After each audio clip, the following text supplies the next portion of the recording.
Hi there. Hey, hi there. What are you doing? Can I see? No, too difficult. Momo's work very difficult. So, your name's Momo. I'm Kate. Momo do like Hans. He draw. Hans? Don't disturb Momo. Momo work difficult. Will you show me your drawing? No, not finished. Go away. I guess I'll let you continue working.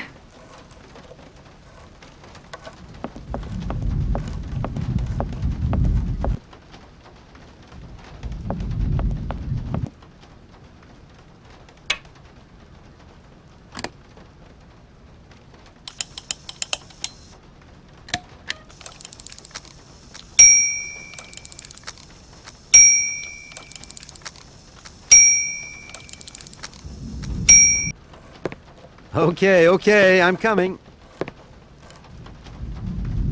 Hi there. Hello there, ma'am. I would like a room. My company should have made a reservation in the name of Walker. The company is Marson and Lormont Associates. The name is Kate Walker. Of course, Miss Walker. You are in room 6 on the next floor up. Thank you. I would like to see my room now. As you like, miss.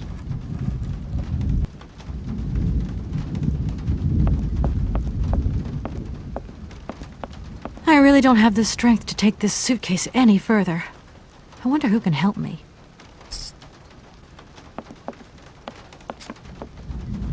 Hi there. Hello there, ma'am. Could you possibly take my luggage up, please? Please do excuse me, Miss Walker. We have been neglecting our duties. Guests are so rare these days that we forget our manners. So you're the American woman? Is it true what people say, that you've come to buy the factory? Not factory. Anna's house. Hans' house. Excuse me? Would you quiet down, you mischievous little boy? I imagine our little town must disappoint you. You see, today is very sad for us. It's a day of mourning. Today is the funeral of Miss Anna. Momo sad, but Hans not dead. Hans long way away. Anna told Momo. Anna like Momo very much. That's enough, Momo. Stop pestering the lady. Now go on, scram. Get out of here, you hear?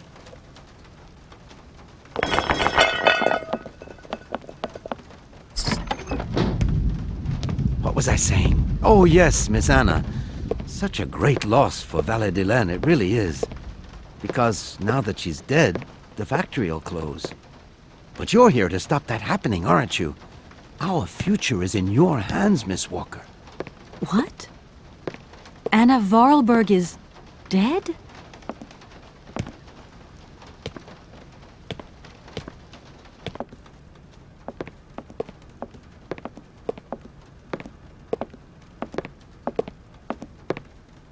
Here's your room. I hope you like it, Miss Walker.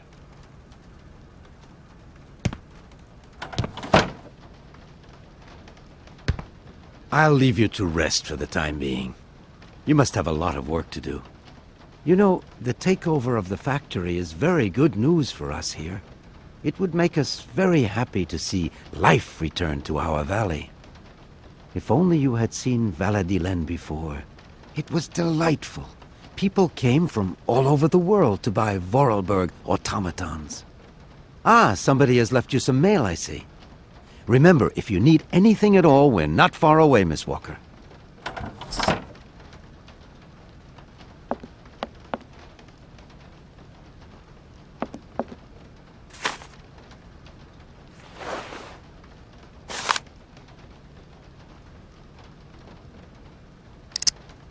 I should tell Marson about the death of Miss Vorarlberg. I hope this isn't going to get too complicated. I can't see myself staying here too long.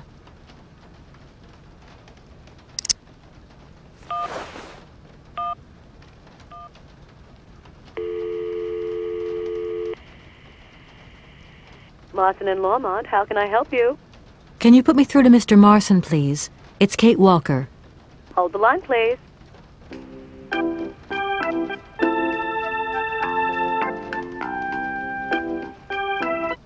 Hello, Kate.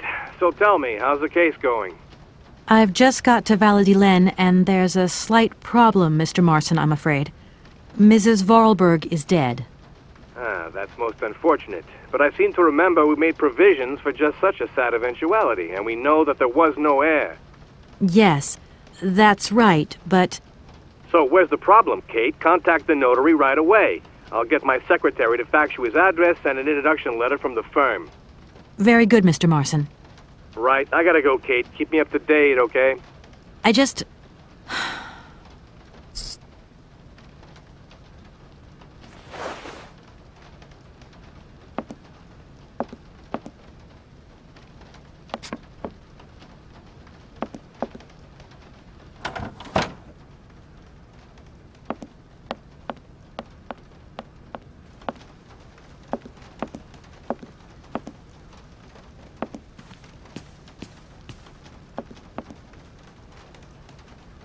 I'm back again.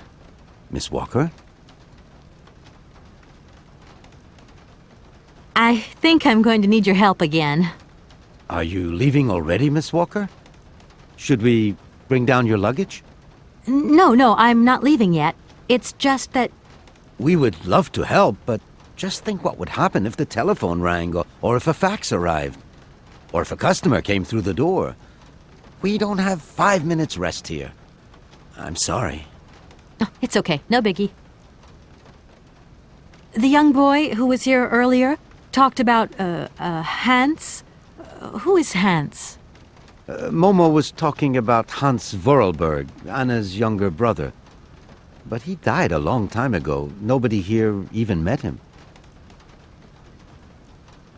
Who is the boy who was drawing here earlier? Is he your son?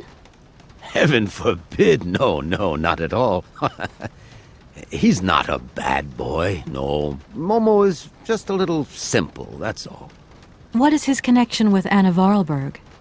Momo is what you'd call the village idiot, and Anna took him under her wing. He must have reminded her of her younger brother, no doubt. And birds of a feather stick together, don't they? You're implying that Anna Vorarlberg was a little bit slow as well? Heaven forbid, no, not at all. She was a real loner. She kept to herself, that's all. I just love all these little mechanical robots. I've noticed there are tons of them here in Valladolid. Be careful what you say. Vorarlberg automatons are not robots. If you want people to like you here, never ever pronounce the word robot. Okay. What is the difference between an automaton and a robot, then? Well, to tell you the truth, no one really knows. Did you know Anna Vorarlberg yourself? Oh, why, of course I did. I mean, well, not really. She was a very great lady. We loved her very much. May she rest in peace. Hello, my name... Of course. Walker. A fax didn't arrive for me, did it? Maybe. I thought I heard the phone ring. Do you think you might want to go and check? Certainly, ma'am. Immediately. Thank you very much.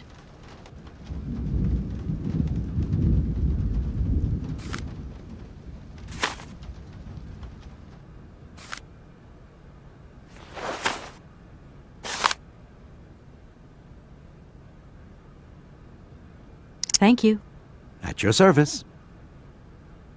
I'm gonna go look around Valladolid. See you later. As you like, miss.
Good morning.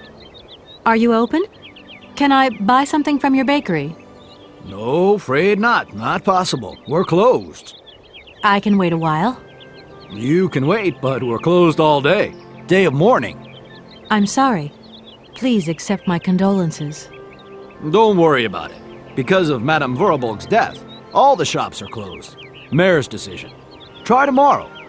Tomorrow I won't be here. That's a pity.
Hello, sir.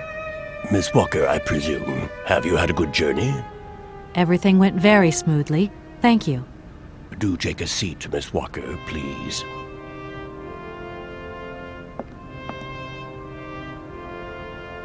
I imagine you are aware of the business that brings me here. Of course, I was waiting for you. I am the legal representative for the Universal Toy Company. I'm responsible for... So I understood, Miss Walker. Seeing how as Madame Vorarlberg is no longer with us, I trust that I can rely on you to conclude the sale? Please do not set your hopes too high, Miss Walker. I fear that I cannot be of much help to you. Have you ever met Hans Vorarlberg, Anna's brother? I have a few vague memories of him, that is all. I was very young at the time. Very young. If you don't mind, can we come back to that later?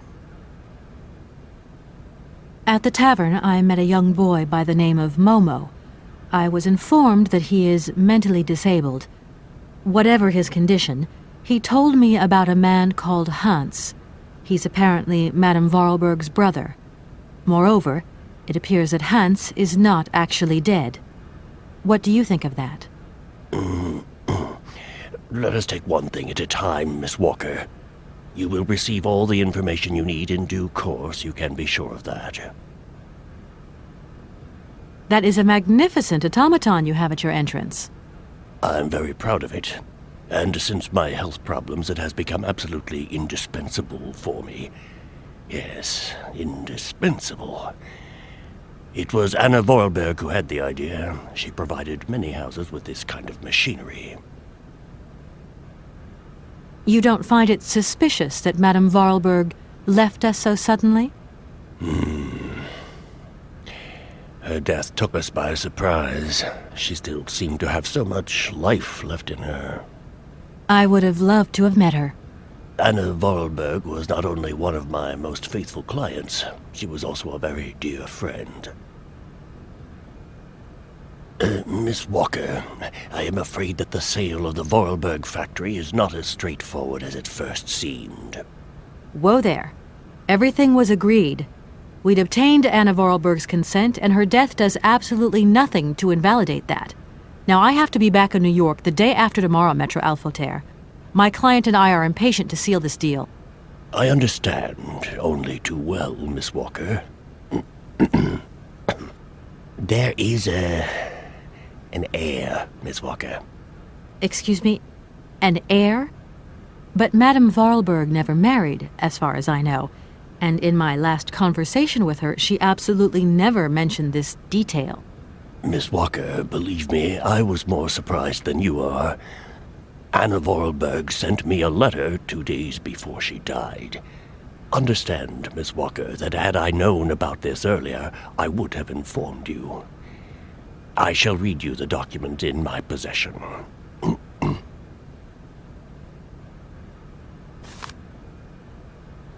I am so very old. It seems that today life is slipping away from me more quickly than I imagined, and I fear that I will not be of this world to sign the takeover contract for my dear factory. So, I must make this confession to you now. My brother Hans is still alive. It would not surprise me if you find this difficult to believe, but it is indeed the truth.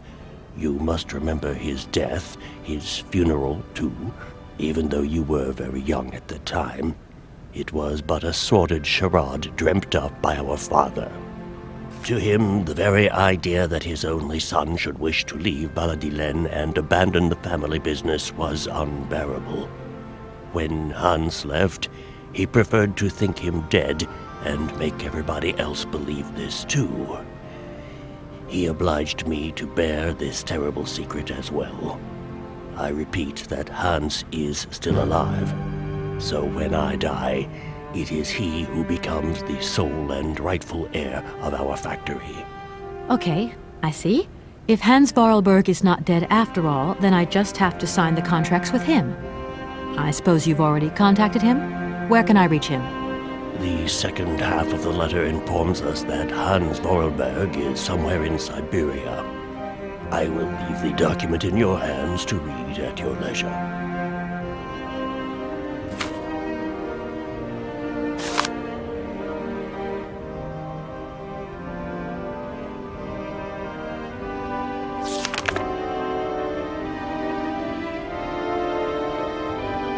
Anna Vorarlberg had no further information to add?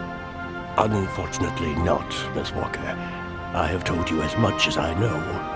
The situation, in legal terms, is now clear.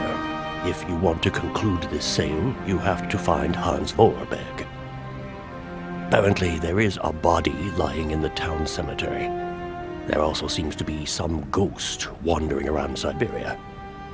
It seems you have your work cut out for you. Believe me, Miss Walker, when I say that I am most sorry for this regrettable setback. Most sorry. Great. What now, then? Perhaps you will find out more in the Vorarlberg factory archives. You will find the key in the waiting room. My role in this affair finishes here with the reading of this letter. And now, if you'll excuse me, I must rest. You see, my health is not excellent at the moment, and my doctor forbids me from working for too long. I will not detain you for any longer, Miss Walker.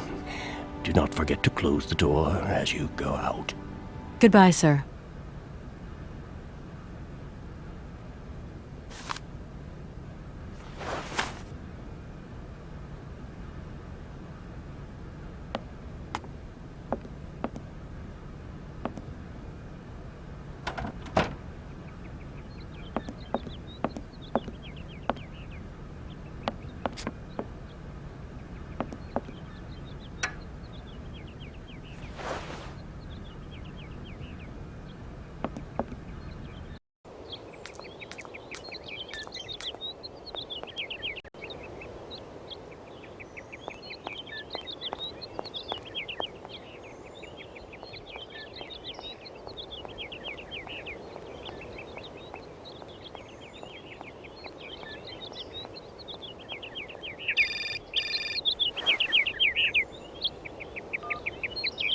Hello? Kate? Dan, I'm so pleased to hear your voice. How are you, honey? Did you have a good journey? Have you settled in? It was long, tiring, damp especially, but I'm okay. Especially when you... Everything going as planned? Yeah, I mean, well, not really. It's not exactly what I thought it would be. You know, everything's so different here. Actually, while we're on the subject, I managed to free myself up tomorrow lunchtime. I'll come and meet you at the airport. I hope the flight from Paris won't be delayed. We're expected at the Goldbergs about 8 o'clock. I hope you have the time to take a shower and change, my poor honey bun. Dan, I don't think the Goldbergs tomorrow night is really on. Don't worry, Kate. You'll be as perfect as ever. Anyway, you never have to wear much to look really great. Dan, I'm going to have to extend my stay here. There's 1 or 2 complications. You understand? Kate, honey, what are you talking about? It's only a measly toy factory. The sale isn't going through as expected. I've got to stay a bit longer. Dan, you don't mind, do you? But Katie, you can't do this to me. I mean, it's the Goldberg contracts. There's millions of dollars on the line here. I know, I'm sorry. You go ahead. Don't worry about me. I'll get back as soon as I can, I promise. Okay, I've got to go. I'll call you back soon. Love you, honey.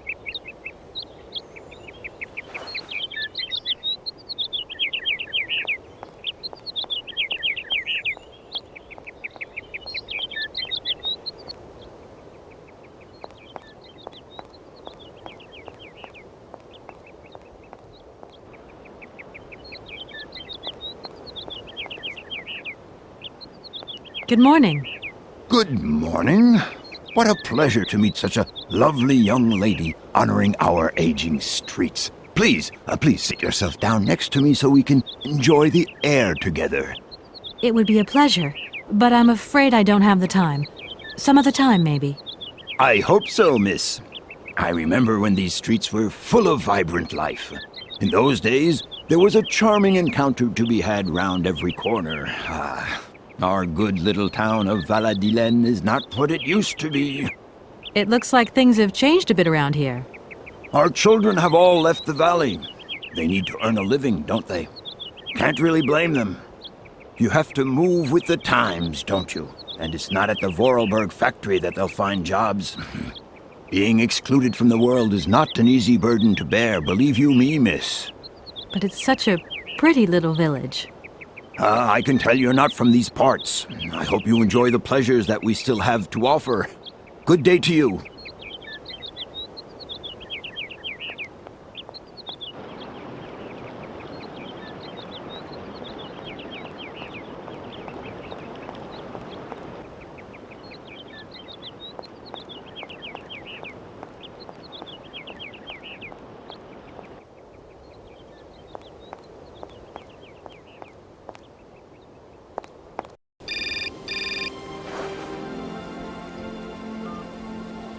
Hello. Kate, so what's new? We've got a problem, Mr. Marson. What problem? Come on, Kate, don't beat around the bush. There's maybe an heir. What? Hans, Anna Vorarlberg's brother. Looks like he's still alive. We can't buy the factory without his consent. What? What is this? Where's this mystery brother come from? And more to the point, where is he? What did the notary say? Nothing. I mean, nothing else. You know, sir, it's an odd town here. Everything's odd. The people, things. The situation's not straightforward. I have a small bit of research to do. Listen to me, Kate. Universal Toys is one of our biggest clients, and I don't care how weird that town is. All that matters is that you do not set foot back in New York before you've tied up the deal. Get the picture. Yes, Mr. Marson. You can count on me. Darn it!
I no longer need these punch cards.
Yes, hello?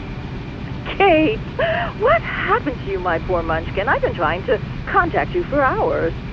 I'm in Europe, Ma. Job thing. What? Europe? My God.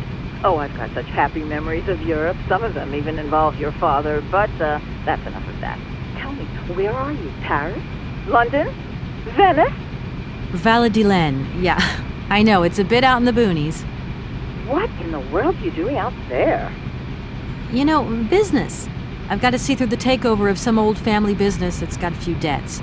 It's a really charming place, but there's one or two weird things going on here. I can't go into it now. Oh, well, that's right. Your old mother's too dumb to understand it. You really do take after your father sometimes. Mother... Kate, you'll never guess who I saw yesterday? Ma, I haven't got a lot of time, you know. Frank! Ma, please. I've got to go. Frank Malkovich, the Russian opera singer. Well, maybe you don't remember him. He was quite a star in his day. Listen, Ma, I really don't have the time. I'll call you back. He is as charming as he always was. We spent the... Mom, I really have to go. I'll call you back, I promise. Lots of love. Kate!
Oh, many thanks indeed.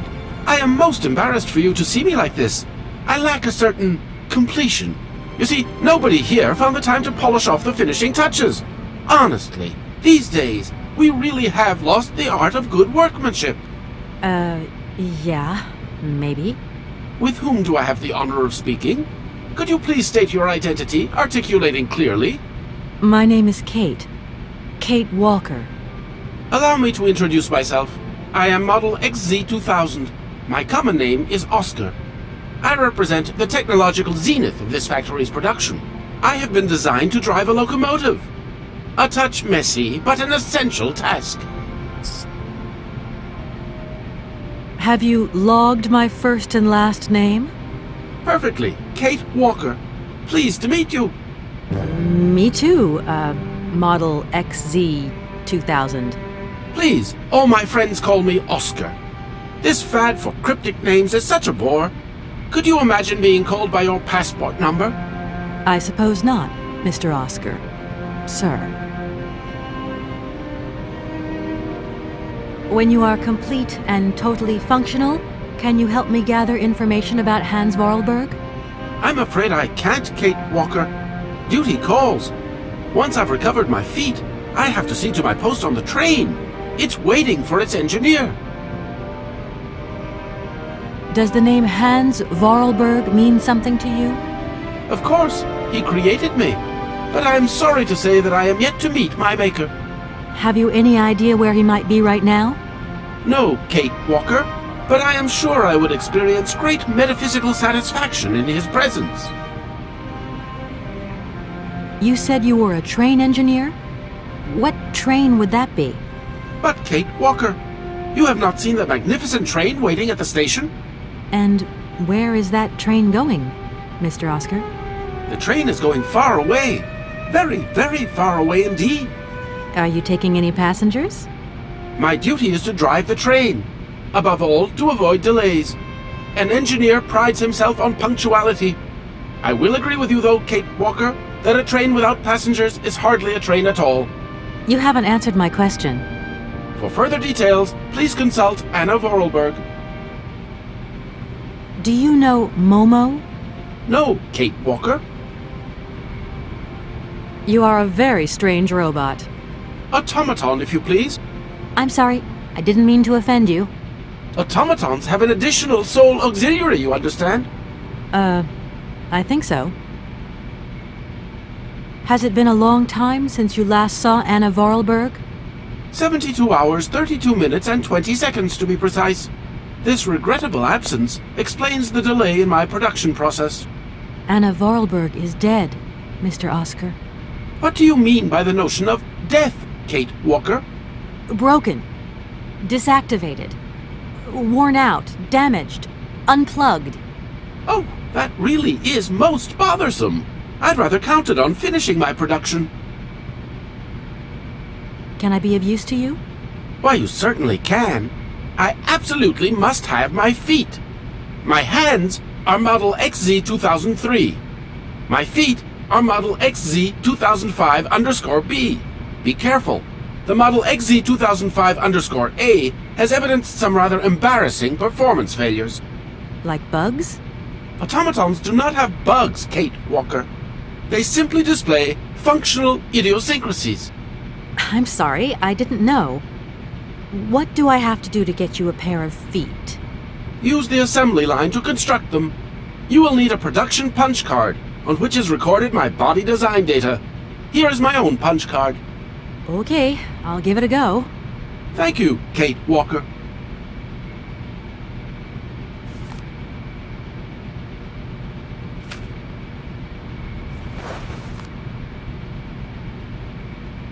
Do you know where I could find the factory paperwork? I cannot reply to this question with precision. Try Anna Vorarlberg's office above the machine floor. Oscar, I am delighted to have met you. See you again soon, I hope. Yes, Kate Walker.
Oh my gosh.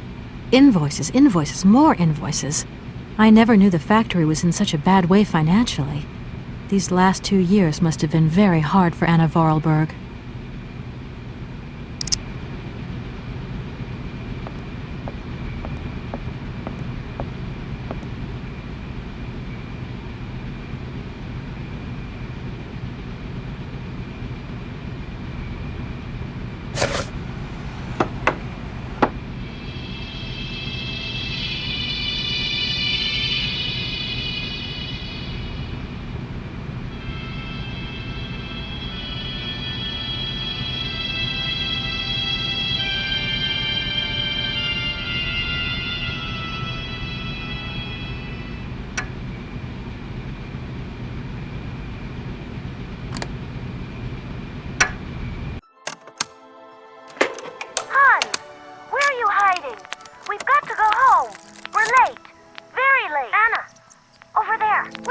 over there. Please, Hans. We've got to go. It's a secret. You've got to swear. Okay. I, Anna Vorarlberg, swear to my brother Hans to never ever mention this to anyone. It's right there! You see? But it's dark in there. Don't worry, I took a lantern. From the factory. Girls, honestly. You won't look so clever when Father notices you've stolen one of his lanterns. Oh, I'm all covered in mud because of you. Look, Anna. Look. I've seen paintings like this in a library book. They're like you swore, Anna. It's a secret between you and me. Hey, look. There's something else up there. Oh, come on. It's like a toy. I have to have it. Give me some light. But Hans, it's much too high. Do be careful, Hans.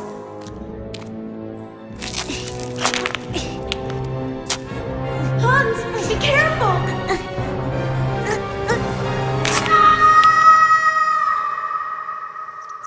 For weeks, my brother lay in a coma, hanging between life and death.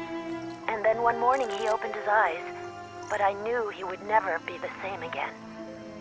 We never did return to the cave, and to this day, I have never ever betrayed our secret.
Here are your feet, Oscar.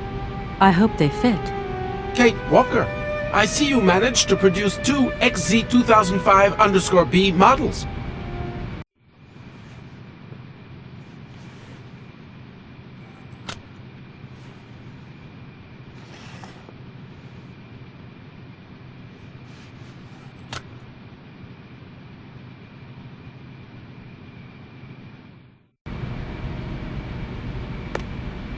Allow me to express a real feeling of joy, Kate Walker.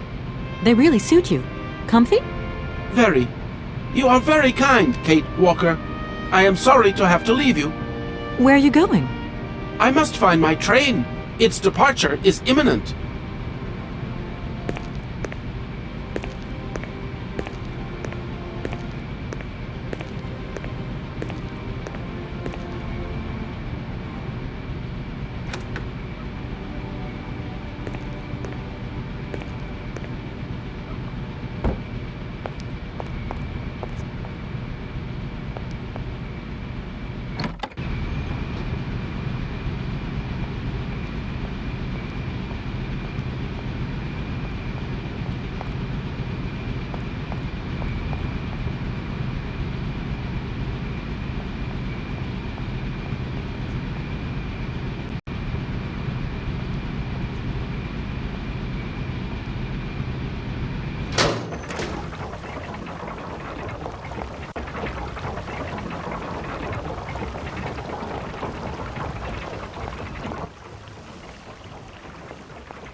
Good morning. You've got a magnificent garden here.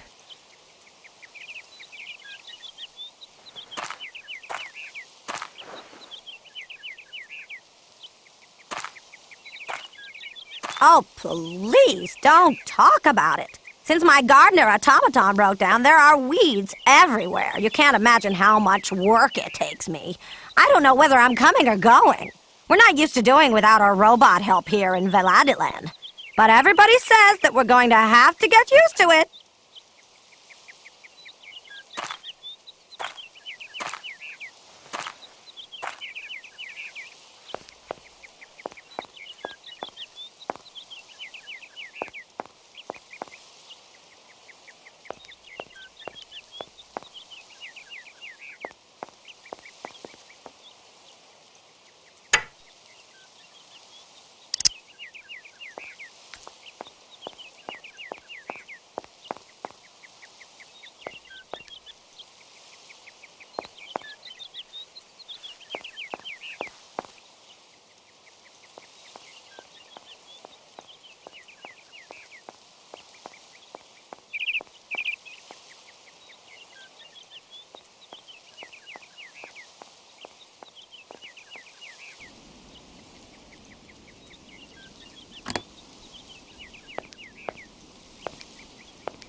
Mammoth.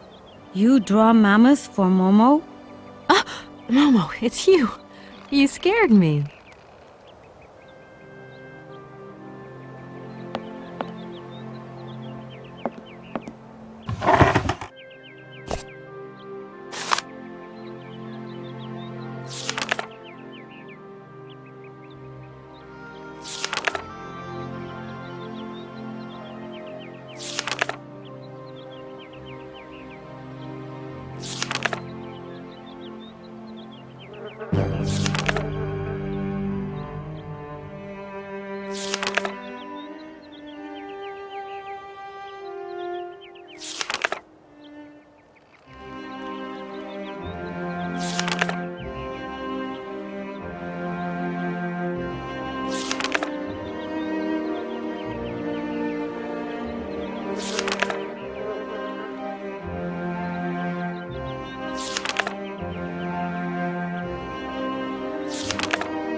What are you doing in here?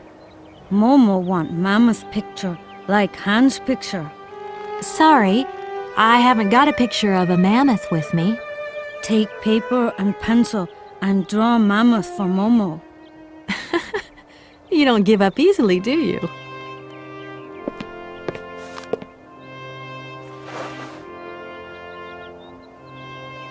You remember me, don't you? I'm Kate. Draw mammoth for Momo, please. You must find me a bit rude turning up places uninvited where nobody knows who I am. See, it's kind of my job, you know, to get involved. But don't mind me. Just carry on with what you're doing. Momo not mind. Anna kind, never angry. That's right. She won't be angry. Not now. There's something I'm looking for, but I don't quite know what. I need a clue, anything that might tell me where Hans is. You want to help me, don't you? First, you draw mammoth for Momo. And if I help you, you help me, right? Momo know Kate is kind. Kate draw mammoth for Momo. Then Momo tell Kate secret. You've got a secret? First, draw mammoth for Momo. Do you know if Anna came here often with Hans? Momo want mammoth picture, like Hans' picture. Tell me, Momo. I met someone real interesting in the factory. A kind of robot called Oscar. Now, he told me about a train. Anna didn't tell you where it was going, did she? Train! Train! Choo-choo! Choo-choo! Woo! Momo, it's okay, it's okay. What's going to happen to you now that Anna is gone? Momo big now. They want Momo live at inn. Momo don't want. Momo take care of Momo. From what I've seen, you look pretty resourceful. It must be fascinating to live in a village full of automatons. Automatons made by hands. Difficult work. When Momo big, he do like hands. Momo friend of automatons. Tell me, Momo, did you come here a lot with Anna? Mm-hmm. Anna like Momo. Anna like Hans. Anna on journey. Tell me, Momo, I heard about a cave. You look like a smart little fellow. You wouldn't know where it is, would you? Draw mammoth for Momo. Okay, here's the deal. I draw you a mammoth, and you tell me about the cave, okay? But first, draw mammoth for Momo. You're a sweet kid, Momo, but I can't draw, least of all mammoths. Draw mammoth easy. Hans draw mammoth. Anna draw mammoth. Kate too. I mean, maybe I could do a quick squiggle of a box, say, that has a mammoth inside. No, Momo want a real mammoth. My goodness, you are one stubborn boy. Momo, I've got to go now. But see you later, maybe.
Thank you.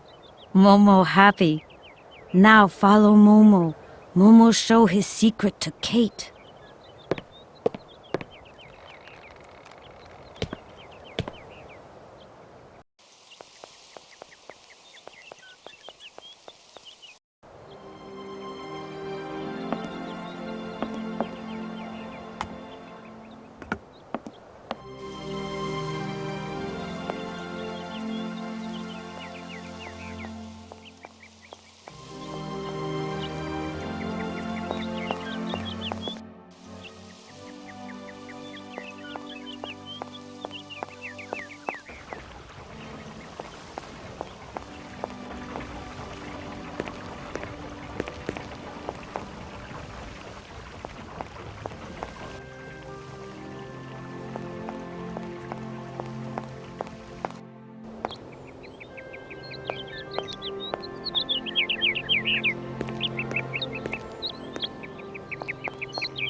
It must be broken.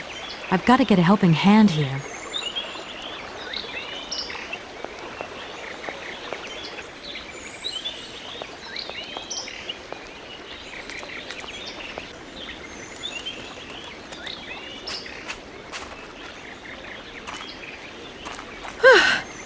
There you are, Momo. This is some walk you've taken me on. I've got to say, though, it sure is mighty pretty. Momo come here often. Momo like make splash in water. Because of you, Momo, I look more like an explorer than a lawyer now. If Dan could see me, I don't think he'd like what he saw. Momo don't know Dan. Tell me, Momo, do you really think that after all these years, Anna's brother is still alive? Anna always say hands go away, but hands come back maybe. Tell me, Momo, I met someone real interesting in the factory, a kind of robot called Oscar. Now, he told me about a train. Anna didn't tell you where it was going, did she? Train! Train! Choo-choo! Choo-choo! Woo! Momo, it's okay, it's okay. You are a strange one, Momo. I'm beginning to see why Anna Vorarlberg liked you. Momo, Momo look like Hans. Momo very proud. It must be fascinating to live in a village. Automatons made by hand. Why have you brought me here? Mammoth doll in cave. Very important for Hans, Anna say. Cave? What cave? Where?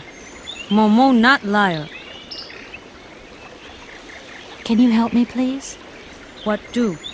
Help me open the dam. Momo strong.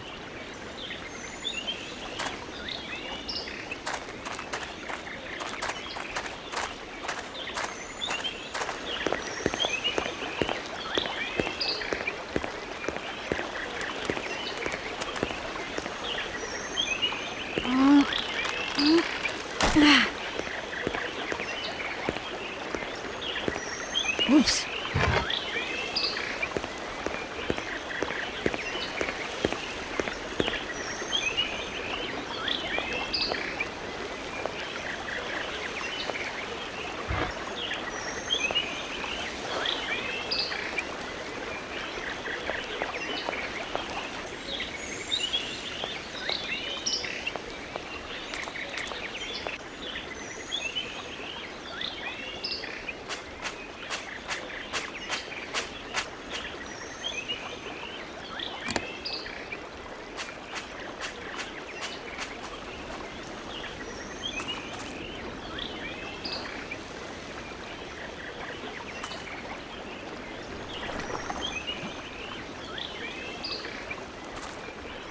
Ugh, that ore is all dirty and wet. Ugh.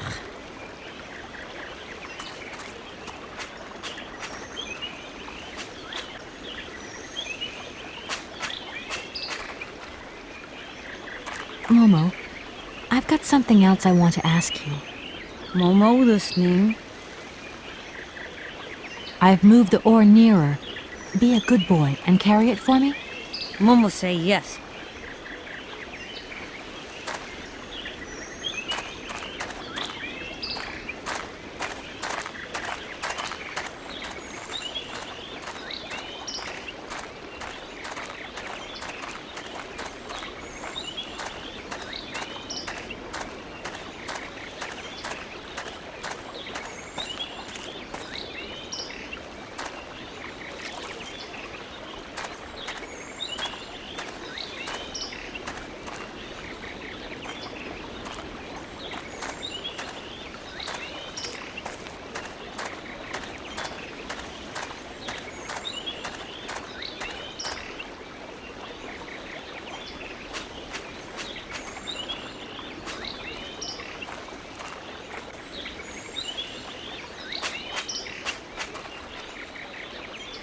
Momo, I've got something else I want to ask you. Momo listening. Can you help me, please? What do? I need a hand opening the dam. Momo say yes. Momo strong.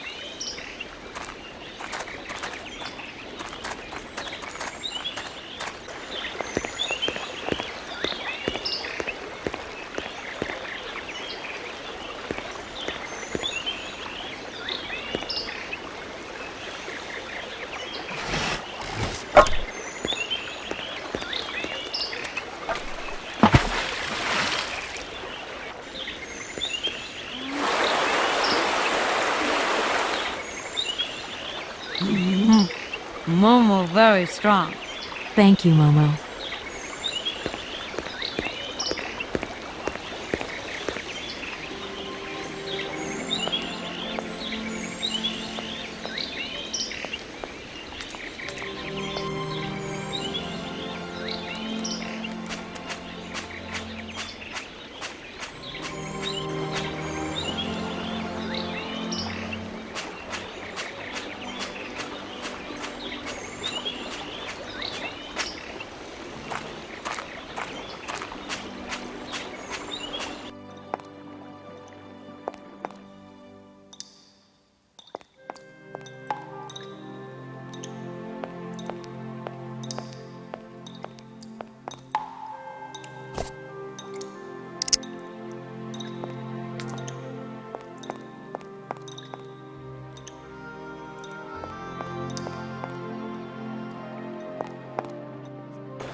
Hello? Kate? Is that you? Well, yeah, who did you think it was? I didn't recognize your voice, that's all. Must be the distance or something. So, spill the beans. What's Europe like? You lucky lady, you. Honestly, I never get that kind of break. Well, so far all I've seen of Europe is this tiny village, and frankly, they're not very hospitable. The whole case is getting really complicated. There's this surprise heir I've got to find. Oh, I talked to Lynn who bumped into Joss and she had coffee with the head honcho this morning. He didn't sound at all happy. The client's meeting him tomorrow, and when Marston tells him that the sale's not even gone through yet, whoa, you're gonna be pleased you're on the other side of the ocean when that bomb goes off. Yeah, I get the picture. But so, how about yourself? What's up at work? We lost the Farah Lou trial. I worked 5 months on that dumb case. I remember. So, for a bit of therapy, I went to Boomy's. The sale started yesterday. Wow, lucky. It was absolutely crazy, Katie. Absolute mayhem. You know that blue silk top I wanted? Guess how much I got it for. I don't know, 250, 200? $140. Just get yourself back here and I'll go down with you. Like it's my choice. Look, I gotta go. Call me soon, huh? I want a blow-by-blow account of every moment of your great adventure. Get out of here. Look after yourself. You too. Yeah, I will.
Hey there, Oscar.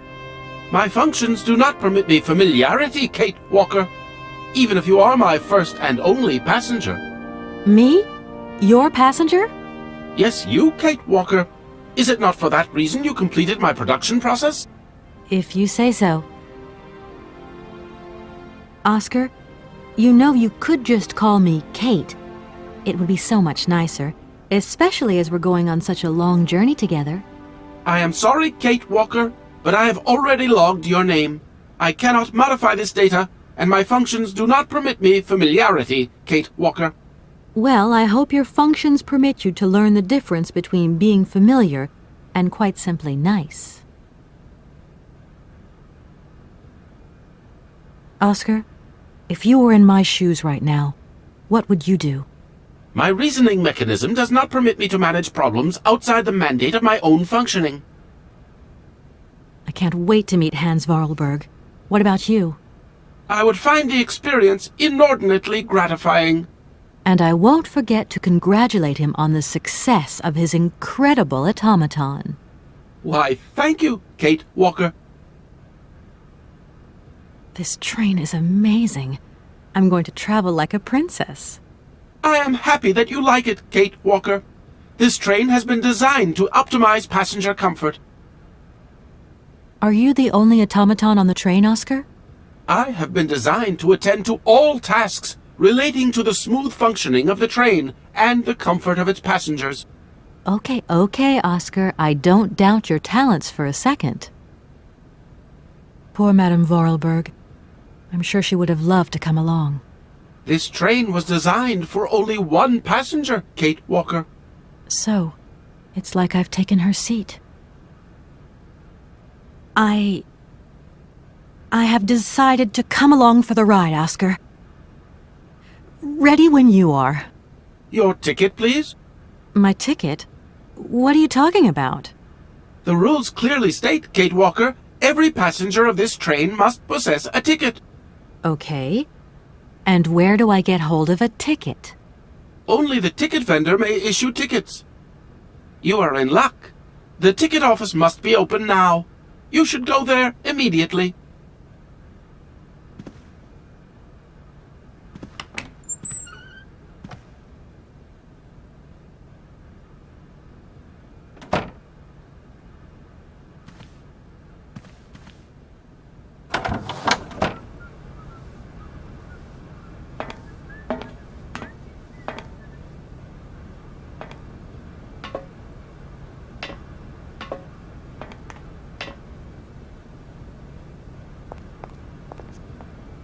But it's you? What can I do for you, madam? But Oscar, it's me, Kate Walker. Correct. Your name is indeed Kate Walker. What can I do for you, Kate Walker? A train ticket, please. Why, do you sell anything else? The only function of this ticket office is to issue tickets. You are requested to accelerate operations. The office closes in exactly 3 minutes. What can I do for you? A ticket, please. One ticket? Yes. One ticket. What is your final destination? I don't know. It's you who told me I had to get a ticket. A ticket to travel, then.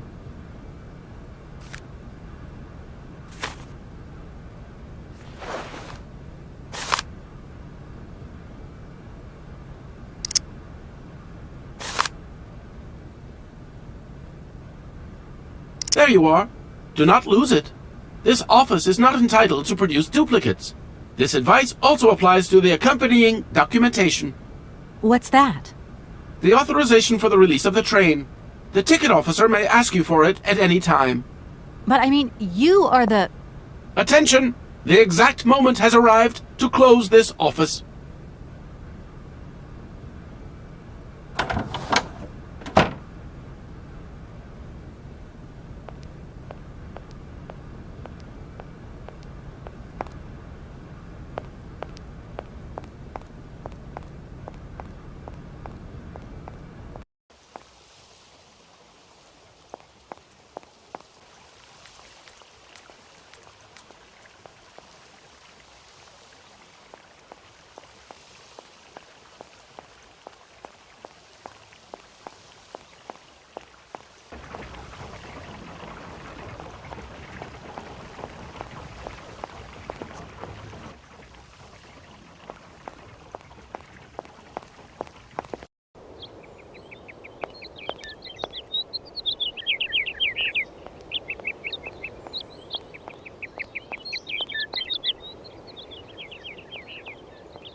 Kate, it's me again.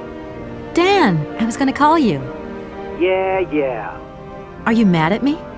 I've just called Martin and Lorma. They told me you weren't expected to return this week. Oh, yeah. So when are you coming home? I don't know. There's nothing I can do about it. The situation is kind of tricky, you know. At the beginning of next week, I hope. Yeah, whenever. Dan, please. Just hang in there, okay? The stakes are higher than I thought, and you know how much I love this job. I suppose it's neither here nor anywhere to you that the Goldbergs are going to... It is. It isn't. Dan, this really isn't the moment. You know I'm thinking about you. I love you, sweetheart, and I'll give you a call when I have some news. Promise. I've got to go now. I've got kind of a train to catch. A train? Where are you off to now? This is crazy, Kate. To tell you the truth, I've no idea. Love you, honey. You know that. Kate!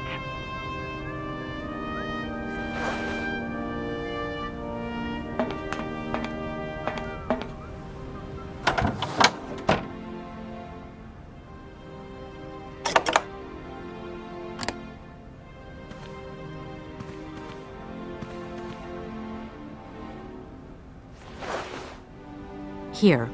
This is your stupid train release ratification, Oscar. Thank you, Kate Walker. That is perfect.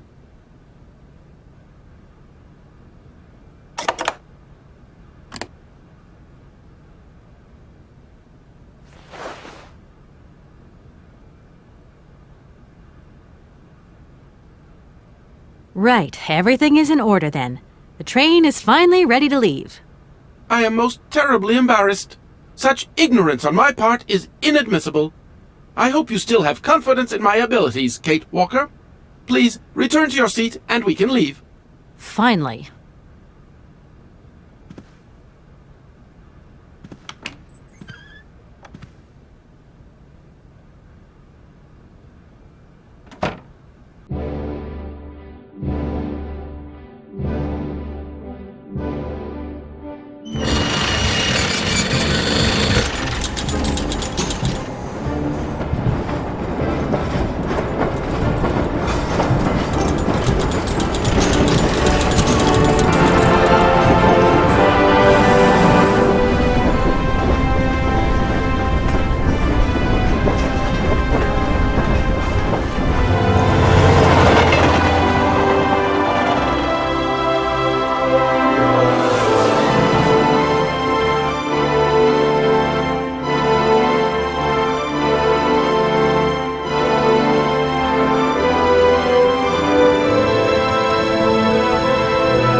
Where are we, Oscar? At the halls of residence of Barockstadt University. And do we really have to stop here? The situation is incompatible with the pursuit of our journey. What are you waiting for, then? Wind them up. Find a way. There must be some sort of train-winding thing just laying around in this weirdo station. I have seen nothing that fits that description, Kate Walker. I guess we'd better find out, then. I do not like this station. The atmospheric humidity is detrimental to my sophisticated wheel workings. I will wait for you inside the train. Wimp. And to think that when I first became a lawyer, I was worried I'd get stuck behind a desk. Is something wrong, Kate Walker? Is the restaurant car service not to your liking? Would you like another pillow? Don't worry, Oscar. Everything's just hunky-dory. And you are just hunky-dory, too. Oscar, there's no way you could help me find a way to wind the train back up again? Rust awaits my every movement if I leave this train, Kate Walker. And what would you do with a rusty engine driver? Not a lot, I suppose. Oscar, I think that Hans Vorarlberg once stayed in this town after he left Valladolid. Maybe this wasn't a chance stopover after all. Nothing is left to chance in a railroad network. You agree with me then? We have no concrete proof to support your hypothesis. The train stopped because the clockwork mechanism is unwound. That is the only concrete evidence we have, Kate Walker. I was just hoping for a little imagination on your part, Oscar. No, Kate Walker. I am only an automaton, Kate Walker. This train might be a wonder of technology, but the engine's limited autonomy is a liability. You got to admit that. I am afraid I refuse to entertain this consideration, Kate Walker. Oscar, we have a serious problem. How can we carry on our journey if this train doesn't want to budge? What are our options? Every clock has its key, Kate Walker. Keep looking. Well, I hope you're right. I'm gonna go see what I can find. Oscar, see you later, alligator. In a while, Kate Walker.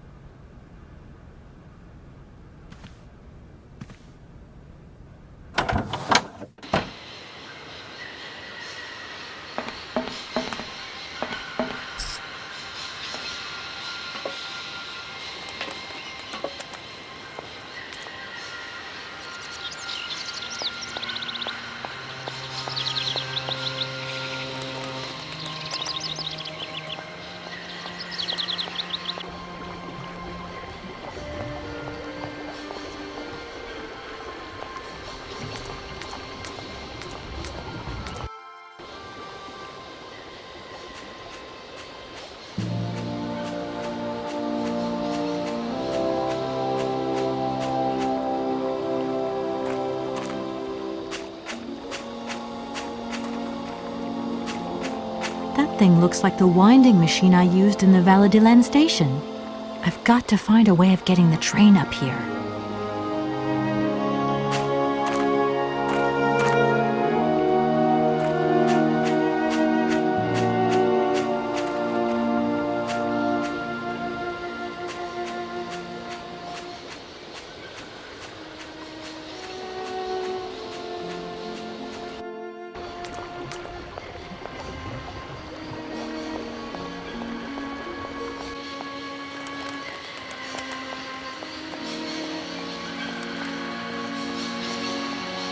Kate Walker!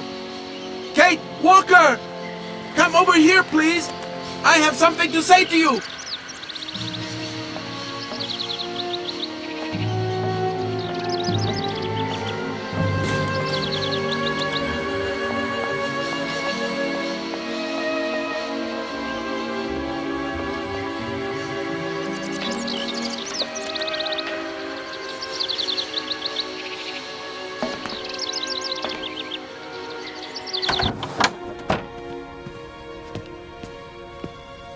Yes, Oscar, what is it? A message has arrived for you. A message? You have been summoned to see the rectors. They are the highest authority at the university. They want to talk to you. Talk to me? Yes, to the person responsible for the train. So, I'm in charge now, sure, okay. But why would these gentlemen want to see me at all? They do not say why, just that it's very important.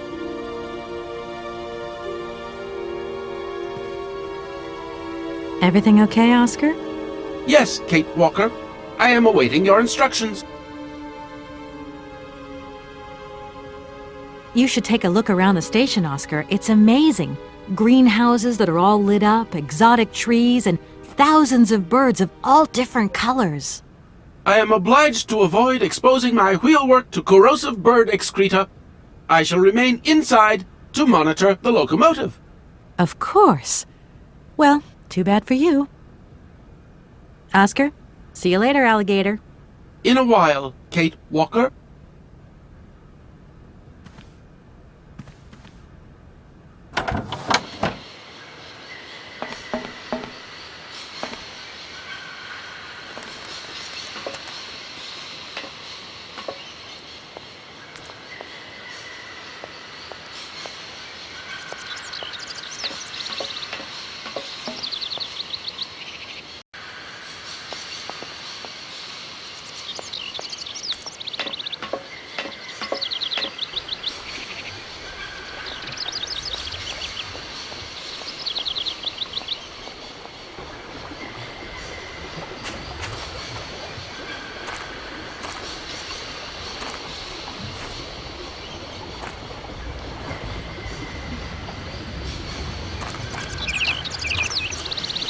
Hello. You arrived by train, I see. Yes, I've come from Valladolid. It's been a long time since I've seen a train here. Students, did you bring students with you? No, I traveled alone. Well, almost alone. I remember around the start of fall, trains would bring kids from all around the world here to study zoology and botany, paleontology, all that stuff. This was a great university. And it isn't still great today, then? Today? Well, Have you been the station master of Barrelstadt for a long time? I've never had another job. Now, you tell me, are you in charge of this train? No, I'm not sure. So what's your thing here? You come here to do some bookworming over at the university? Well, sort of. I'm always looking for new information. Well, you don't seem to know a lot. And about that train, it's gonna get in the way if you leave it there, that's for sure. In fact, I'm a lawyer and I'm conducting a pretty unusual investigation. Investigation, huh? Hey, I'm just a station master. I don't know too much about anything. Well, you never know. Anybody could be significant in this case. See, nobody actually tells me anything, so my hands are totally clean. I never implied they weren't. I feel like I've lost my way a little here. I could really do with your help. Hey, anything I can do, miss, you just let me know. The name Hans Vorarlberg doesn't mean anything to you by chance, does it? Oh, do you really think I'd remember one little name from the thousands that pass through this station? I'm sorry to junk up your station like this, but the spring mechanism on my train needs winding. A spring-operated locomotive, there's a thing. Yeah, and an impractical thing, too. Yeah, I always dreamed of taking a train, but now I'm over the hill. And someone has to take care of the birds, after all. All these birds in a station. It's amazing. This is no ordinary station, miss. Oh, no. These birds are part of the prestigious University of Barrelstadt Ornithological Collection. Over the years, this aviary has housed some of the most fantastic species from all over the world. And I am not exactly your typical station master either. This little world is my responsibility, and that is no easy task. I can well believe you. And you know what's the hardest? The hardest thing is to keep interspecial harmony. And one day some explorer introduced a couple of cuckoos from the Amazon. Whoa! It wasn't a good idea? A nightmare! You know, cuckoos lay their eggs in the nests of other species, right? Now, what's more, they also push the host's eggs out of the nest so that they receive all the mother's attention, right? Accursed cuckoos. Nightmare. I see what you mean. That's one tricky bird. And there was nothing you could do to stop it? The faculty declared the bird a protected species. If it wasn't for our mechanical eagle, we were sitting on a major ornithological catastrophe. You have an automaton here? A wonder of technology. It's an eagle that's mounted on rails in the air.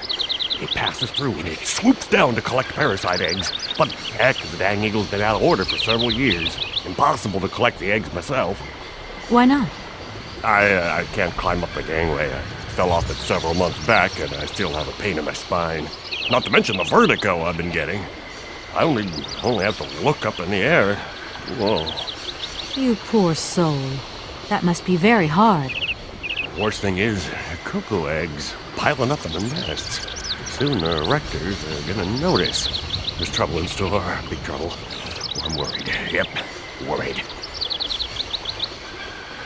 You don't know where I might find equipment to wind up my train springs, do you? Not in this station, that's for sure. And I would know. You might want to try near the wall. So, thinking of staying for long, miss? No. I don't know, actually. 1 or 2 days tops. You see, I've got to wind my train back up so that I can continue my journey.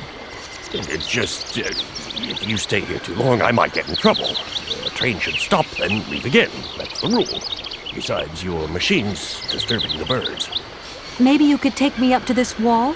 If there were 2 of us, we could find what I need to wind up my train even quicker.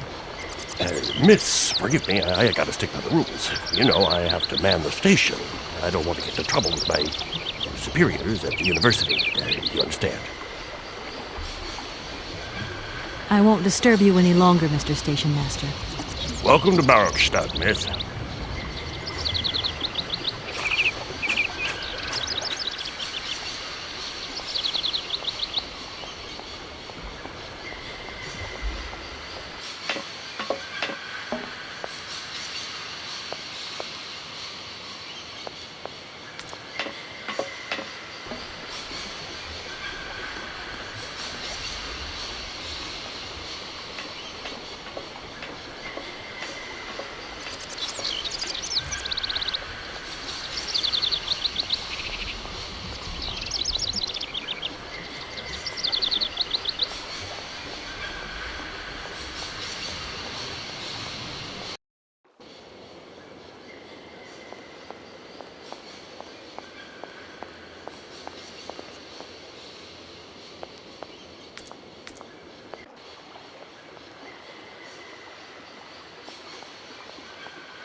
Hey there!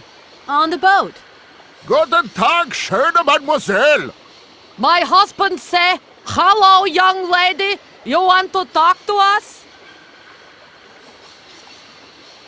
My name is Kate Walker, and I'm a lawyer. I'm in charge of this train. This situation is really very new to me.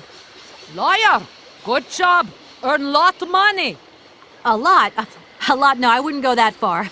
But I can't really complain, I guess. There's worse.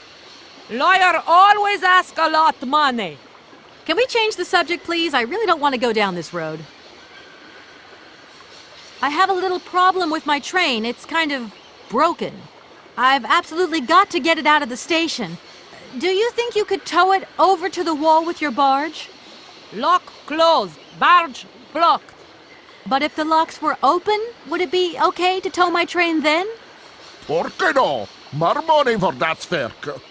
Da, it's possible. My husband say we help you if you give money.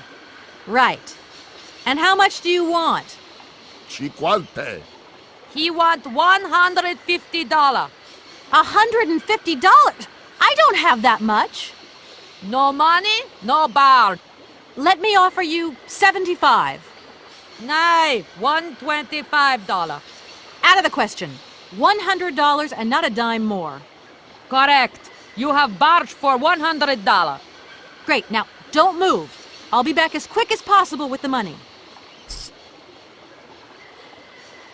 You must really get to see the countryside. Do you know New York at all? We no understand. I'm looking for a funny little man who is supposed to live in Syberia. Can you imagine that? Syberia. I expect you've already been there. She vraga come to Syberia? Syberia? No. Too cold. Barge no break ice. I hope my train isn't too big for your barge. Tis okay. Motorboat erste Klasse. My husband say correct. Powerful motor. I mean, we're not exactly very far from the winding machine, are we? It's dumb, isn't it, all this effort to go a few yards? Put train in barge? Nay, not possible. Have you gone down to take a look around the station yet? It's amazing. You know, it's full of exotic birds. Me to moigir? Ja. Ja, met plezier. We no leave boat. Husband is land sick. It's not very polite of you to take advantage of my predicament. We could have done favors for each other, for free, out of solidarity. Father, alles brick not full. Money, ja, brick full. Excuse me? My husband say need money for leave. $100 not lot for fancy lady like you. How would you know a fancy lady like me, really? Are you from Barrockstadt? Yet. So you're like me. Birds just passing through. I'm stuck here because of my train. Kleine Puskereisen mit uns, no? What did he say? Train kaput. No luck for you. I'll leave you to it. I won't disturb you again. До свидания.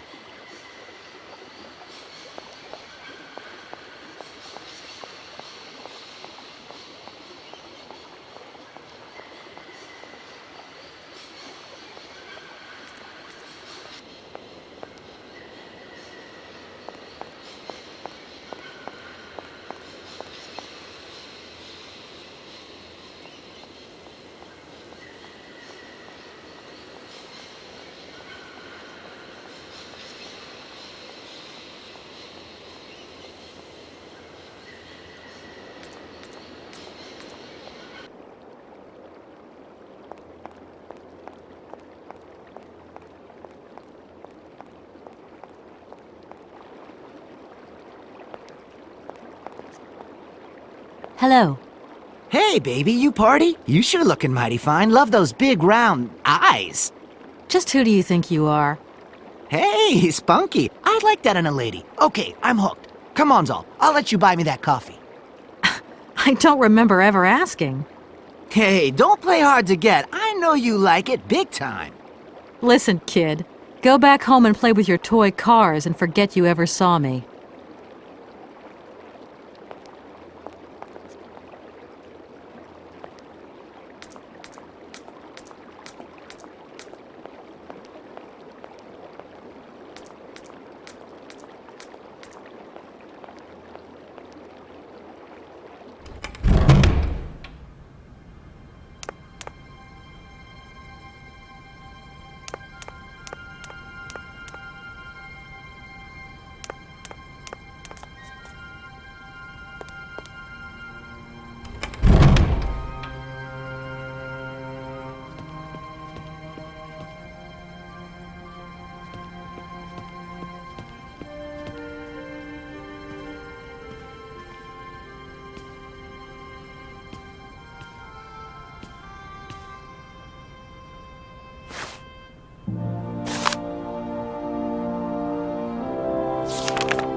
Excuse me. Can I disturb you a second? No. You could be a little bit nicer about it. Keep quiet. In case you haven't noticed, we're somewhere that requires silence and tranquility.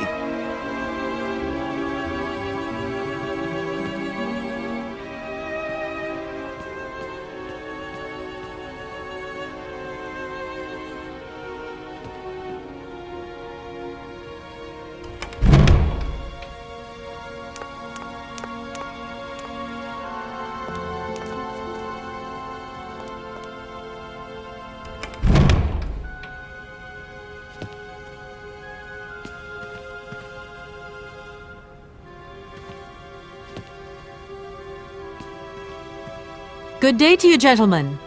Tell me, young lady, to what do we owe this pleasure? Please do be brief.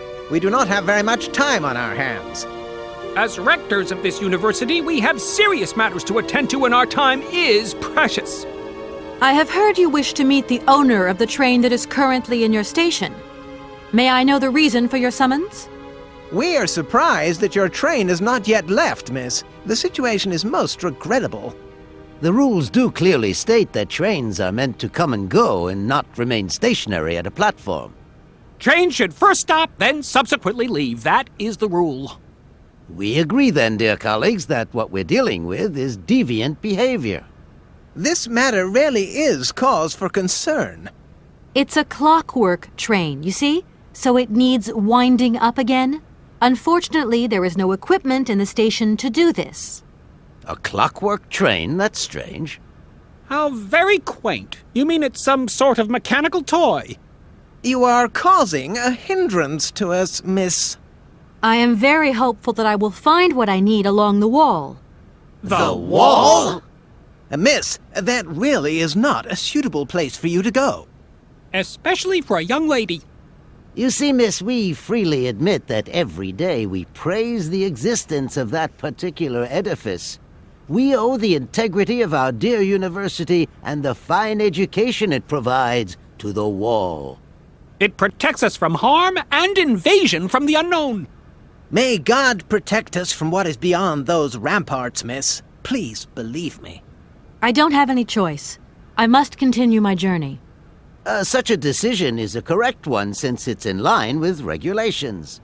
Thus, your train will indeed be able to leave. And consequently cease to obstruct our station.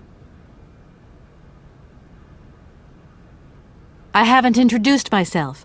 My name is Kate Walker. Walker. Haven't we already had a Miss Walker? Ethnology Masters, September 1953, if my memory serves me correctly. Perfectly well, my dear colleague. But if I may be so bold, it was a Mr. Walker and not a Miss. It was Bill Walker, sat this June 68 exams. The impudent fool turned up for the oral assessment in jeans, flouting strict internal regulations which explicitly state the required uniform for the occasion. Pure incitement. It was scandalous. Sadly, we have seen worse since. Young people lack all respect of traditional values. Tradition, young lady. One must always uphold tradition. Can you possibly help me out here? Miss, your insistence is almost verging on indecency. We cannot constantly be at your disposal. We have many other requests to attend to. If you don't mind, could you not disturb us all the time? Thank you. Does the name Hans Vorarlberg mean anything to you by chance? Ah, one of the brightest, most idealistic intellects to have graced our university. Hans Vorarlberg. I remember speaking to him once. I was still a student at the time. He just stared at me, lost in thought for a while. He scarcely ever said a word. But how can one forget him? Idealistic? I'll grant you that. But bright? Oh, don't go too far. He was completely incapable of passing any exams. All he ever did was to sit in on lessons, and not many of them either. Paleontology, mainly. He had an unhealthy passion for mammoths, which matched the state of his intellect perfectly. That is to say, prehistoric. Prehistoric? How dare you? A little far-fetched, maybe. But he did have flashes of intellectual brilliance, comprehensible only to high-minded scholars who hold no score by appearances. My dear colleague, your hasty conclusions are somewhat cavalier. My assessment is wholly accurate. The boy was a little odd. You must concur if my father, who was rector of the university at the time, had not shown great indulgence towards him. Hans Vorarlberg would have never attended this establishment. What about the bandstand, then? Is that the work of a deranged mind? Even after all these years, you are still jealous of it. My dear colleagues, I beseech you, let's show some decorum. We have a visitor. What do you want with Hans Vorarlberg, miss? Are you a member of his family? No, not at all. I'm looking for him to clear up an inheritance matter. Is he still here? What? Here? At the university? No, not at all. He left a long time ago. Yes, a very long time ago. The very year I was nominated to this position, in fact. Almost 50 years ago already.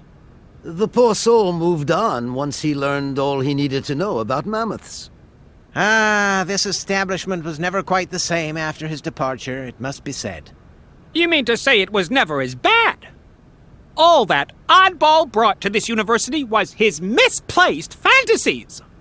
Gentlemen, let's try to retain the calm and level-headedness that befits our position. Excuse me. Miss, we find ourselves terribly put out by the presence of your train in our station and by its recurrent immobility. Indeed, the situation is very regrettable. Your huge locomotive is very cumbersome. A train should first stop, then subsequently leave. That is the rule.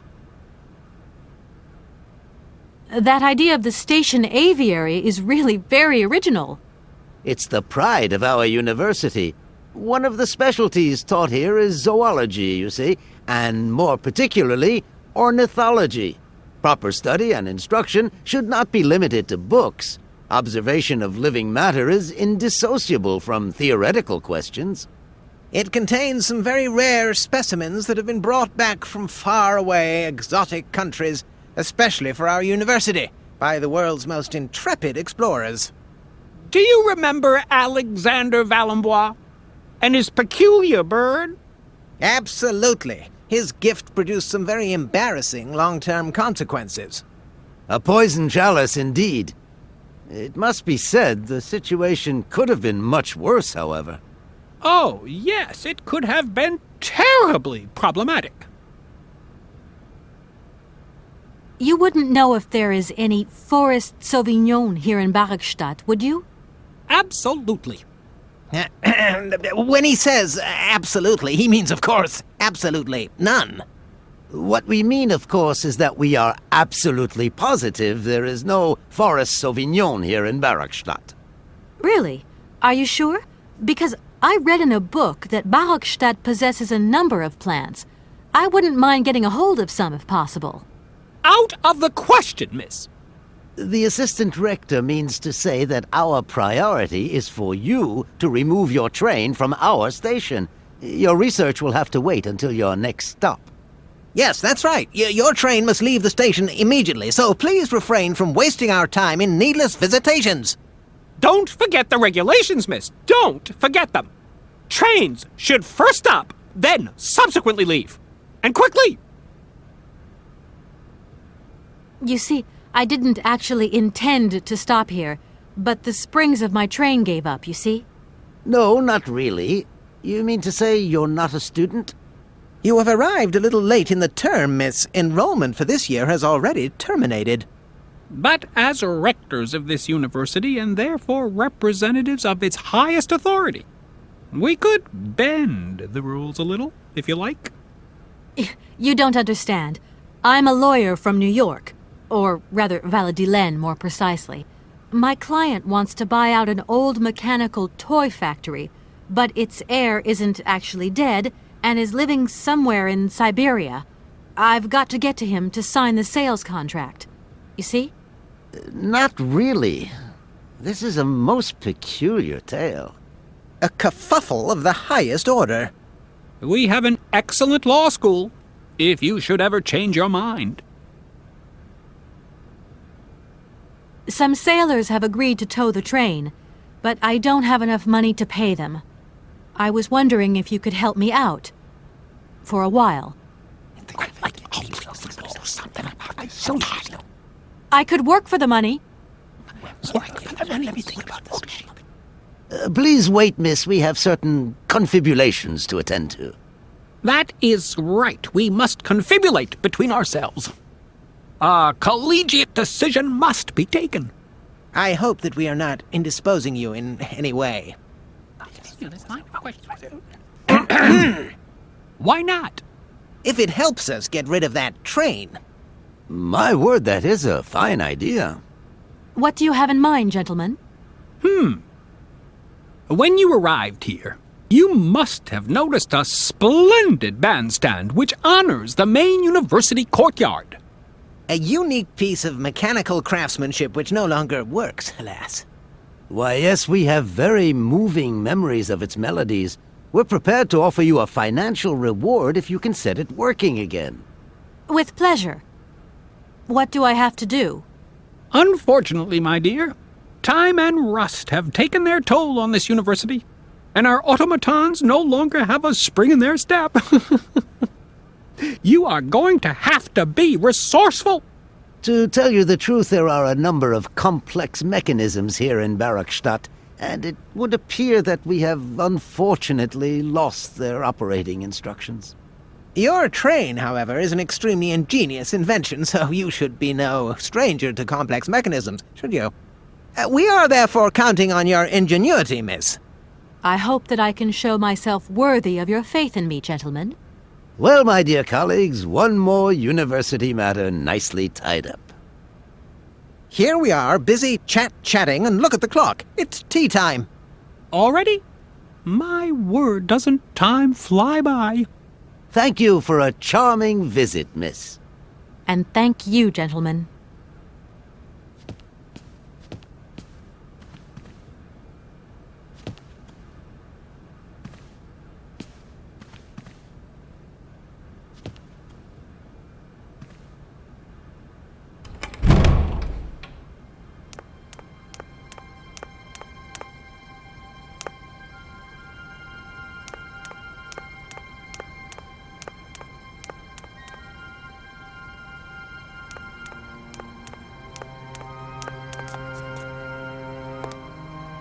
Excuse me. Sir, please, just a moment. Yes, what is it? I'm not deaf, you know. I am sorry to disturb you in your work, sir, but... This young Mammothus primigenius is barely 40,000 years old. Fantastic, wouldn't you say, miss? Yes. Probably. What do you mean, probably? I don't know. You don't know? Oh, you don't know, I see. What can I do for you, my dear child? To tell you the truth, I don't know very much about mammoths, and I'm not here as a student. In fact, I'm a lawyer. It's all right. Nobody's perfect. All the same, the study of the Pleistocene period is fascinating. I'm sure it is, but I'm sorry to say my current mission is totally monopolizing my time. Another time, maybe. Ah, that's what they all say. But anyway, let me present myself. I am Cornelius Ponce, Emeritus Professor and Lecturer at the University of Barrockstadt. I'm proud to say that I'm head of the Department of Paleozoology at our university. Kate Walker. Pleased to meet you. It wasn't really my intention to stop off here, but I'll confess, this university is really very impressive. Ah, indeed. There's such a tradition of learning here. And so much knowledge, a real depth of culture, intelligence, and gray matter. I myself did my studies here and never left. Actually, I'm here because I've been summoned by the rectors of the university. Oh, I see. You must have made a mistake on your enrollment form. Oh, no. I haven't come here to study. I have an important matter of inheritance to attend to. I have to find the heir. And you hope you will find him here? I'm not altogether sure. But you see, my train broke down coming into Barrockstadt Station. In that case, my dear, you must come to one of my lectures. Here's a question for you. Do you know what the Proboscidean order is? The Probowhatian? Ah, you see. There are gaps in your knowledge that need refreshing.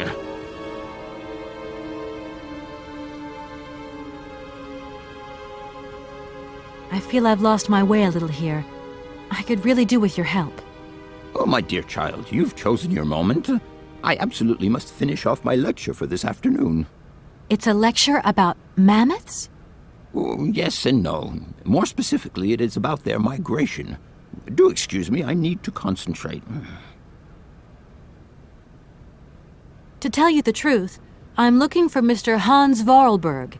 He's the sole heir of a very unusual factory. My company is in charge of negotiations for the takeover of this factory. At last word, he was living in Syberia. So, as soon as my train is ready, I'll be continuing my journey eastwards. Syberia. Ah, Syberia. But what was it you said again? Said what? You mentioned a name. The person you are looking for. Vorarlberg. Hans Vorarlberg. Do you know him? Hans Vorarlberg. How could I forget him? Such an extraordinary fellow.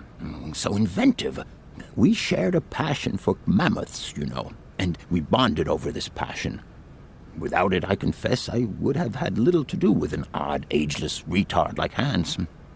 At the time, we were both students. Well, sort of. Put it this way. Hans had special permission to attend paleontology lectures. You see, he didn't really have the necessary qualifications. In exchange, Hans did a few odd jobs around the university. Your Hans Vorarlberg sounds uncannily like the one I'm looking for. I'm not sure, my dear. Hans was above all questions of money and business. Just to imagine him running a factory, perish the thought. Can you tell me a little bit more about him? He was always a mystery to me. He never said very much, and never quite seemed to grasp what you said to him. He expressed himself instead through his incredible mechanical contraptions. His inventions, I admit, have been much appreciated by the university. The few times we really did talk, it was about his strange interest for mammoths and a doll. Some sort of doll that obsessed him. A doll, you say? Yes. He kept talking about it. One day he described it to me. A sort of children's toy. A miniature mammoth mounted by a mount. It appears he found it in a cave not far from his home. The event all sounds very dramatic. His account was slightly confused, but it awoke a great interest in me. What do you mean? To my knowledge, there is only one tribe who made figurines featuring a mouth, and that tribe is the Yukols. They live in the farthest reaches of Syberia, and for them, the dolls constituted a sacred object, illustrating one of their central legends. How such a doll made the journey from the frozen Siberian north to a cave in the French Alps is a mystery to me. Even today, it is beyond my comprehension. Have you considered that Hans Vorarlberg was maybe making it up? You said yourself he didn't seem to have all his mental facilities intact. No, that's impossible. Hans couldn't invent a story like that. The doll is a sacred part of the Syberia legend. He described it to me in exact detail. Syberia itself is a chimera that paleontologists of the world are very fond of pursuing. Arriving in Bergstadt is an amazing experience. I've never seen such a station. You came by train? Yes, in a kind of clockwork train with a spring mechanism that winds down regularly. You mean you drive a train? Young ladies of today never cease to amaze me. Oh, no, I'm not the engineer. The train's engineer is actually an automaton. I am sorry, all this probably sounds very strange. A clockwork train, driven by an automaton. I once knew a man long ago who could have invented such a train. It was he who designed the bandstand in the main square. To think that he was even capable of creating such a gadget. He was astounding, a true genius. But oddly, at the same time, he was also almost a child. It was as if his mental and physical evolution had definitively halted at the age of 10. Can you believe that? Yes. I think I can believe that. At least I'm beginning to. My train stopped in a peculiar aviary. It's very odd. A lot of bird species seem to seek harbor there. Ornithology is far from being my favorite subject, but I must concede that the station is the pride of the university. It was initially intended for teaching purposes, but then birds started arriving from all around the world. It seems that there are still rare species breeding there and flourishing. Are there? Can you give me an example? I have been told about a kind of bird with peculiar habits. Let's see now, the Amazon cuckoo, that's right. But, I'm so foolish, I can't remember what was so special about it. Just that its behavior is very peculiar. The Amazon? Where's the Amazon? What is the Amazon? I'm sorry, my dear, but one cannot learn everything in a lifetime. Specialization is the key to real knowledge. Why don't you pay a visit to our library? Thank you very much. If I were to say Forest Sauvignon to you, what would you say? Oh, let's see. Sauvignon. Sauvignon? I would say it's some kind of tropical shrub, don't you think? We are talking about the same plant, then. It is a very rare shrub with small, juicy fruits. I found a book about the Amazon, and it says that there are even Sauvignon plants growing right here in Bergstadt. You wouldn't know where, would you? Amazon Sauvignon plants here? No. No, I don't think there are any. Highly implausible. But you should ask the station master. He is keeper of the greenhouse at our university, so he could tell you more than me. Oh, thanks very much. Professor, how do I say this? You see, I didn't think I'd need a lot of money when I set out. And it turns out I need money after all. It's a delicate matter, I know, but I was wondering if you could help me out. My dear, it would be a pleasure. But you see, I barely have enough myself to cover my meager expenditure on what I'm paid by the university. Sorry, I didn't mean to offend or... However, if we look at the example of Hans, it is true that our university always rewards people who perform some service for it. This is our dear rector's jurisdiction, however. I'll leave you in peace. I hope I haven't disturbed you too much. Sorry? No, not at all, my dear child.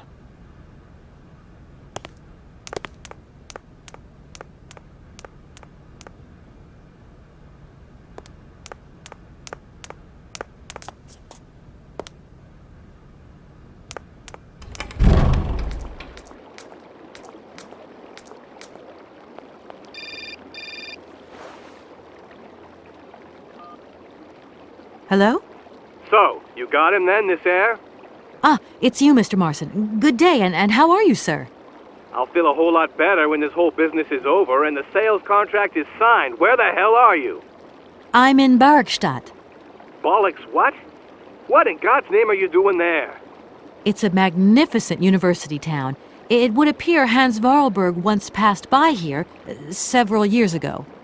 So if he isn't there anymore, then there's no point hanging around. I hear what you're saying, sir, but I have good reason to believe that Hans Vorarlberg is still alive. For the time being, I'm trying to gather extra information from people who have known him. What's your next destination? I'm not exactly sure yet. Doesn't sound like you know too much, Kate. I just need a bit of time, Mr. Marson. Yeah, well, time is what you ain't got. Keep me posted.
Everything okay, Oscar?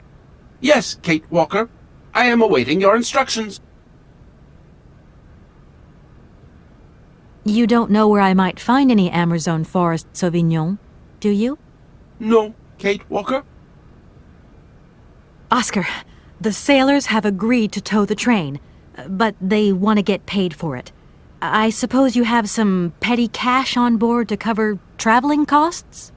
No, there is nothing like that. You will note, however, Kate Walker, that every effort has been made to ensure maximum passenger comfort.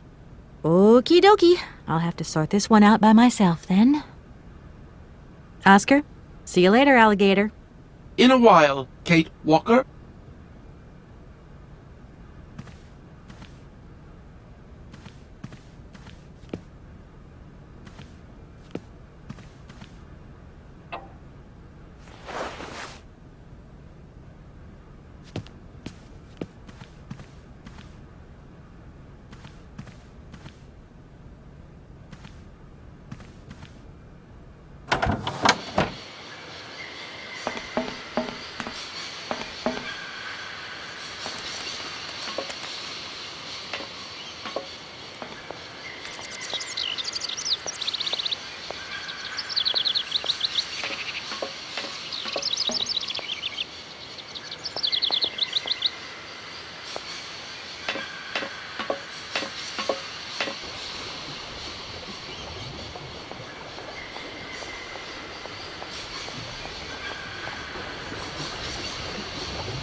I'm sorry to disturb you.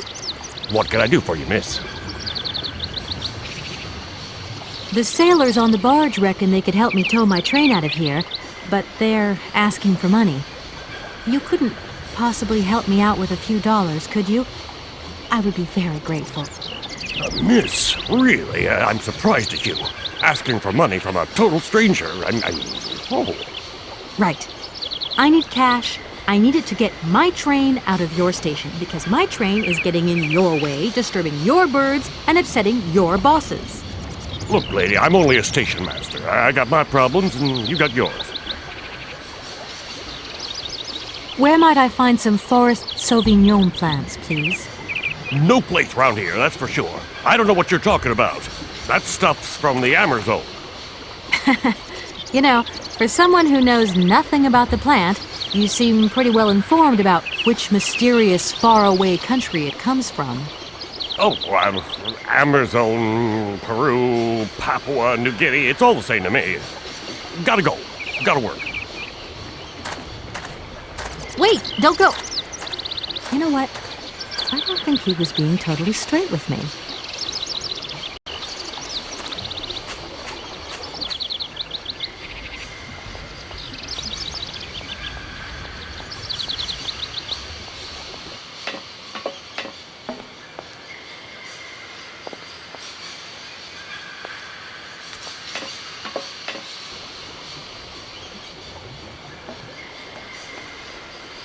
Excuse me, station master, but I need you again. Can't you see I am very, very busy? No. Well, I am. Very busy indeed. But, okay, I think I can give you a minute of my time. I'm looking for a kind of little juicy berry. You don't know where I could find some? Look, lady, the station doesn't have any Sauvignon berries, not even forest Sauvignon. Funny you should mention it. That's exactly what I was looking for. Forest Sauvignon. Sauvignon, raspberries, red currants, they're all the same to me. And we don't grow none of them here. But you see, I have just read a very interesting book which says that the rare Sauvignon berry is actually cultivated here, in the famous Baruchstadt University aviary itself. Well, if it's in a book, then don't believe everything you read, miss. I don't know why, but I don't think you're telling me the truth. What do you mean? I don't know. How should I know where to find your stupid grape? Go ask your professor, what's his name, Pons, the paleontologist. But you're the master of this station, so you should know better than anyone. Nobody tells me anything. I don't know. Go see the old guy with the fossils. I won't disturb you any longer, Mr. Station Master. Welcome to Baruchstadt, miss.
Do excuse me, Professor. Professor, sorry to disturb you again. Professor, I have brought you something that should be of interest to you. Look. What have you got there, then? Let's see. An effigy of a mammoth. But this is Hans' doll, is it not? Yes, of course it is. How on earth did you... Oh, my God. It's in my hands. It exists. It really exists. Please do excuse me. I'm deeply, deeply moved. You see? Your Hans and my Vorarlberg heir are one and the same. This is incredible. After all these years, how can I ever thank you, my dear? Oh, I must waste no time. I'm off to my laboratory. I must study this carefully. May I borrow your treasure a moment? Well, actually, Don't worry, miss. I will take the greatest care of it. But I need to study it. You see, it has such importance to me that this very afternoon I shall deliver an impromptu lecture to my students about this very object. If you are interested in Hans Vorarlberg, then it is essential that you attend. Do you think so? Obviously.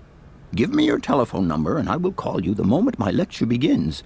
I will return you your doll at the end. You have my word.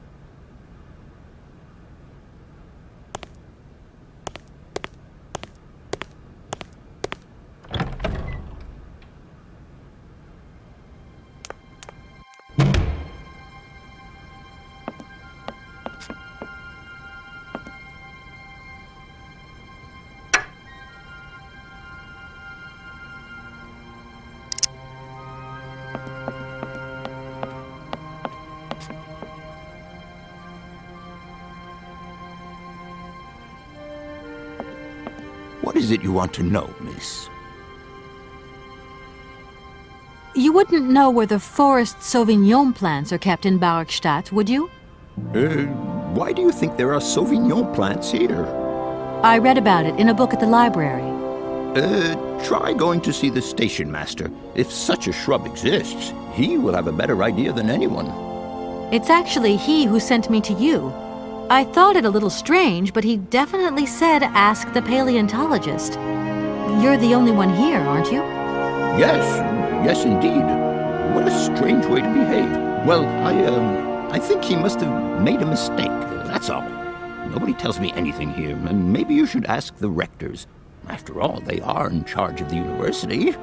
All right, thanks. I'll leave you in peace. I hope I haven't disturbed you too much. Sorry? No, not at all, my dear child.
Gentlemen, forgive me for disturbing you again, but I have a little problem. A little problem, a little problem. Everyone has little problems now, you know. They are kept to oneself, and they don't stop the world from turning. Nor trains from leaving stations. Are you sure there are no Amazon Sauvignon plants in Barkstadt? Because I have just interviewed the station master and the paleontologist, and what they said really didn't convince me that there wasn't any here. We are quite definite on this point. There are no Sauvignon plants growing in Barkstadt. You see, miss, the Amazon forest Sauvignon is a rare shrub that requires very special conditions for growth. That's right. Conditions that are very hard to reproduce, believe you me. Difficult, but not impossible. Fortunately, our garden has proved very successful. Your garden? So, there is a garden in Barkstadt?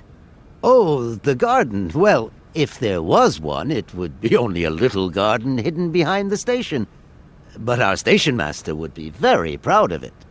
He would take very good care of it, too. Everything would grow marvelously if we were able to cultivate it at all, and it would be all down to his gardening prowess.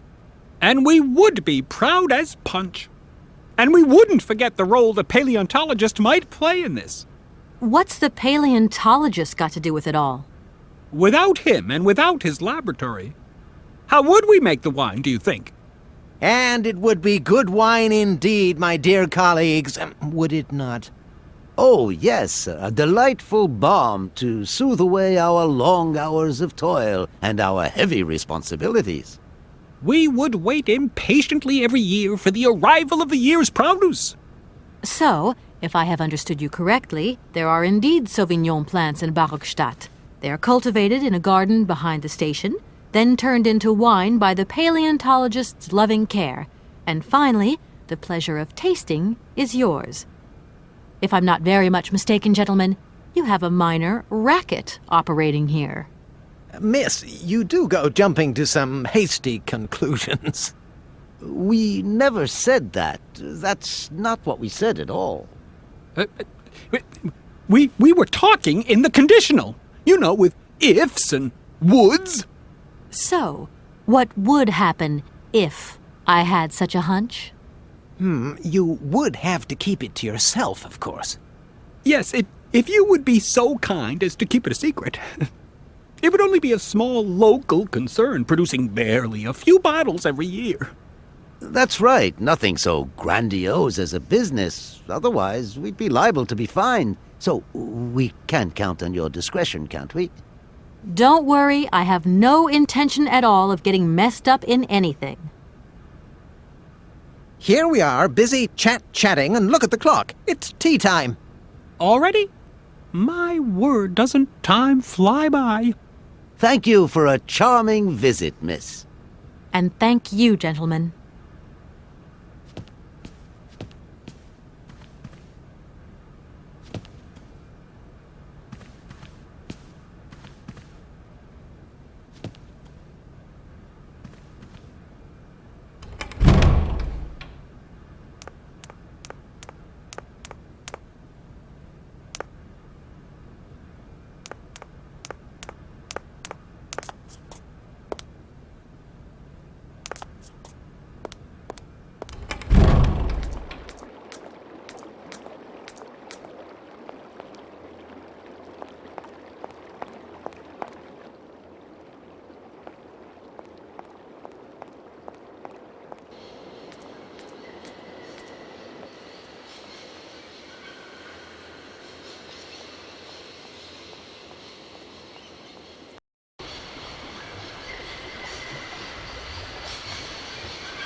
Excuse me, Station Master, but I need you again. Can't you see I am very, very busy?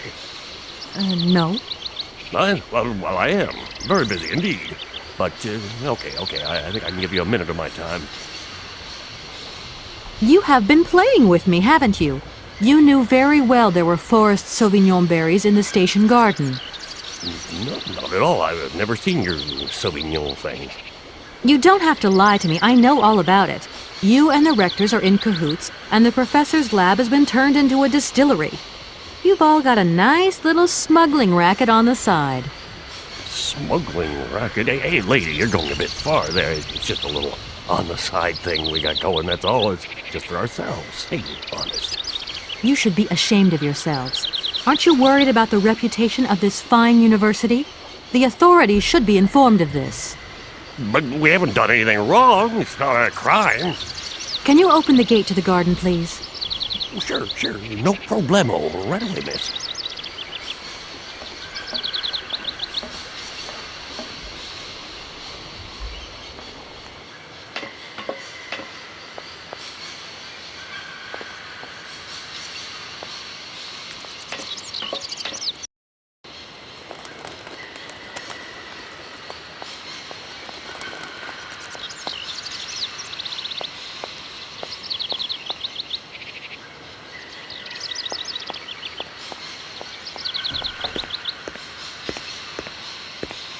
There you are.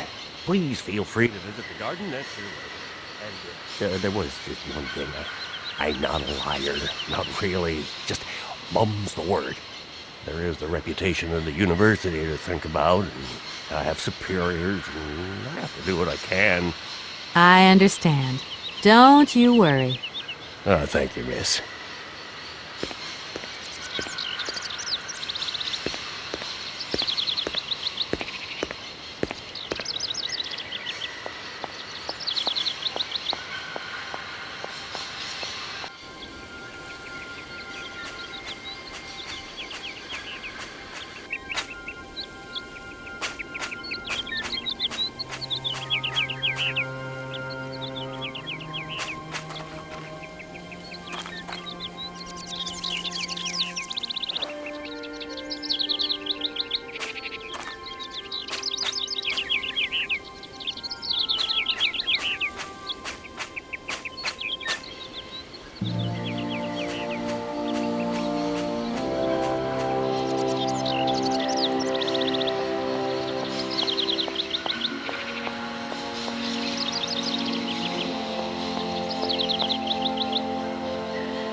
Impossible to reach it.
Yeah, miss, please, excuse me.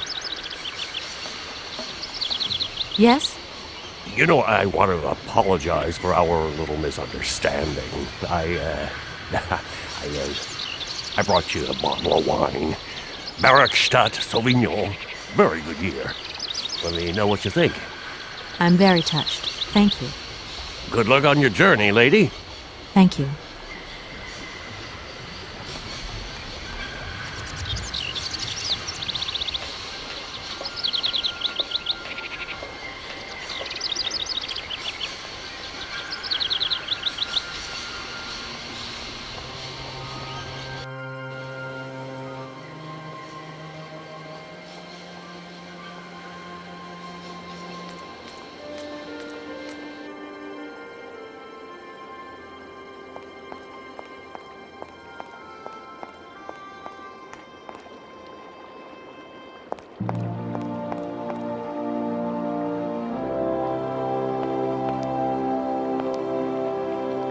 This thing's jammed.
Gentlemen, forgive me for disturbing you again, but I have a little problem. A little problem, a little problem. Everyone has little problems now, you know. They are kept to oneself, and they don't stop the world from turning. Nor trains from leaving stations.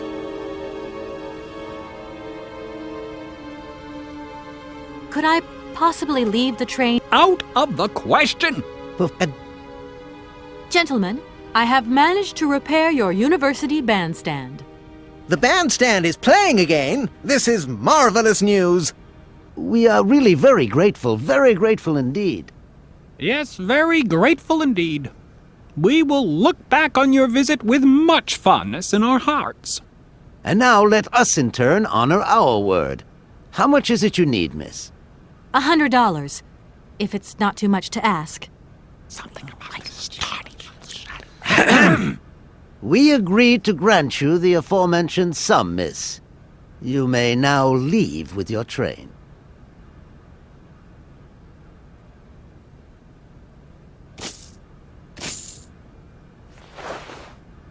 And while we're on the subject, when will you be leaving? Yes, because now you should relocate your train as quickly as possible.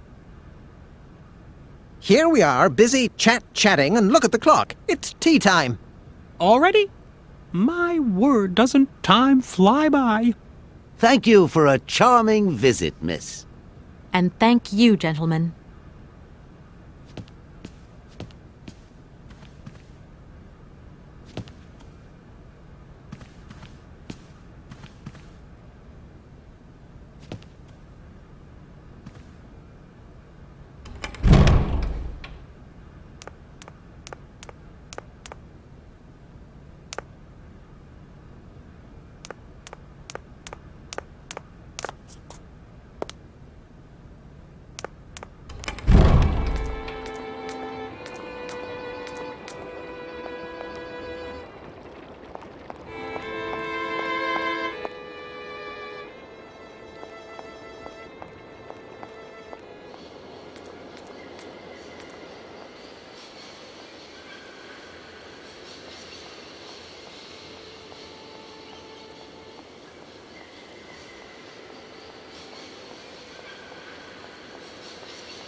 There you go. Here's your money. I've checked it. It's all there.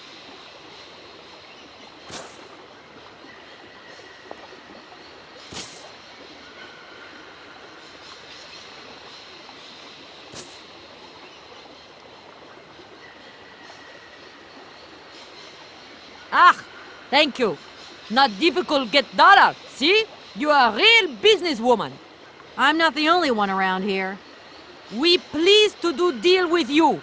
Now, you open lock or we no help you. Why didn't you manage to open them? After all, you don't have to be a genius.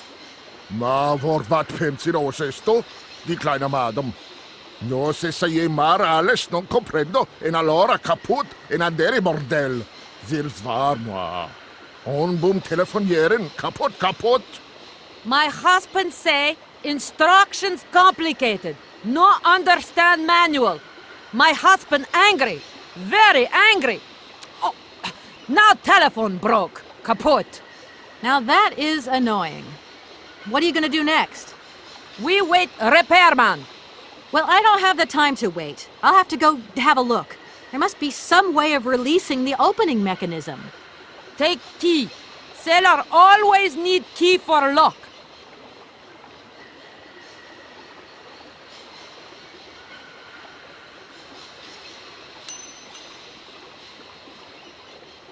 Okay, thanks.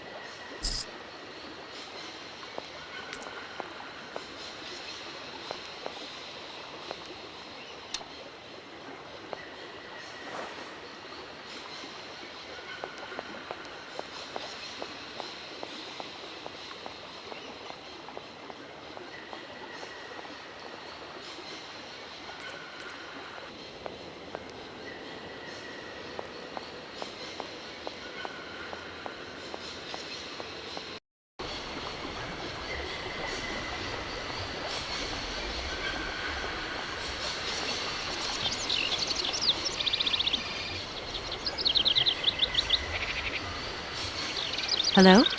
Kate, how's my little baby girl? I was thinking about you only yesterday because I saw this fantastic fur coat. You are wrapping up warm, aren't you? I mean, people in foreign countries never know how to dress properly for the weather. Mom, it's so sweet of you to worry, but I'm fine, really. The trip's a breeze, no worries. I mean, there's...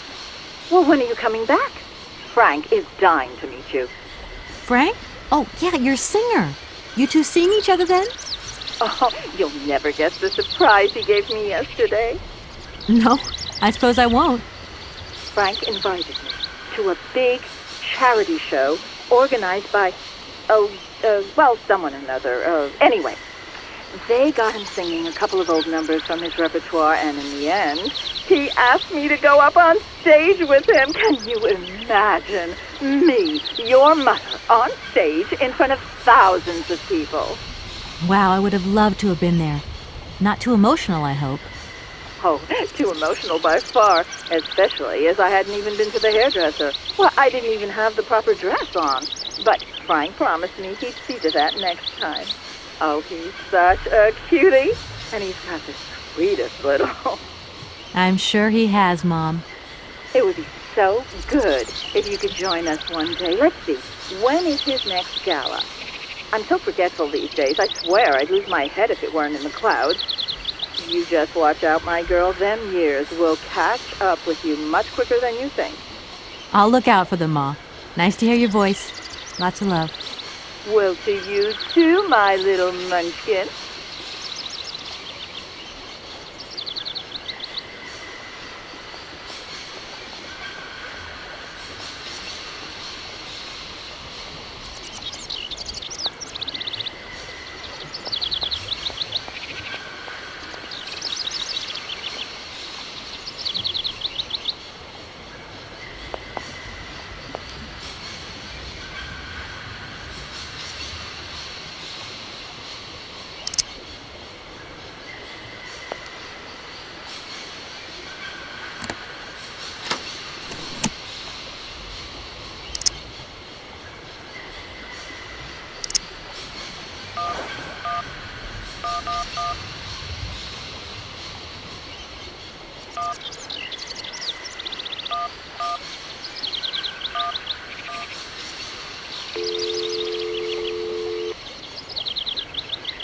Welcome to the East Block Control Center. To start, press the number sign. If you are using the Haltenberg lock, press 1. If you are using the Morloff lock, press 2. If you are using the Koningpass lock, press 3. If you are using the Barrackstadt lock, press 4. To return to the last command, press the number sign. If you want to raise the water level, press 1. If you want to lower the water level, press 2. To return to the last command, press the number sign. You want to lower the water level in the Barrackstadt lock? To confirm your choice, press star. To return to the previous command, press the number sign.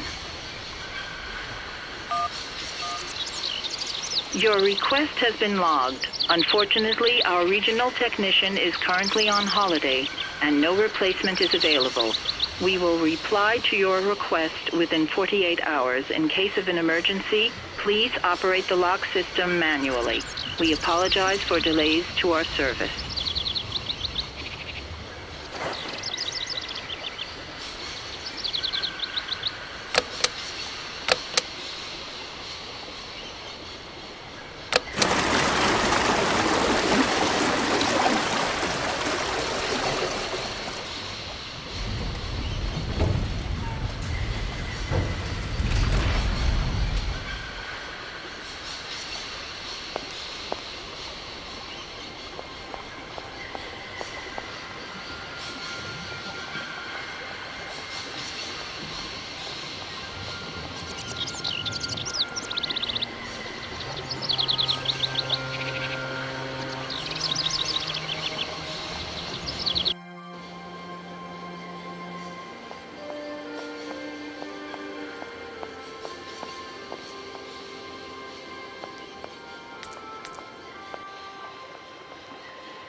Hey there!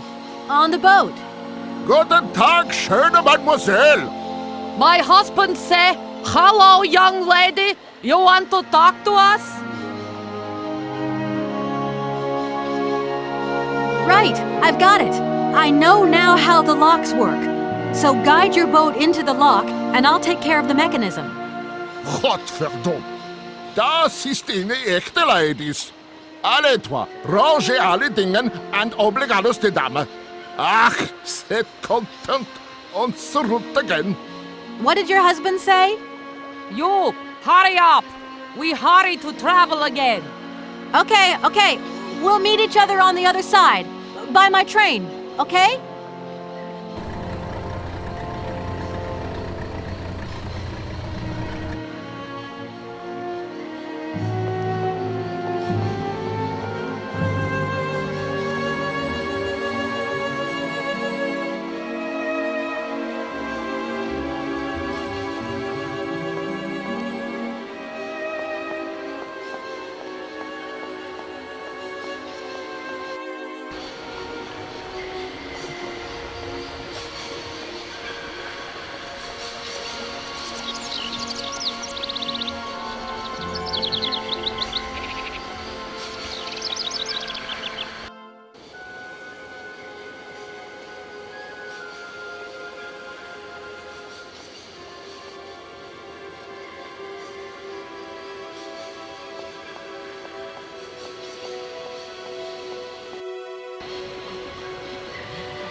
Hey there!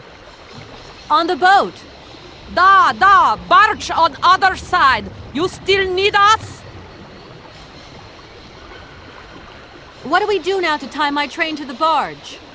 Mademoiselle Takatak, loco coco mitchen. What did your husband say? You attach chain to train and chain put train with barge. Hop! Catch it, sir.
Hello, Kate Walker here.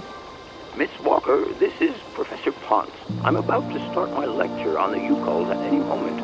Please make haste to come. Okay, I'll give it my best.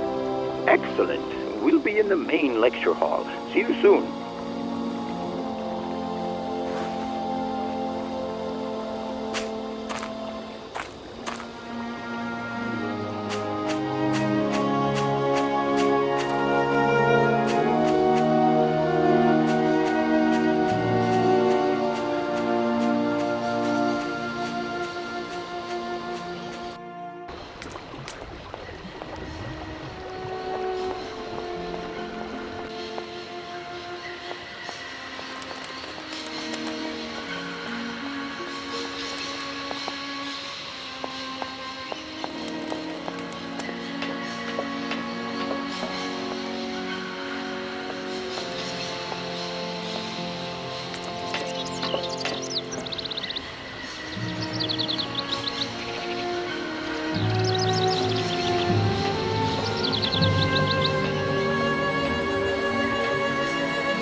Ah, there you are, Miss Walker. Good, good. Take a seat quickly. I'm impatient to start my lesson.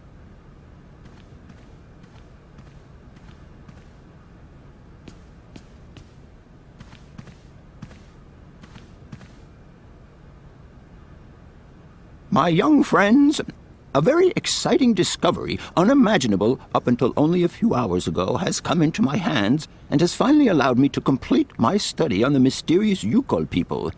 Lights, please. The Yukols are a people from the far north about whom very little is known. They live far away, very far away, on the frozen borders of Syberia.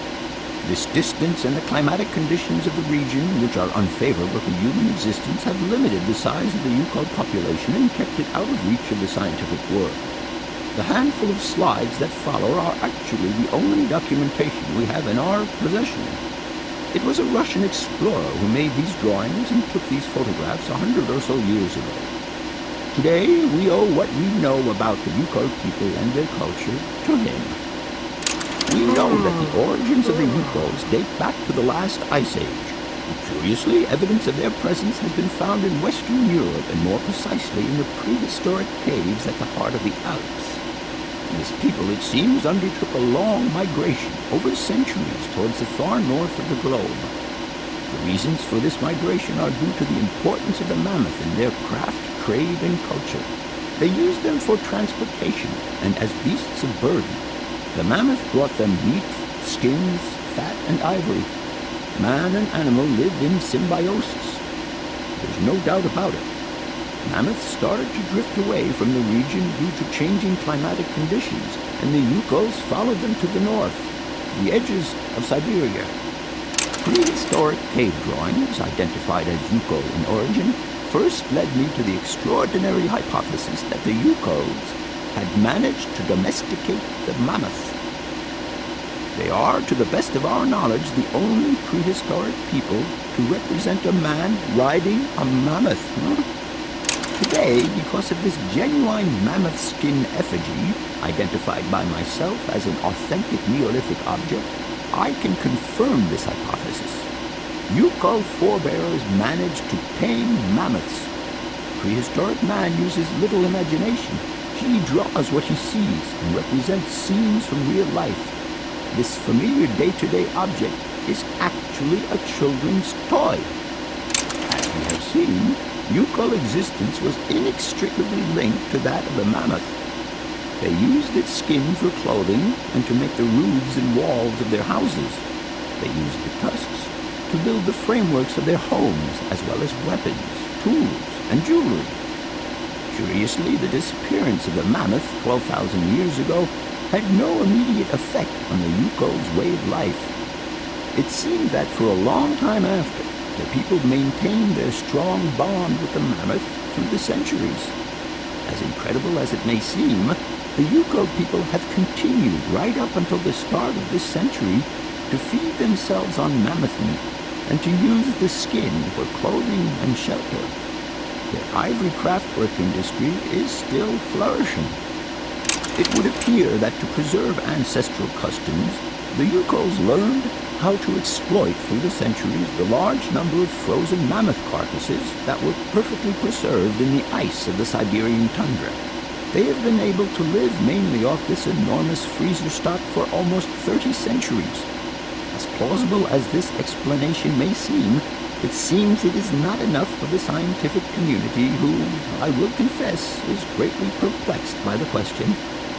In the absence of acceptable scientific evidence, we have to make do with Yukol shaman artifacts. The research department that I have the honor to represent today lends no credence to the myths and legends that these tribal charlatans peddle. We have to take their stories at face value, mere tales to while away the long Siberian winter. The legend of the Siberian ice ark is a very good example. You are invited to find out for yourselves from the pamphlet that I had passed around to you. This legend would have us believe that today, somewhere on a lost island to the north of Syberia, there are living mammoths still in existence, a sort of hangover from the Ice Age. This small herd has been miraculously preserved for more than 120 centuries by the Yukol's tender care. And the island on which the pachyderms are said to live is called Syberia. My friends, I advise you to resist the temptation you may have to believe in this pish and tish. The island of Syberia is not charted on any map, and the idea that mammoths have survived to the 21st century is an idle scientist's pipe dream. The Yukols were sadly among the first victims of the colonization of continental Siberia led by the Russians in the 20th century.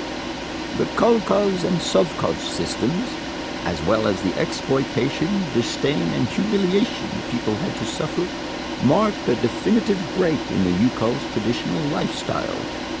Since the collapse of the communist regime, the Yukol population finds itself confronted with the same political and social upheavals that other Siberian communities are experiencing.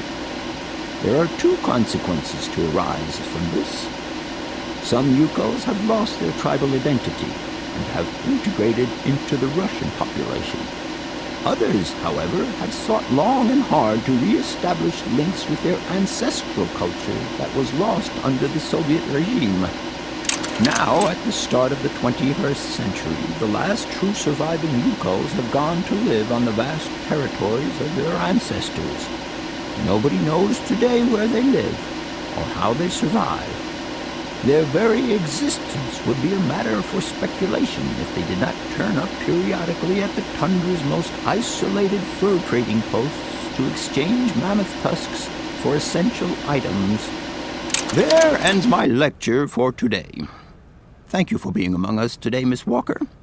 Please make your way to the laboratory where you will find your mammoth doll. There are also photocopies of my lectures should you so require them.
Professor, it's me. I've come to pick up the mammoth doll. The doll is waiting for you there, Miss Walker. Please take good care of it. Don't worry. I'm beginning to get quite attached to it myself. Can I trouble you just a little longer? With pleasure, Kate. I'm all ears. I would have loved to study at a university like this. No age is too old to start learning, my dear. Maybe, but you know, the eternal student and all. You prefer being an eternal lawyer? I have more important things to deal with. Live problems, not things that died millions of years ago. Everyone has their own priorities, my child.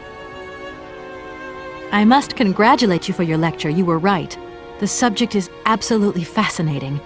I never believed that mammoths could be so interesting. What you heard was only the tip of the iceberg, my dear. But if I have at least awoken a passion in you, I'm only too proud. Did Hans Vorarlberg agree with your hypothesis on the Ukals being able to tame mammoths? Now, Hans was no man of science. His pathological obsession was to find mammoths that were still in existence. Such a hypothesis is somewhat overblown, don't you think? You don't believe in it yourself? Mammoths died out thousands of years ago. Of this we are certain. Today, the only mammoths in Syberia are frozen ones. Do you know where Hans might have gone after his stay here in Barrackstadt? No, but I would not be surprised if he left in search of the Ukals, or what is left of them today. I'll leave you in peace. I hope I haven't disturbed you too much. Sorry? No, not at all, my dear child.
I'm sorry to disturb you.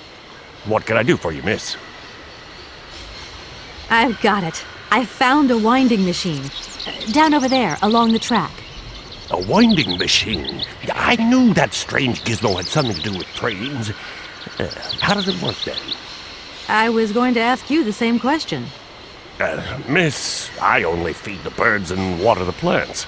Mechanical stuff's just not in the job description, okay? I won't disturb you any longer, Mr. Station Master. Welcome to Barrackstadt, miss.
Hello? Where are you? Hi, Dan. I'm in Barrickstadt. Bollock what? Is that a town? I hope the man you're looking for lives there. Are you coming home soon? From what I gather, it's one huge university with an extraordinary station aviary. If you could only see it, there are trees and birds everywhere. It's so weird here. Sounds like a great place for a bit of sightseeing. So, are you coming back soon? I don't think so. In fact, the train I'm traveling on has some kind of a mechanical problem. We've been forced to stop here. Us? I thought you were alone. Who's with you? Oscar, the train engineer. You're messing around with mechanics now, are you? Don't be so stupid, Dan, please. Oscar is an automaton created by Mr. Vorarlberg, the man I'm looking for. And he's not any old robot. He's a sophisticated butler type, if you see what I mean. He's a bit obsessive as well. Kate, I don't know what they're feeding you in Europe, but don't you think it's time that you came home? But my mission still isn't finished. To hell with your mission. I don't know why you accepted it in the first place. If you just stuck to the middle of the road, then we wouldn't be in this mess. We? If there's any mess, it's me who's in it. And while I'm trying to come to grips with strange towns, you, my darling, are sitting at home on your butt. I seem to remember we had nothing against my departure. It was only going to be 2 or 3 days, Kate. Please, try to put yourself in my shoes. Your shoes. Not only do I have to fit myself into your diary, but I've got to get myself into your shoes as well? Is there anywhere else Sir would like me to put myself while we're on this subject? Look, I don't want to talk about it now. Call me back when you've calmed down. I was perfectly calm before I picked up your call. I only wanted a few words of encouragement, not your disdain. Was that too much to ask? You can be such a selfish... Takes one to know one, sweetheart.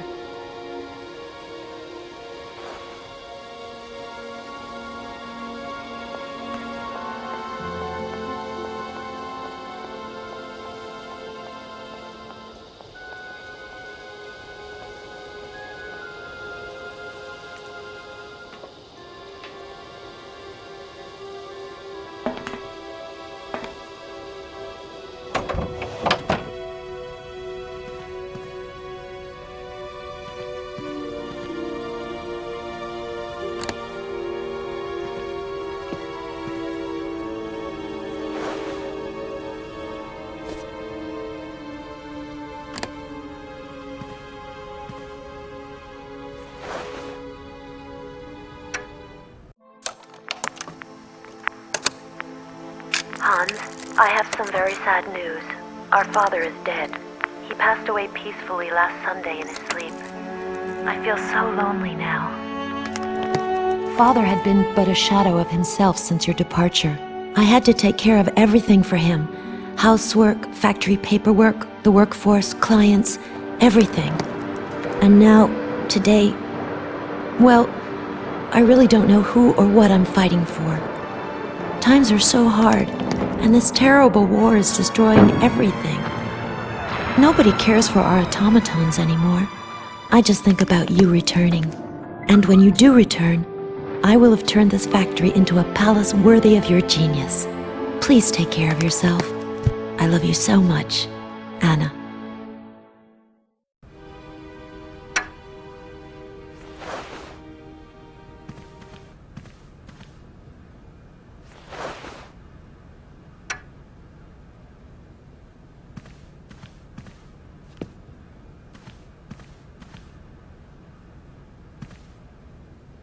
Everything okay? Yes, Kate Walker. I am waiting to continue our journey. You know, I think I would have liked being a student at this university. Everything's just so different here. Yorkshire does feel like another planet. The planet New York? Is that our next stop? Not exactly, Oscar. But I don't think you'd like it there. It doesn't run like clockwork. Oscar, if you tell me one more time something's missing, I'll... Everything is ready. Take your seat, Kate Walker. We are leaving. I'll... Okay...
What are you doing there, Oscar?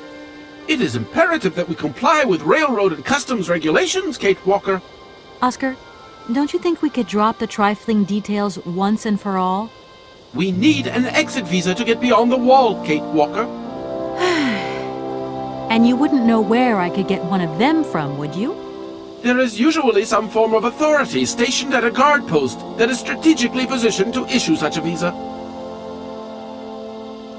Do you realize, my good man, that as a lawyer charged with an important matter of inheritance, I could sue you for obstructing justice?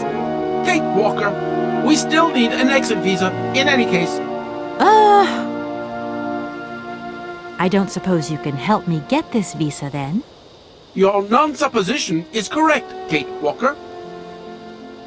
You do realize, don't you, Oscar, that by preventing me from continuing this journey, you are also depriving yourself of the opportunity to meet your creator, Hans Vorarlberg. Procedure requires an exit visa, Kate Walker. God, I think I'm going crazy. That is not a requirement, Kate Walker. Only an exit visa is necessary. Oscar, the automaton that drives this train will be really impatient to leave soon because he's totally obsessed about punctuality. Yes, Kate Walker. And it's weird because sometimes when he drops all that stuff about procedure, he can be so charming and attentive. Please refrain from attributing human emotions to me, Kate Walker. Oscar, don't you think we've wasted enough time already? You neglected to find the clockwork winding mechanism for the train with sufficient haste, Kate Walker. What nerve! And you refused to lend a helping hand. Help that could have been invaluable to me. I agree, Kate Walker. If you weren't so obsessed by procedure, we wouldn't have had a hitch. I am not entirely convinced, Kate Walker. Oscar, please, let's get in the train and leave, can we? Yes, Kate Walker. Give me the visa. Okay, see you later, Oscar. Yes, Kate Walker.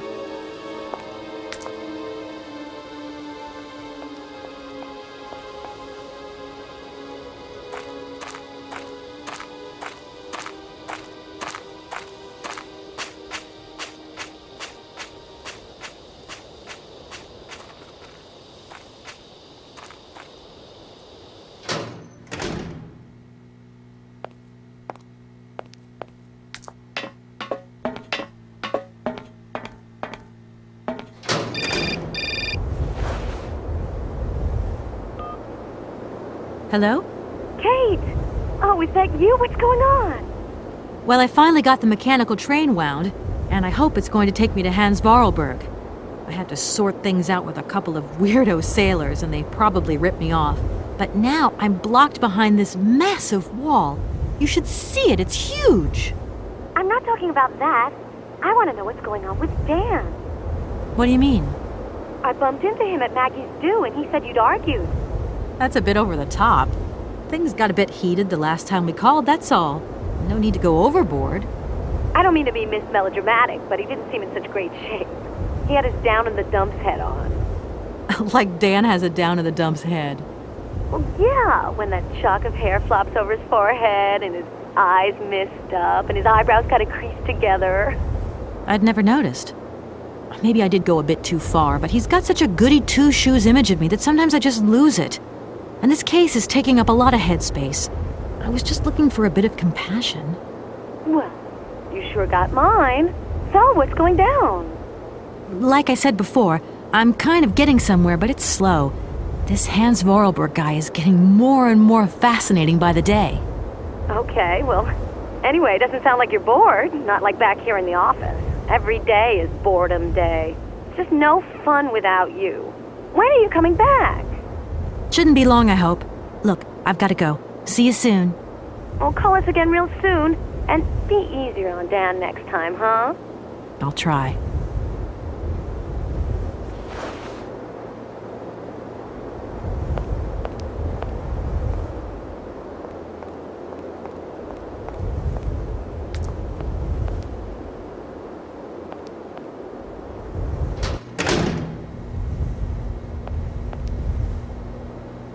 Good day to you, sir.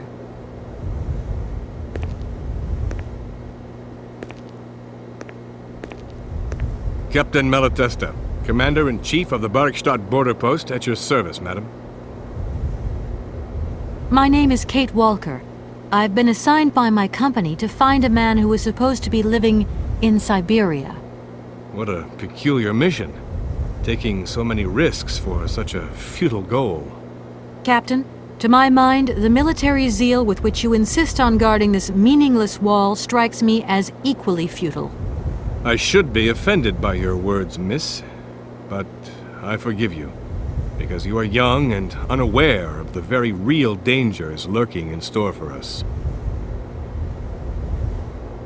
I need a visa to cross the wall and to continue my journey to the east. They told me that you are the only person in a position to issue such a visa. Indeed, this responsibility is part of my duties. However, I am not currently issuing visas because nobody must venture beyond the wall. And why not? It's far too dangerous, in particular for a lady of your standing who is traveling unescorted. Dangerous? What exactly do you mean, Captain? The enemy, miss. The enemy. I've been observing them for several years through my telescope. There's one particular horseman stationed yonder. He's a scout from the invading enemy army, and he's been spying on us. So I have to be extremely vigilant. He knows that I know he's there, you understand? And as long as I keep my eye on him, he won't dare try anything. Are you sure? Please, take a look for yourself. Is the person who takes care of the gate anywhere around? There is no person who takes care of the gate. Believe you me, ma'am. I have been the one and only guardian of this gate since 1968. That year I took over the position from the late Lieutenant Colonel Malatesta, my own father. In that case, can you tell me how the mechanism works? It sure looks complicated to me. Not at all. It is child's play for anyone who takes the time to work out its surprisingly straightforward logic. And from the looks of your locomotive, it shouldn't pose you any problems. Why do you say that? When I caught sight of your formidable locomotive, I immediately said, heavens, only Hans Vorarlberg could design such an engine. And I know what I'm talking about, ma'am, because he invented the gate's original mechanism. It was his last creation here in Barkstadt. So you know Hans Vorarlberg? No, I mean, not personally. I was only a baby when he stayed in Barkstadt. My father spoke often of him, and I knew about his inventions. He left very many things behind him. I know. In any case, I noticed that his fantastic knack for inventing has not deteriorated with age. How's he doing? I don't know. In fact, I don't actually know him. I'm searching for him. An inheritance matter. I hope his train is going to lead me to him. And why not? His inventions are always full of surprises. Between the station aviary and this bleak wall, the change in atmosphere is radical, don't you think? It's been a long time since I've been at liberty to judge, miss. My duties forbid me from abandoning my post. Don't mind me if I retire, Captain. Please, madam. My respects.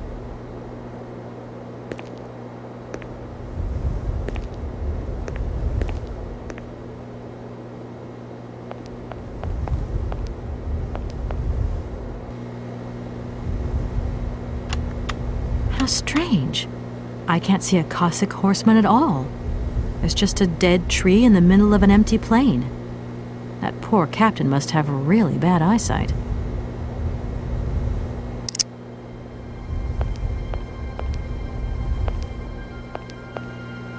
Look, broken glasses. If they belong to the captain, then he sure has eye problems going by those lenses.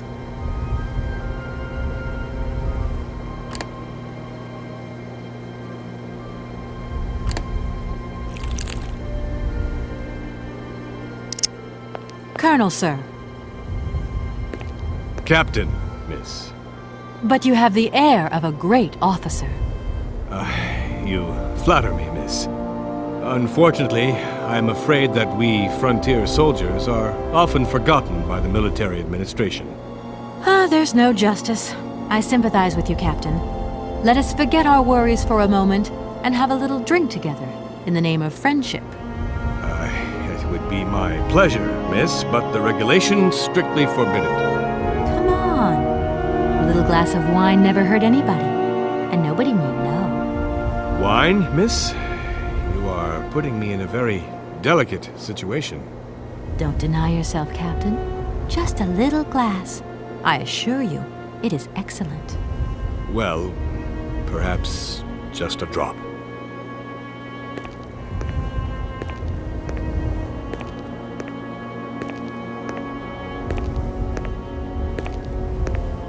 Here's your glass. To your good health, Captain. And to yours, miss.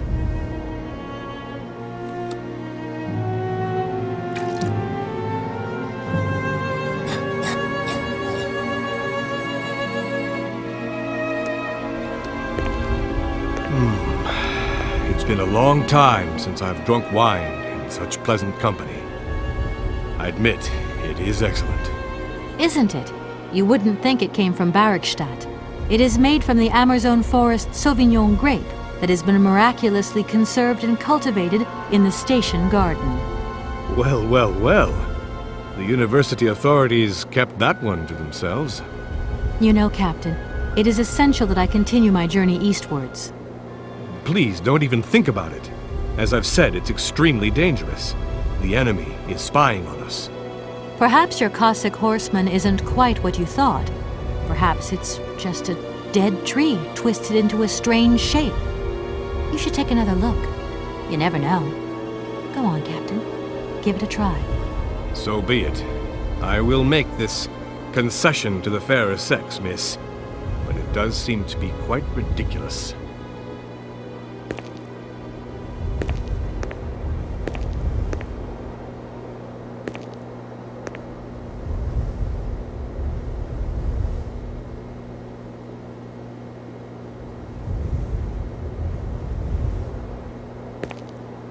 Incredible. How is this possible? By what strange magic? How could I have been so wrong for so long? The enemy was only a tree. I'm so ashamed. It's not that bad, Captain. It's only human to make mistakes, after all. A tree. Nothing but a dead tree. Pull yourself together, Captain. It's okay. And now I suppose there's nothing stopping you from issuing me a visa? Yes, of course. There is no more danger. All these years. And now the Cossack has gone. There is nothing left to watch. Captain, you should be delighted. From now on, you don't have to stay pinned to your watchtower. Travel can start up again normally.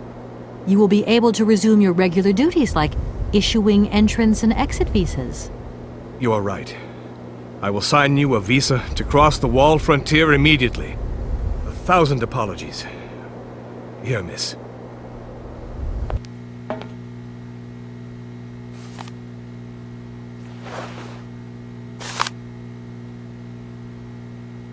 Thank you, Captain. And keep your eyes open. Miss, if we could keep this between ourselves, please. For the sake of my honor, you understand? You have my promise, Captain.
Here is the visa. I hope it's regulation, my dear Oscar.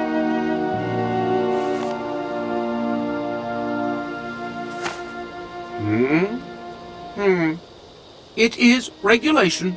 Here is your ticket.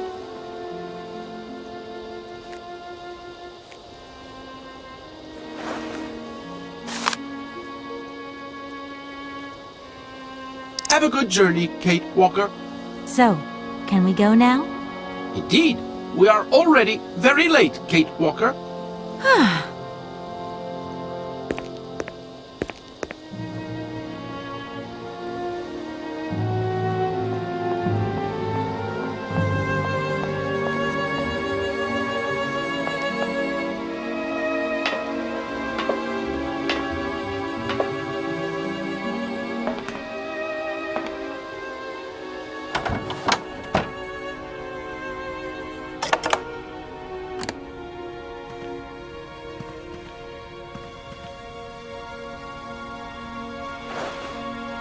Here you go, Oscar.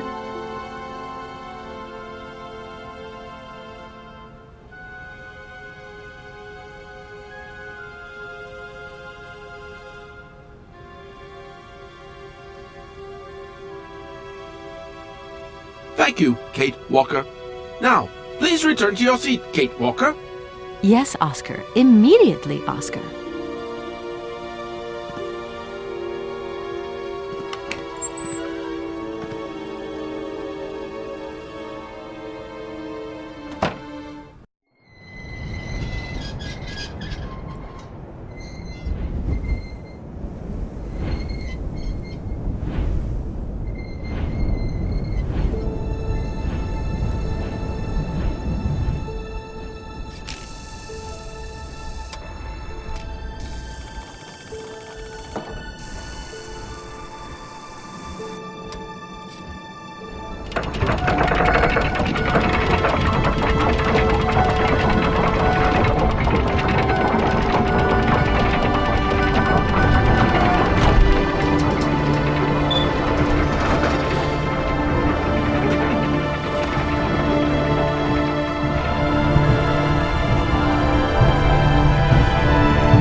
Kate Walker!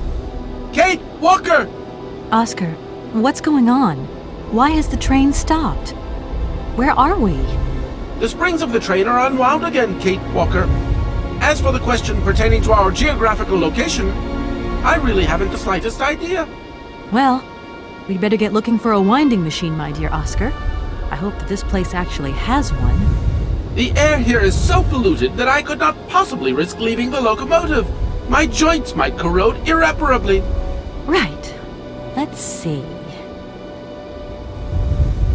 Okay, let's try looking on the bright side here. I need to stretch my legs. Is there something wrong, Kate Walker? Are you uncomfortable? Are the passenger facilities on this train substandard?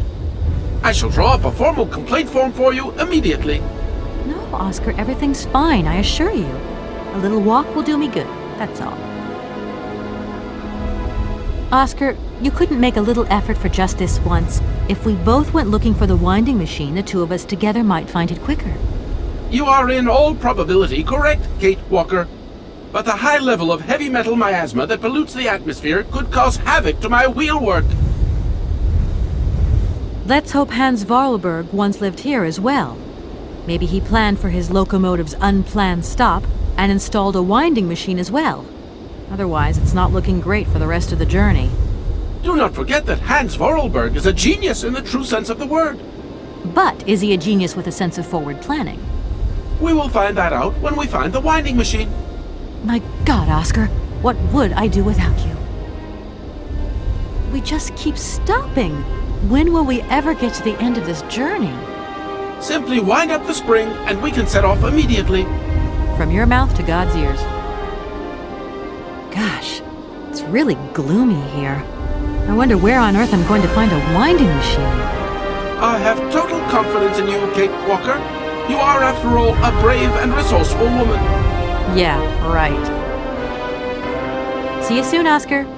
I shall stay right here, Kate Walker.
Hey, you there!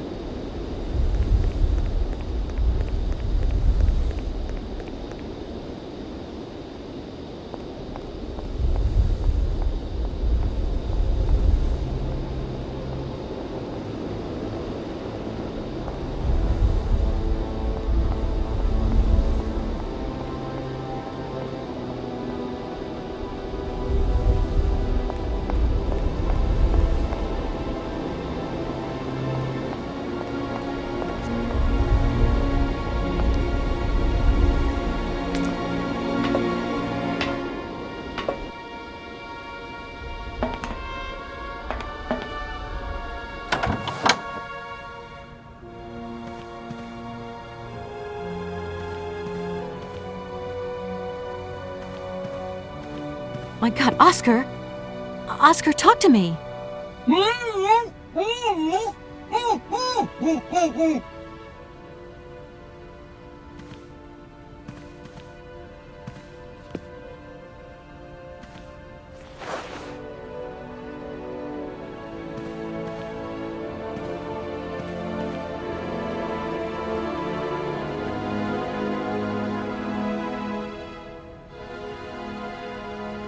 Are you okay?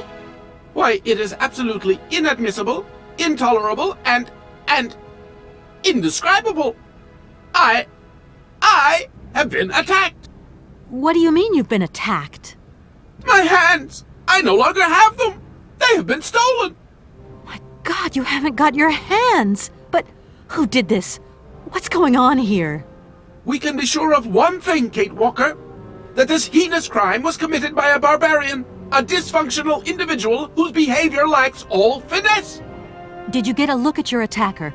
Tell me exactly how it happened. I was standing here polishing up my metalwork. I was just thinking that with all the dust in the air, it would be a good idea to... Oscar!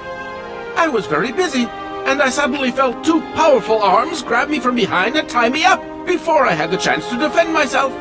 I wanted to call out, but my attacker gagged me before I could emit the slightest sound. Then he dismantled my hands with a terrifying pair of pliers. It was horrible. I can believe it, my poor Oscar, but did you see him? He was a real barbarian, I tell you. He had bloodshot eyes, steel teeth, and brown scaly skin, and he emitted foul odors. He was a monster, Kate Walker, a real monster, and he had a weapon. Oscar, please calm down. Everything's going to be all right. Who the heck would be interested in automaton hands? Even though I say so myself, my hands are two marvels of technology. Please promise to return them to me intact as quickly as possible. I am very attached to them, Kate Walker. You were attached to them, Oscar, but like you said, I'm a brave and resourceful woman. Thank you, Kate Walker. But please, above all, do be careful. Don't you worry about that, Oscar. Anything else you remember, Oscar? I have told you everything, and I'd rather not think about it anymore. Right, Oscar. Let's go find this hand bandit. And this time we're not going to be such a pushover.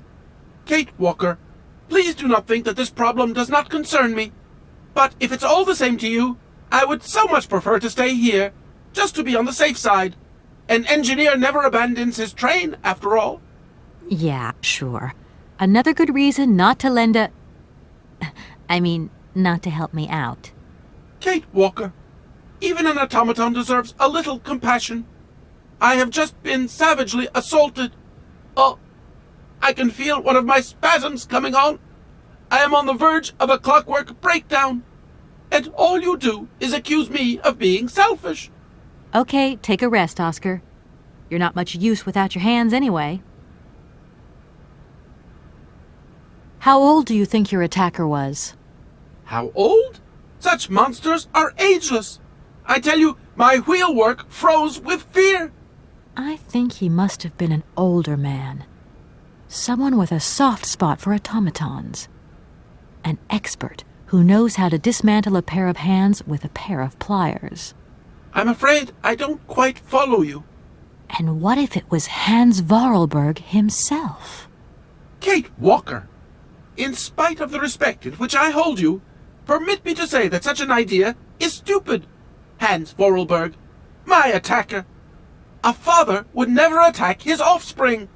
Get a grip on yourself. I should point out in all modesty that my attacker must have had muscles to overcome an automaton of my build. Maybe you're right there, Oscar. I do apologize.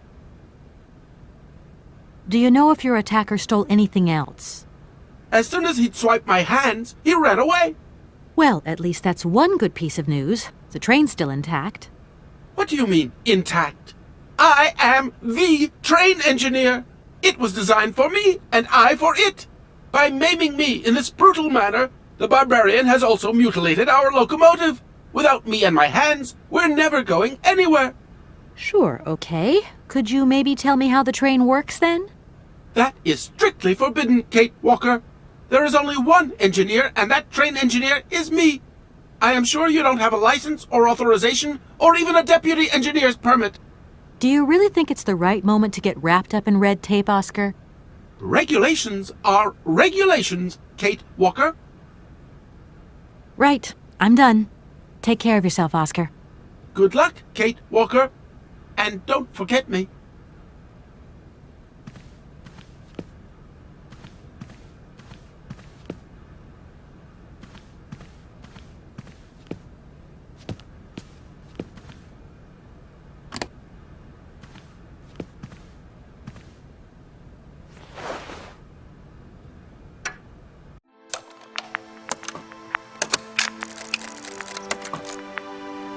My dear brother, what joy to have news of you after your long silence during the war years. So, you're working for the Russians now. I tell you, we've been hearing some worrying stories about them here. Just your description of that dingy factory makes me cough. But it's so good to hear that your talent is being recognized for its true value, and that your automaton creations are taking the place of workers for all those menial jobs. I'm so proud that Vorarlberg automatons are making such a contribution, even if it is small, to the improvement of people's lives. Meanwhile, back in Valladolid, we've been licking our wounds after the war years. Some people have returned, others not. Life is slowly coming back, but it's taking time. All my love, Anna.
Hello? Hello? Kate? It's Dan. Can you hear me? Dan, is that you? I can't hear you so good. Dan? Hey, talk. It's a conversation. Are you still mad at me? Come on, it's important. Dan, you're breaking up. I'll try and call you when I get out of this mine. Kate! Come on, what's happening? Listen, we've got to talk. Look, the line's just getting worse and worse. I'm hanging up.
Hey, you!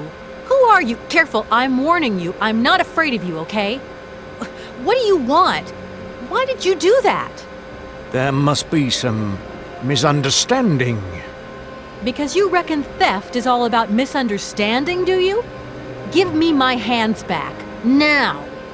Your hands? And what are those on the ends of your arms? I can explain everything to you. You see, I'm no thief. You broke into my train, assaulted my driver, mutilated him, and stole his hands. Apart from that, you are not a thief. I have not stolen them, miss. Only borrowed them for a while. You've got to be joking. I'm not joking with you, miss. I would never take such liberties. They belong to Oscar, my automaton engineer. Why did you steal them? They are extraordinary. Real mechanical wonders. I would never have been capable of designing such hands myself. Never. Such workmanship, such precision crafting. It is incredible. Absolutely incredible. And just because you like them, you decided to steal them? I have only borrowed them, little missy. Temporarily, you understand? Of course, I shall return them to you when I don't need them anymore. You can... Excuse me? You see, these hands are all I need to complete my plan. At last, I can finish off my automaton pianist and fulfill my dreams. Everything is now in place. You see, I have converted this old, useless, stupid factory into a magical theatre. As you can see, the furnaces, piping, chimney stacks, they've all been converted into one gigantic organ. I will be able to accompany the world's greatest living singer. Now all I need is her...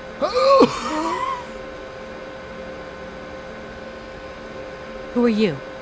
Sergei Borodin, the director of the industrial city of Komkoltsgrad. Or what is left of it, at least. But who are you, for that matter? And why have you stopped in my station without authorization? I didn't choose to stop in your station, but my train has a technical problem. My name is Kate Walker, and I'm an American lawyer. It is very kind of you to come so far just to visit this place. I repeat again, I never intended to stop here. I'm on a business trip. I'm a lawyer, goddammit. Right.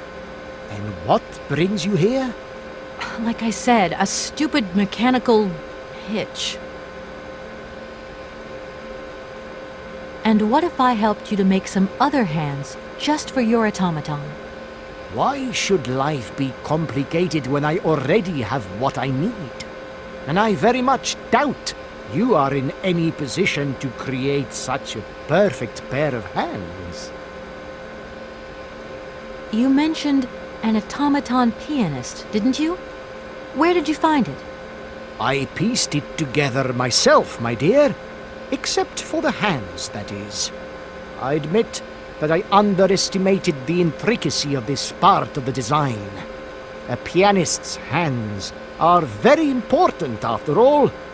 But enough. Now he has a perfect set of hands. Your passion amazes me. Have you designed any other automatons here? No. Clockwork mechanisms do not interest me as such. I simply needed a robot capable of accompanying Helena Romansky on my huge organ. I adapted an existing model, a reject automaton secretary. I reconstructed it and adapted it to this new function. An existing model, you say? Did you ever know Hans Vorarlberg? He was a kind of mechanical genius, like yourself. Hans Vorarlberg? Yes. Or maybe...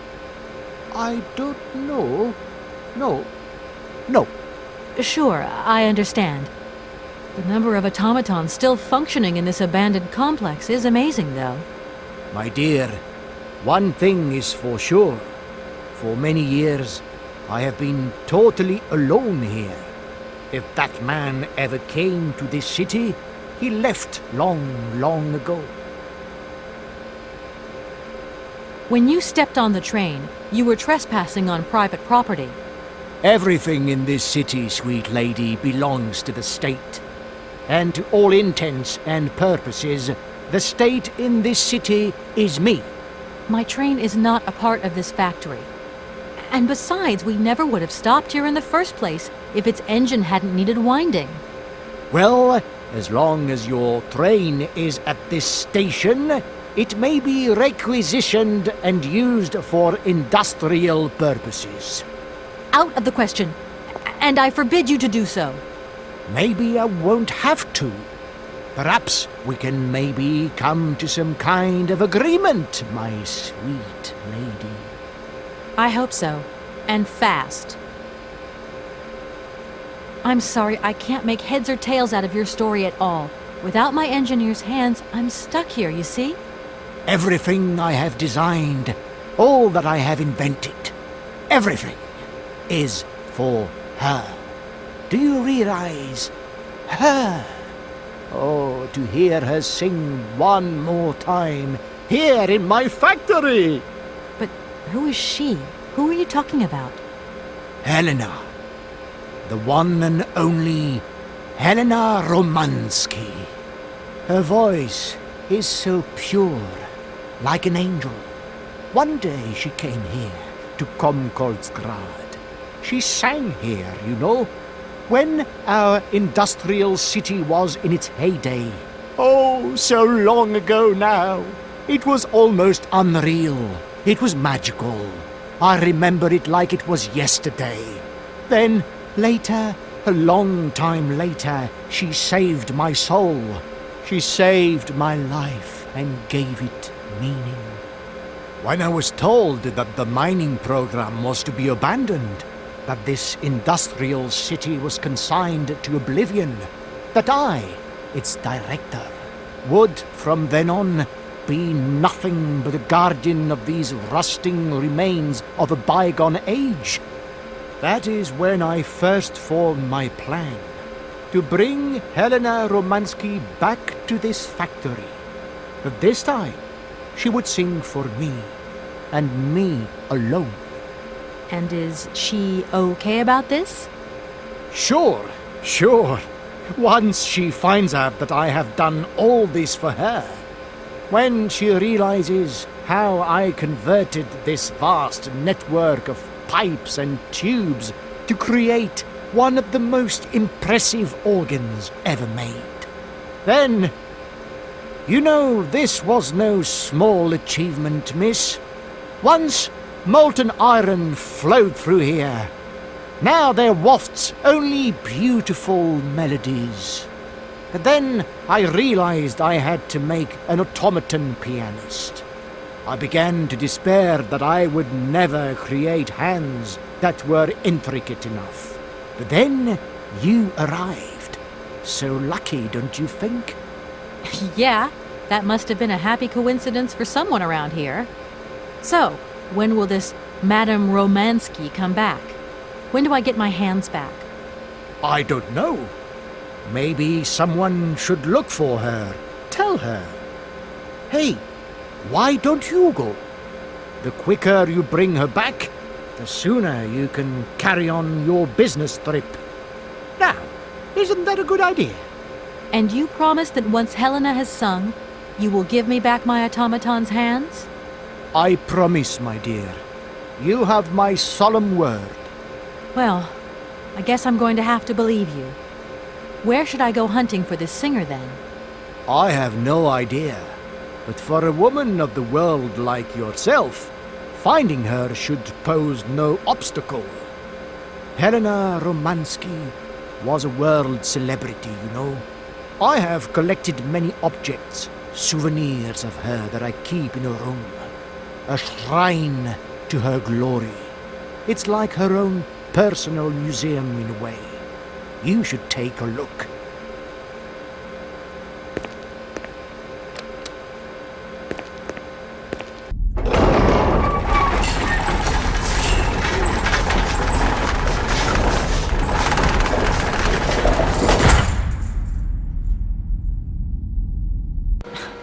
This whole story is completely nuts.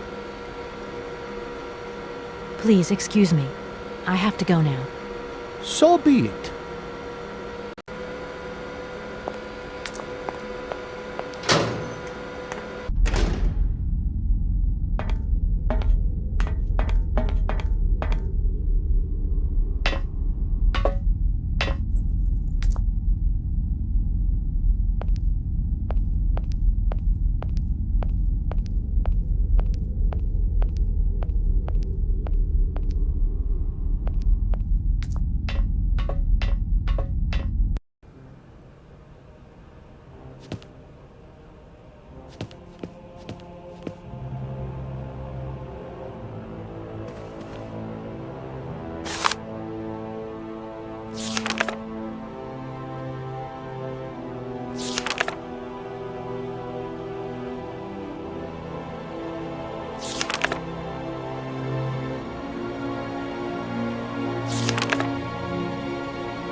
Hi, Mom. Kate! What? Have you seen the time? Why are you phoning me in the middle of the night? Sorry, Mom. I forgot about the time zones. Did I wake you? Well, of course you woke me up. I was sleeping deeply, too. I've simply got to get my beauty sleep. I've got an absolutely crazy day tomorrow. I'm sorry. It's just that it's real important and urgent. I haven't got a lot of time. Well, if it really can't wait till tomorrow, Munchkin, come on, tell your mommy what's up. No way I'm calling Dan for you, if that's what you want. Mom, listen, please. I seem to remember you're seeing a Marovich or something like that at the moment. No. Malkovich, Munchkin. Frank Malkovich. Yeah, right. So, but he's an opera singer, right? That's right. They say he had the finest voice of his time, my dear. Imagine that. That's just great. So then he must have known a famous singer called Helena Romansky. She's Russian, too. Please, if you can ask him if... Listen, honey, if it's stars you're after, Frank knows them all. I'll just wake him up and let him tell you himself. You mean he's...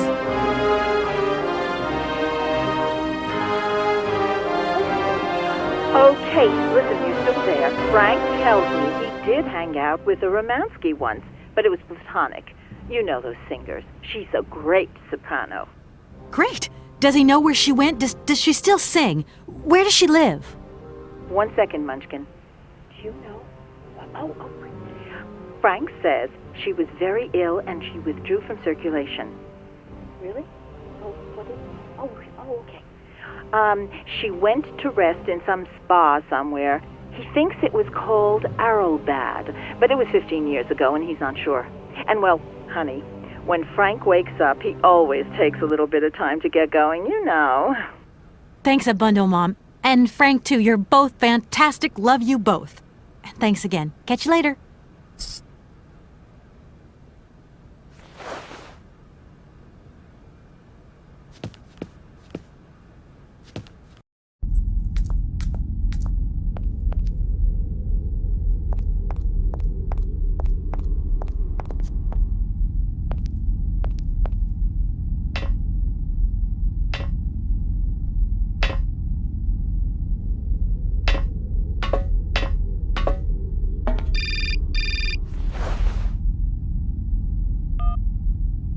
Hello? Did I wake you up? I can't sleep at all. This whole business just keeps turning round and round in my head. What business, Dan? But Kate, that argument we had, have you forgotten? I really need to talk about that again. Oh, I guess we were both a little high-strung, that's all. But don't sweat it, okay? Yeah, sure. Getting carried away never solves anything, does it? I must say I felt really dumb when I hung up. Really? Yeah, I left the door to my office open and I was convinced everybody around heard me. I'm so embarrassed, Dan. Please say I'm sorry to your colleagues from me. It doesn't matter, honey. Promise me that you will never put me in that state again. You're usually so delightful. I have the impression that this journey is putting more than distance between us. Well, it's true I'm living a whole load of new and amazing experiences. Okay, I see. And still no Hans Vorarlberg? No. Keep me posted. You know how important you are to me. Hurry home, huh? I'll try. Big hug, Dan.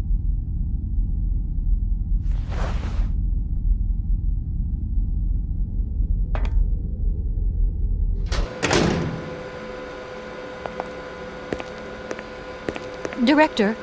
Ah, it is you, Miss Walker. Director, I think I know where Helena Romansky is. My God, you have found Helena? That is fantastic. From my research, Helena Romansky is living in Arlbad. Arlbad?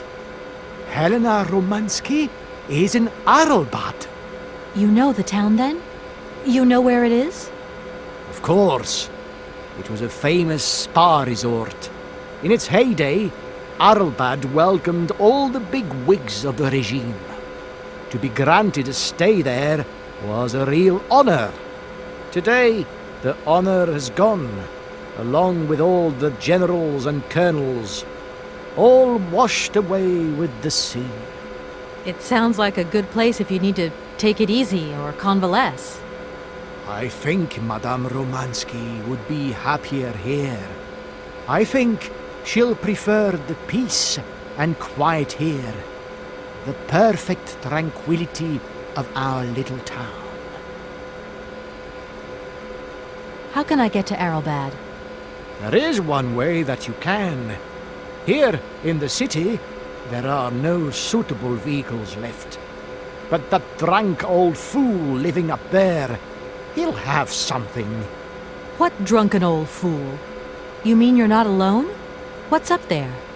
You mean you haven't noticed the space compound on the plateau? There's still some pathetic old soldier guarding it.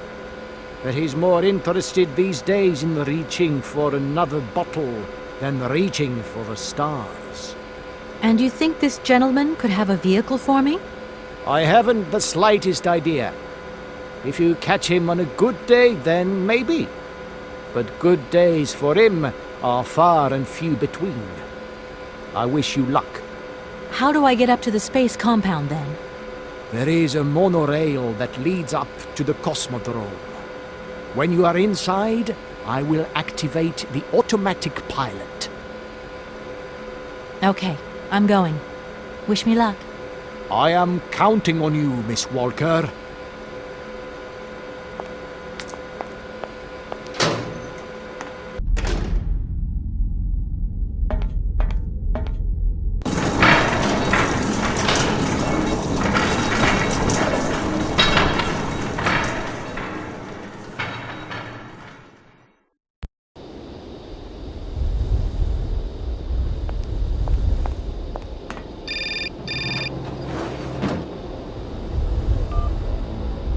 Hello?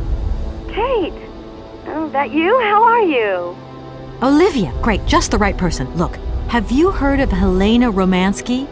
No. Is she some Russian fashion designer? No, she's a singer.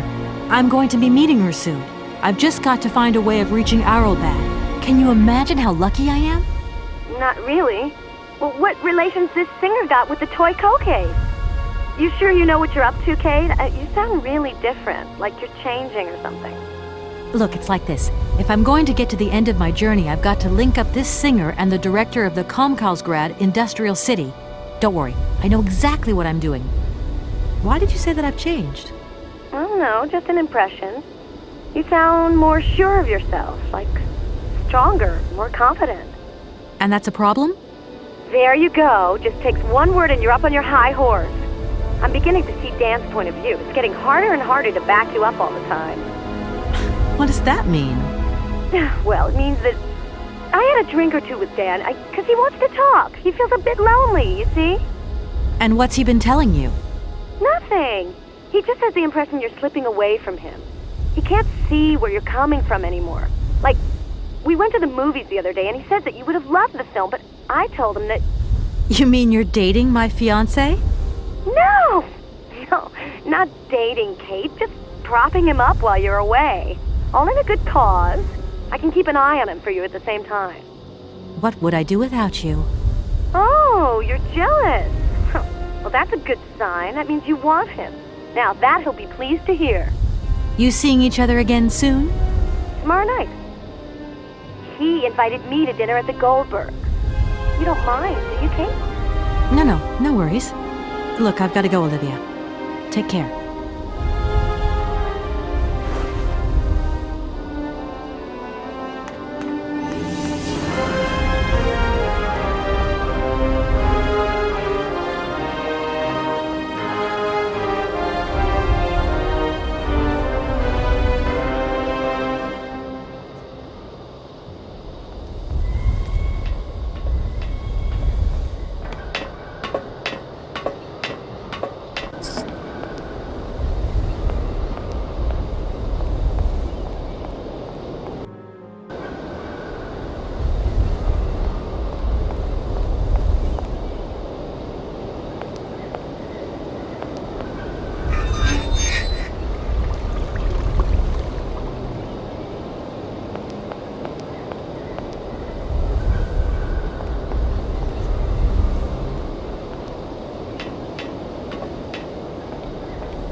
Excuse me.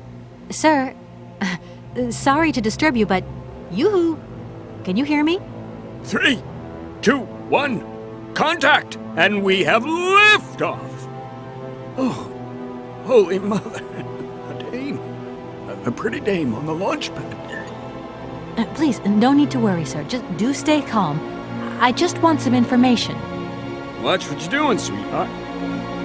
We ain't got no information, no strategies, no plans to tell anyone, anywhere, anytime. Military regulations, you dig it, man? My name's Kate Walker. I'm a lawyer from... I'm a bit lost. And I guess you know this place. Boris Charov, at your service, madam. Can I offer you something from the bar? No, thank you. Tell me, how long have you been here? For as long as it took for you to come along, sweet pea. Don't think I've been lonely. I got a bottle or two here. Keep me company? You're a soldier, aren't you? Ex-cosmonaut? Hey, honey, that's all in the past. Hell, let's talk about today. Let's have a drink. That's an order, soldier. Please, can you try and get a grip? I must absolutely find a way out of this industrial complex. Jeez, me too. I've really got to get out of this dump, but not before I've had a little drink. Here, get your pretty little lips around this. Vodka. Tell me what you think. Do you have a vehicle to lend me? I think I'd even test one of your rockets right now if I had to. Toast my rockets. Hey, pretty dame, I'll drink to that. Now, just a minute. We gotta need a special bottle for this special occasion. Something to blow you away. 3, 2, 1, contact, and we have liftoff! Okay, that's enough. What was that? Did you say something? Are our female comrades revolting or what? Uh-oh, trouble on its way. Bottoms up! Power to the babushkas! I heard that maybe you could lend me a vehicle or something? A vehicle? All our vehicles were picked up and shipped out to the borders years ago. General's orders. I say, let us raise our glass to this finest soldier this country's ever known, little lady. I don't mean to offend you, but I'm not in the mood for a drink right now. And you'll live to regret it to your dying days, sweetheart. To your health, while you have it. Does the name Hans Vorarlberg mean anything to you? Karsberg. Of course I know that name. But sorry, it's been a long time since I've seen something like that around here. Vorarlberg. He's a person. I'm looking for him, and I think he might have come by here a few years ago. Well, in that case, let us raise our glasses to this brave man and his very good health. I came here by train, but I've got this mechanical problem. I had to leave the train down in the industrial zone. The director down there told me you were here. Ah, Borodine, that dumb traitor. I tell you, he's gone over to the enemy, over to the dark side. It's terrifying, the darkness. Eating out his brain. The jerk. That's maybe going a bit far. He is a little eccentric, I'll grant you that. But when you live on your own, cut off from the world for so long... His brain's gone AWOL, I tell you. There's no darkness in my brain. I've got a cure. See? My secret antidote. Go on, have some. It'll stop you getting a cold.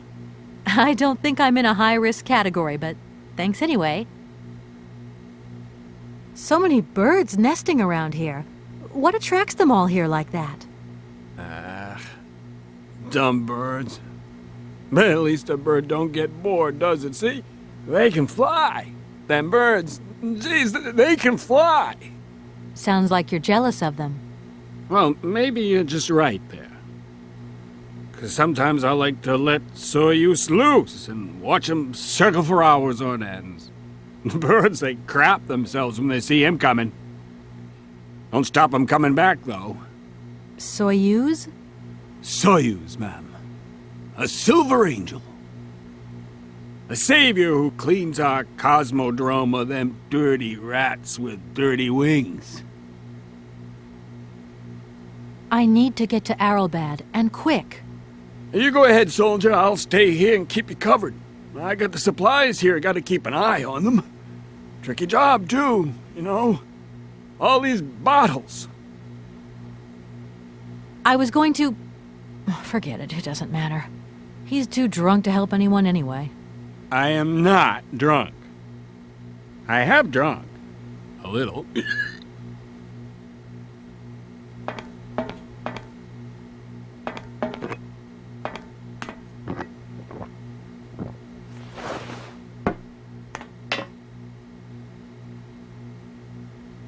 Strange.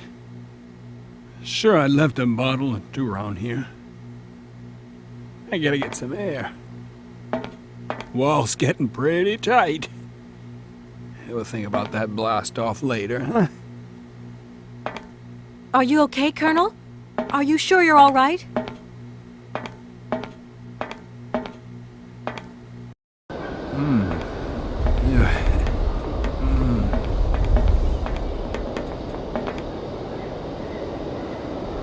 Be careful! Don't lean out too far or you'll... Ah!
What's happening?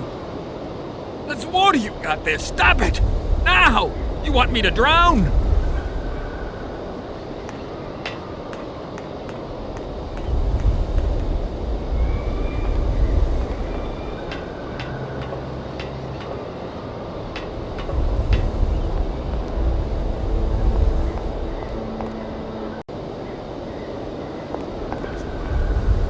Calm down, it's all right. Just a little wake-up call, that's all. You must have had quite a bit to drink. Gee, you're right there. Not the first time, either. Probably won't be the last. Man, my head. Please, could you whisper? Please, do excuse me. But it was the only way I could think of to bring you back to your senses. A little extreme, maybe. But I get the impression you're a lady who likes to see results. My name is Kate Walker. I'm a lawyer currently in charge of a special case.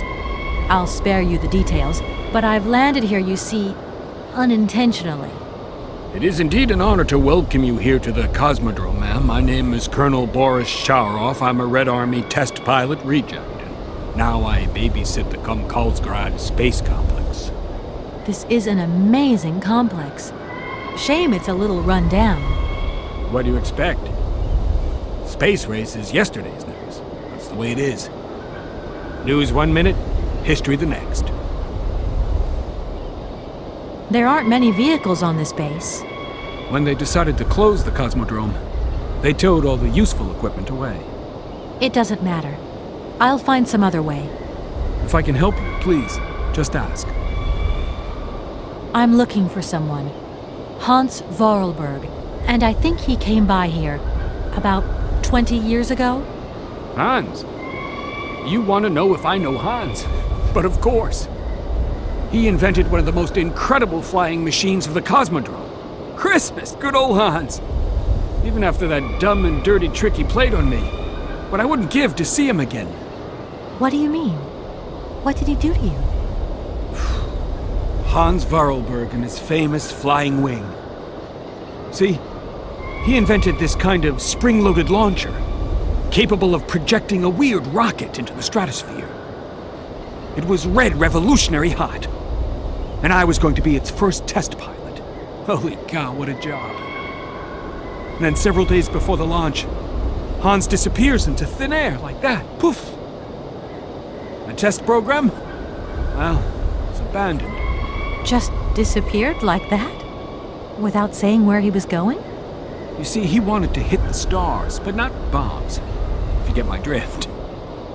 One day, Hans finally worked out what his launcher was really for. The generals have always called the shots here, you realize, and when they asked Hans to screw a nuclear warhead onto his flying wing, well, he wasn't a happy man. So he left, just like that. If everything was ready, why didn't you just wind the thing up and go flying after all? Nobody understood machines here like Hans, especially not his own utopian inventions. You see, such inventions only live and breathe with their creator in the saddle. Without him, space travel became damn near impossible. And since then, well, I still like to travel, but in my own little way. I'm beginning to understand a bit about how Hans Vorarlberg's inventions work. What is this one like? I don't really know.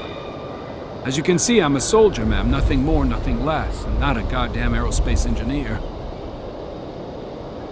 I've left my train in the Komkalsgrad station. Do you think it'll get in the way? If I were you, I'd get out of there as quick as possible. That's exactly what I intend to do, as soon as the director gives me back my automaton's hands. That's why I want to go to Arrowbad. So go, and go quickly, and get back what belongs to you. With a man like that, you never know what might happen. You don't like him very much, then? I'll confess that since his accident, he's gone a little doolally. These days, I stay clear of him, and you should do the same. I don't really have the choice. Don't you find it strange to see so many birds in the Cosmodrome? It's the iron rafters. They love them. Nowadays, they can enjoy a bit of good old peace and quiet here. So, of course, they turn up in flockloads.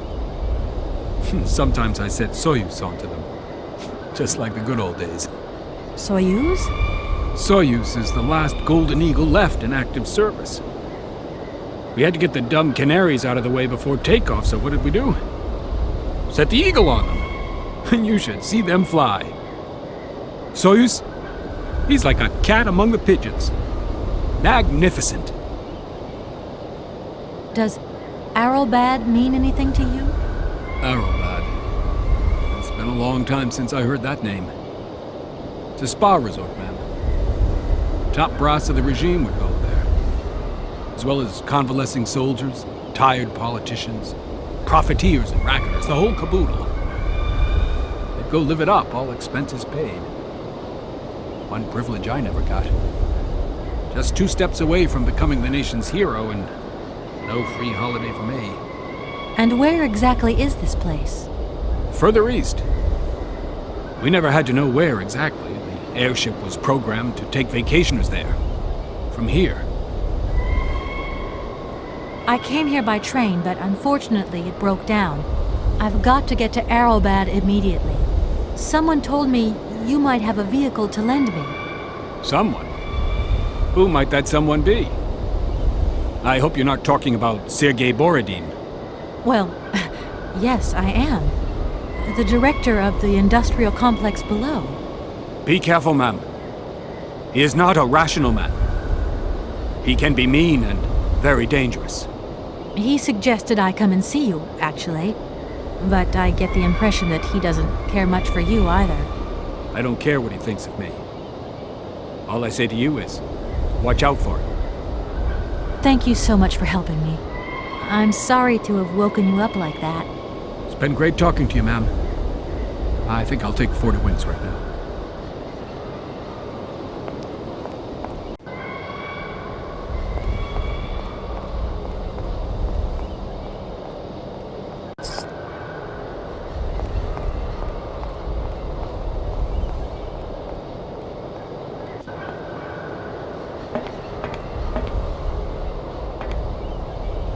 I I need a key.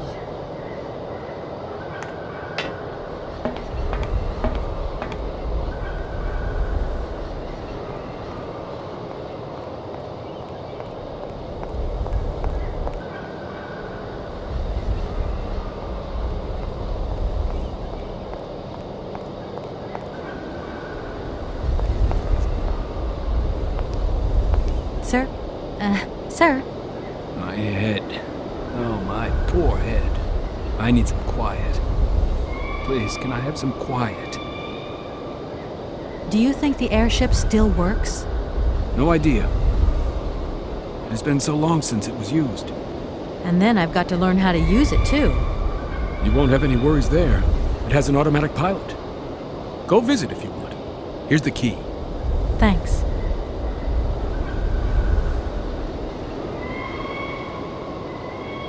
Right, I'm off. See you later. Don't you worry about me.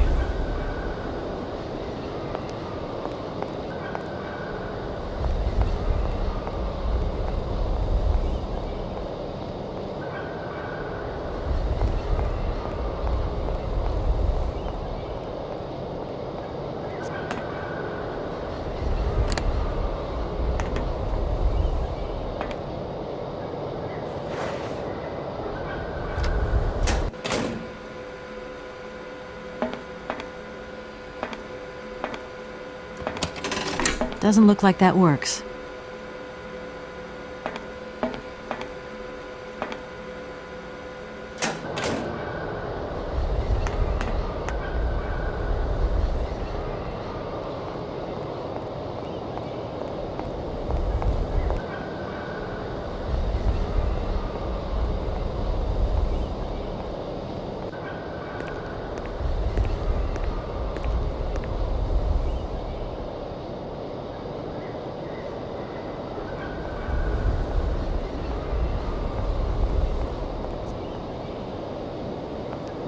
There you are. I was looking for you. I've managed to trigger the autopilot mechanism, but the airship still won't take off. Do you know why? Maybe. I've got some idea. But you look like you're a pretty good mechanic. Let's just say that since the start of the journey, I've managed to get by and get to know Hans Vorarlberg's strange contraptions. Okay. I have a deal to make with you. I've been living in this dumb launcher site for years. And I've always said that one of these days I'm going to the stars on that flying wing. And I better make that trip before vodka stews my brain. But I gotta know how it works. And you look like you might have some clue at least. If you could help me get to the stars, I'll tell you how the airship works. What do you say? We got a deal? Why not? I'll see what I can do for you.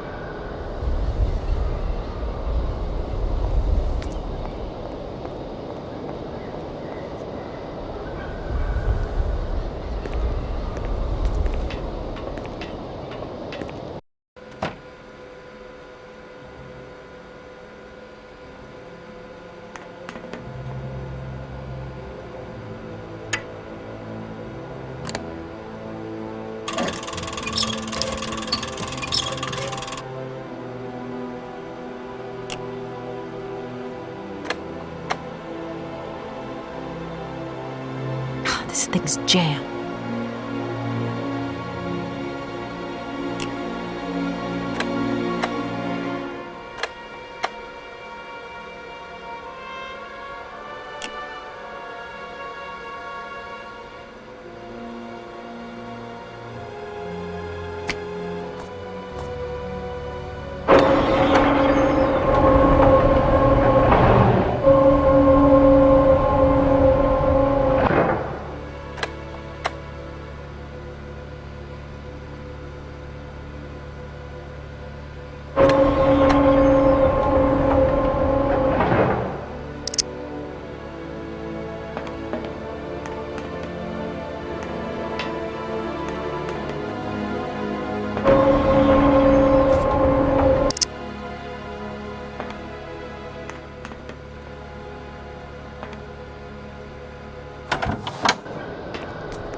Comrade Boris. I need a few drops of your blood. Excuse me? To get the centrifuge going, we'll need to analyze the pilot's blood. If you're going to the stars, you've got to be in good health, you see? That's why I need a blood sample. It won't hurt. There's two things a good soldier is always ready to do. Drop his pants and spill his blood. Go ahead. I'll only be needing your blood. My pleasure, ma'am.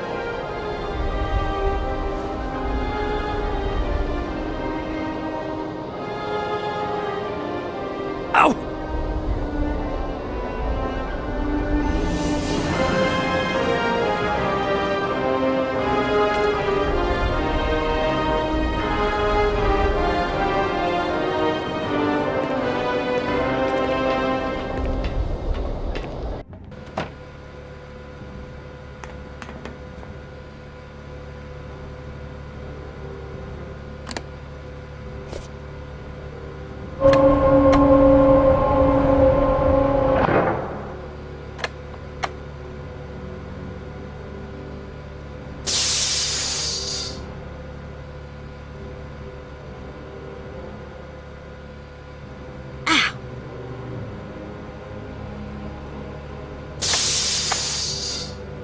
Okay, I think I figured out how it works. Get settled in and let's go.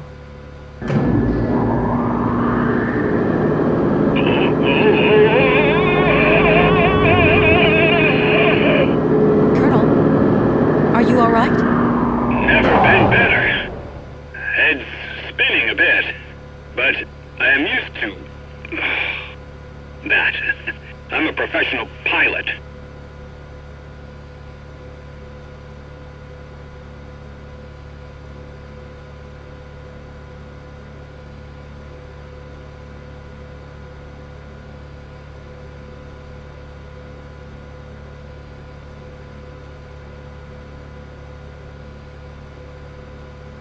Miss Walker!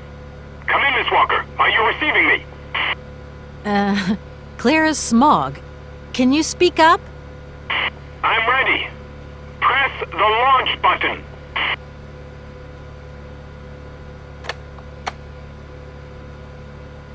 Takeoff procedure engaged. Countdown commencing.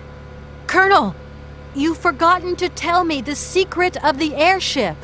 What do I have to do? The airship will need to be right up.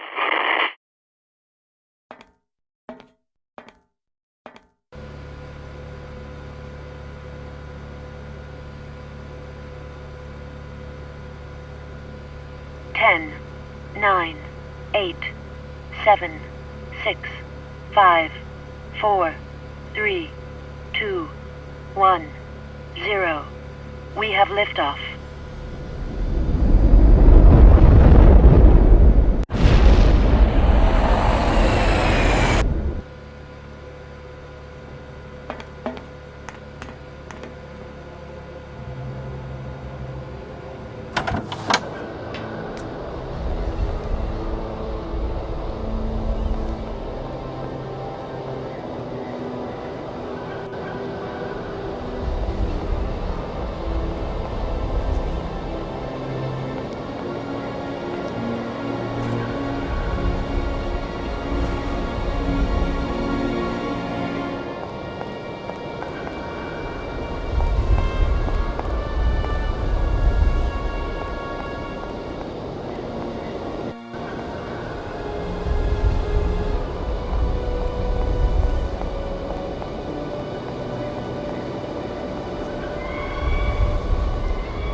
Hello? What do you think you're doing, Kate? I wanted updates. I wanted results. Certainly, Mr. Marson. We all do. Down on the ground, we're doing all we can, but there's no new developments. Kate, I don't think you understand the urgency of this situation. Universal Toys are on my back and digging in. I can't hold them off much longer. You're putting the firm in a very tricky situation. I am very sorry, but a slight mishap or two has meant that I've had to modify my mission temporarily. Miss Walker, you're walking on a minefield here. I don't have to underline that this affair is Class A priority numero uno. Hot! I am only too aware of that, Mr. Marson, and believe me, I am doing all I possibly can. But this mission is really no piece of cake. You can have all the cake you want and eat it too when you get home. Next time I call you, I want something concrete, something solid. I want results. You understand? Results! Yes, Mr. Marson.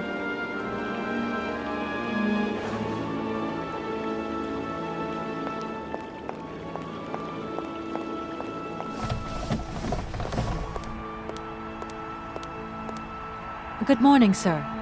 Good day to you, ma'am, and welcome to the Hotel Kronsky. I don't expect you've made a reservation, have you?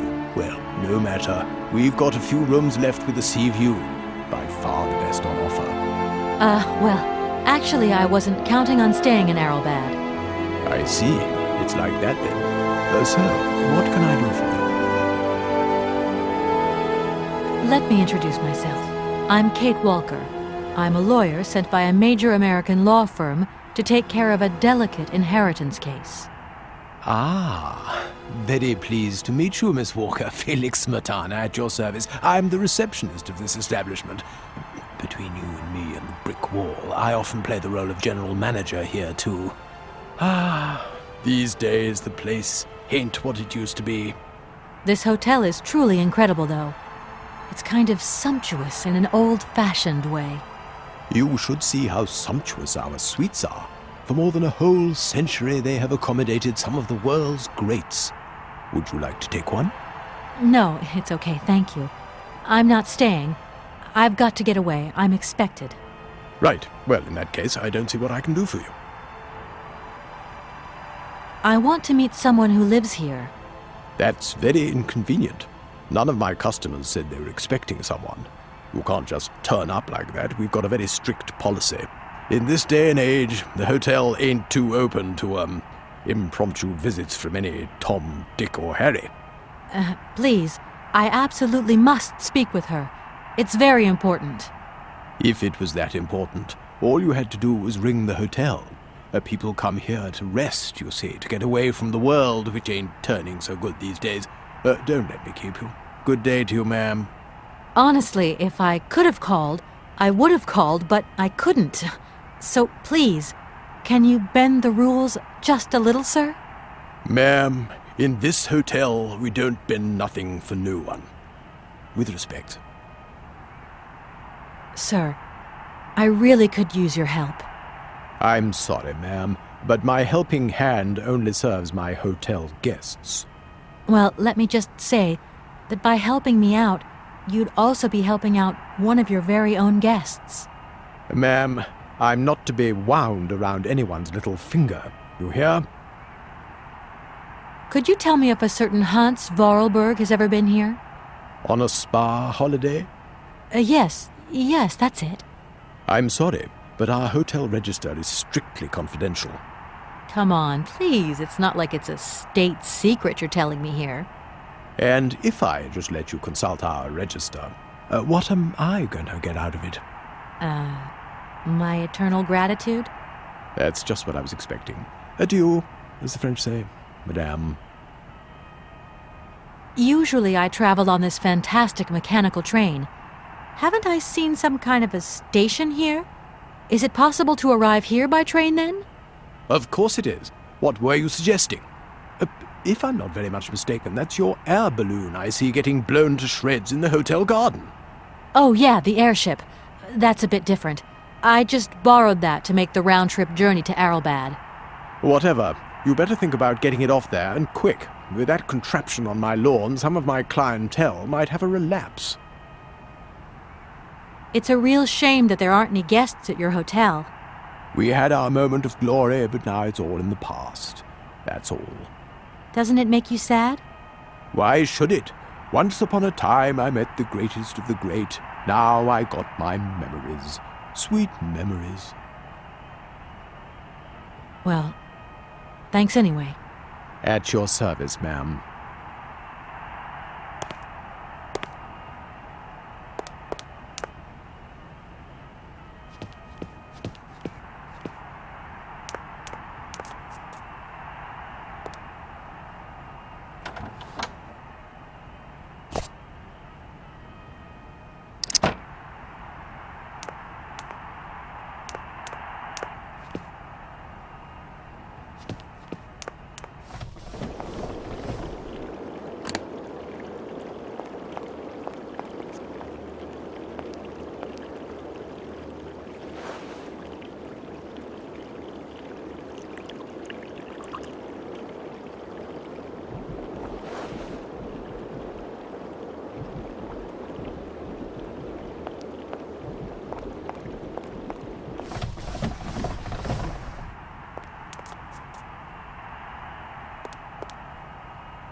Sir?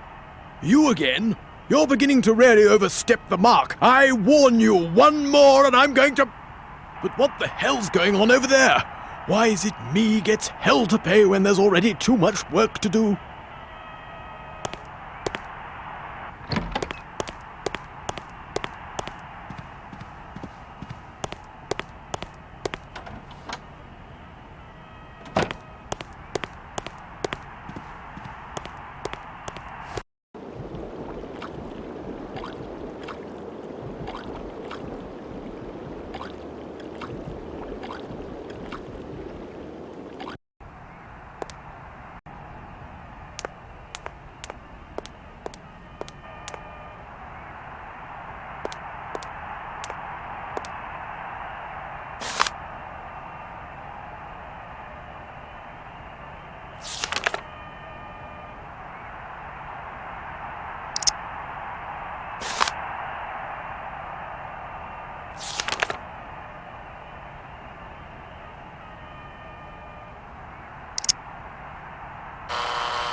Hello there.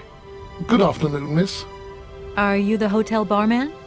My name is James, miss. James, the automaton nurse. I am not a barman. I'm sorry. I didn't want to upset you.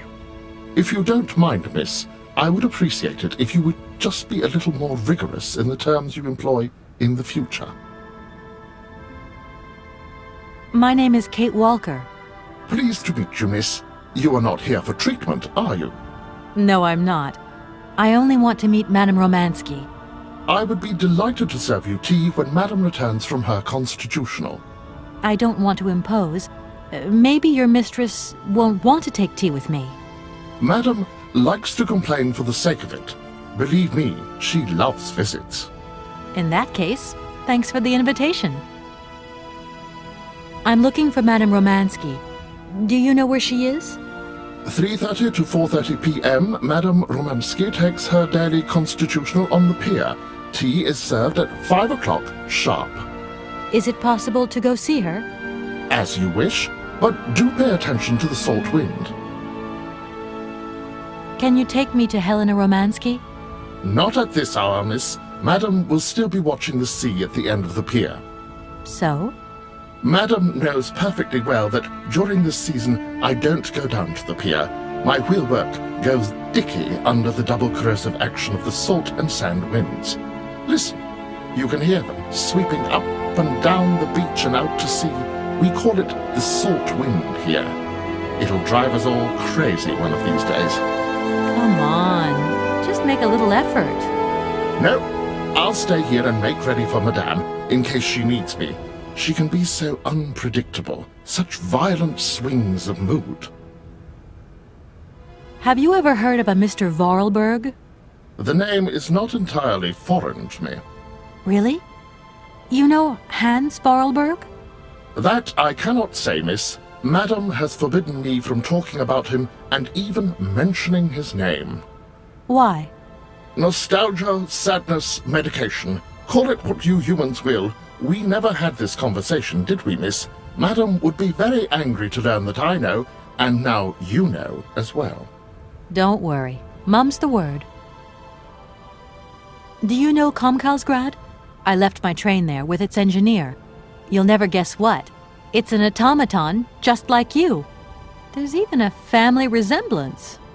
Firstly, I would say that I do not know Komkalsgrad. Secondly, I have never taken a train. Thirdly, the existence of another automaton with such a degree of finesse as myself appears very unlikely. Madam has always assured me that I am a unique model, a gift from a former admirer. Yeah, but you two really do look alike. And you know, I miss him. Why is he not here with his train, then? I would never allow Madame Romansky to leave on her own. It's a long story, but hopefully I'll see him again soon. Such attachment is very touching, miss. Well, I'm going, James. See you later, maybe. It would be a pleasure to see you again, miss.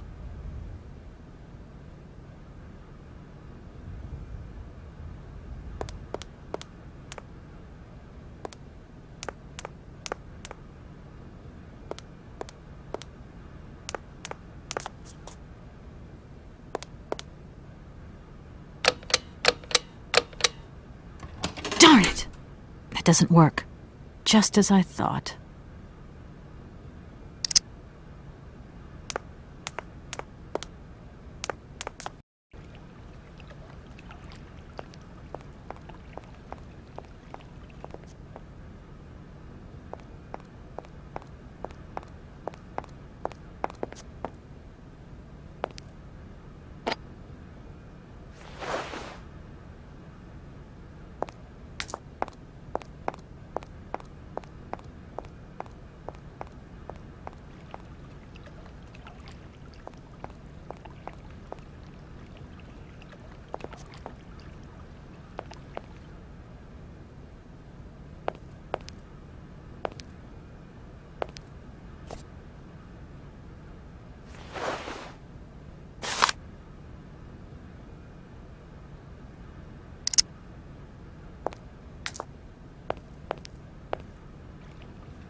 Madame Romansky?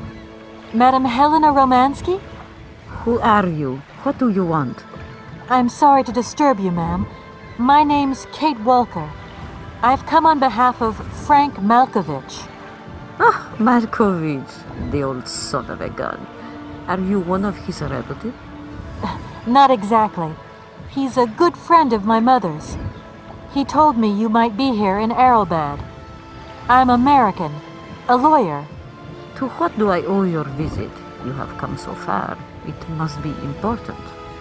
Indeed it is. I have very delicate and pressing business to attend to.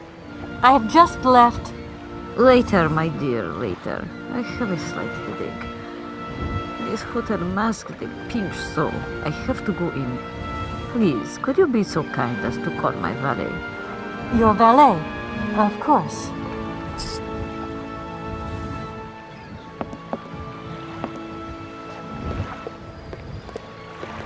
You back here again? How dare you show your damn face round here? Get out of here immediately!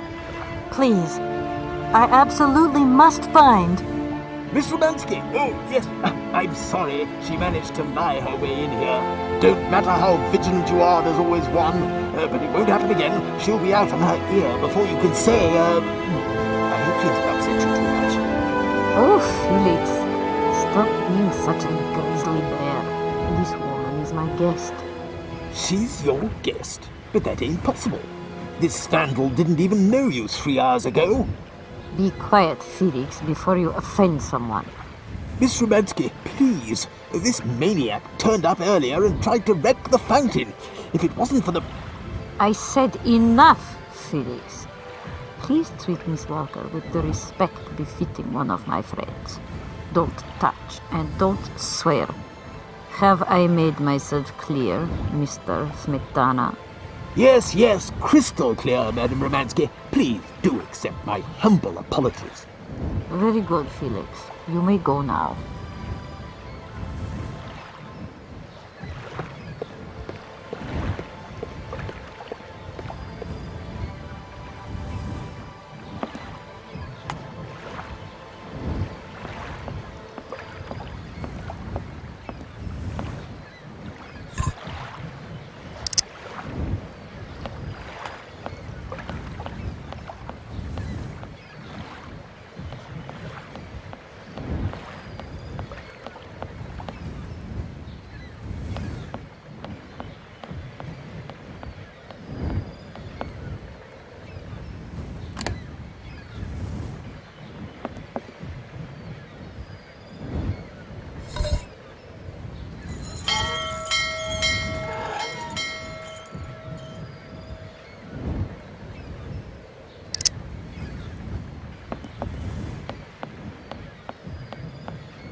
No point weighing myself down.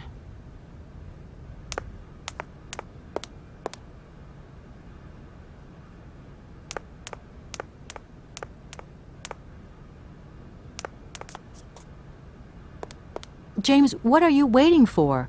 Don't tell me you didn't hear the bell this time. The bell did indeed ring, but it is very windy outside, isn't it? Yeah, it is a bit gusty. But what's that got to do with it? Madam doesn't understand. She says an automaton doesn't need protection, but my insides don't like the salty wind.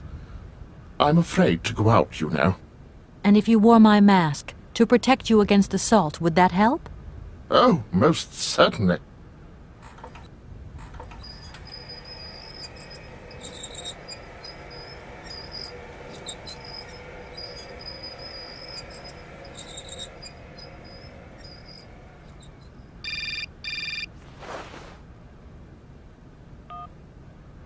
Katie Pooh. So, have you met her yet? This Helena person? What's she like? Does she remember Frank?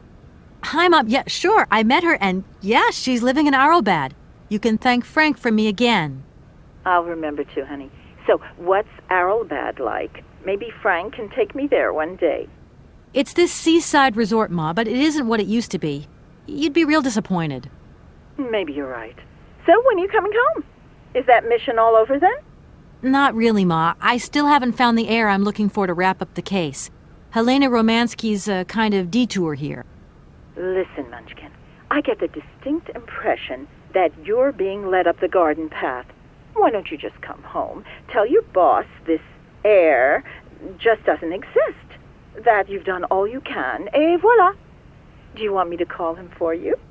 Ma, please, don't get involved. Looking for Hans Vorarlberg is what I'm being paid for. But I also just want to find him for myself. Honestly, you're just as stubborn as your father. Don't complain that your mother didn't warn you. Don't worry, I won't.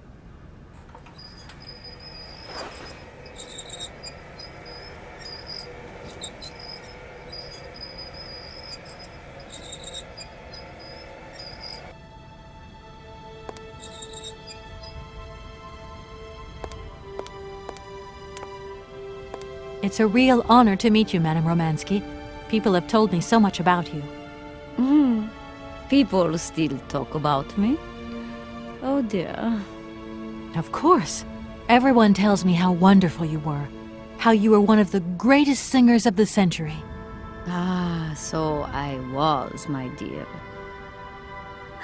But surely you didn't come here just to dig up the past. Like I said, I'm a lawyer, and to tell you the truth, I don't know much about classical music. But after talking to Mr. Borodin and Mr. Malkovich, they really made me want to hear you. Oh, you are too late, my child. 10 years too late. And how is dear Frank? Do tell me. Oh, I am still angry with him for leaving like that to America.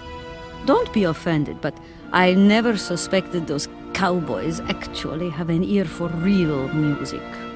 I don't think he sings much anymore. The odd gala, the odd charity event. Anyway, he sends his love. Oh, his love. Do you hear that, James? There is someone who still loves me on the other side of the Atlantic. Never said they didn't, madam. What about this other gentleman? What is his name? Borodin? Do I know him? Yes, you once sang in Komkalsgrad. An incredible recital, if the director's account is anything to go by. If you only knew how moved he still is.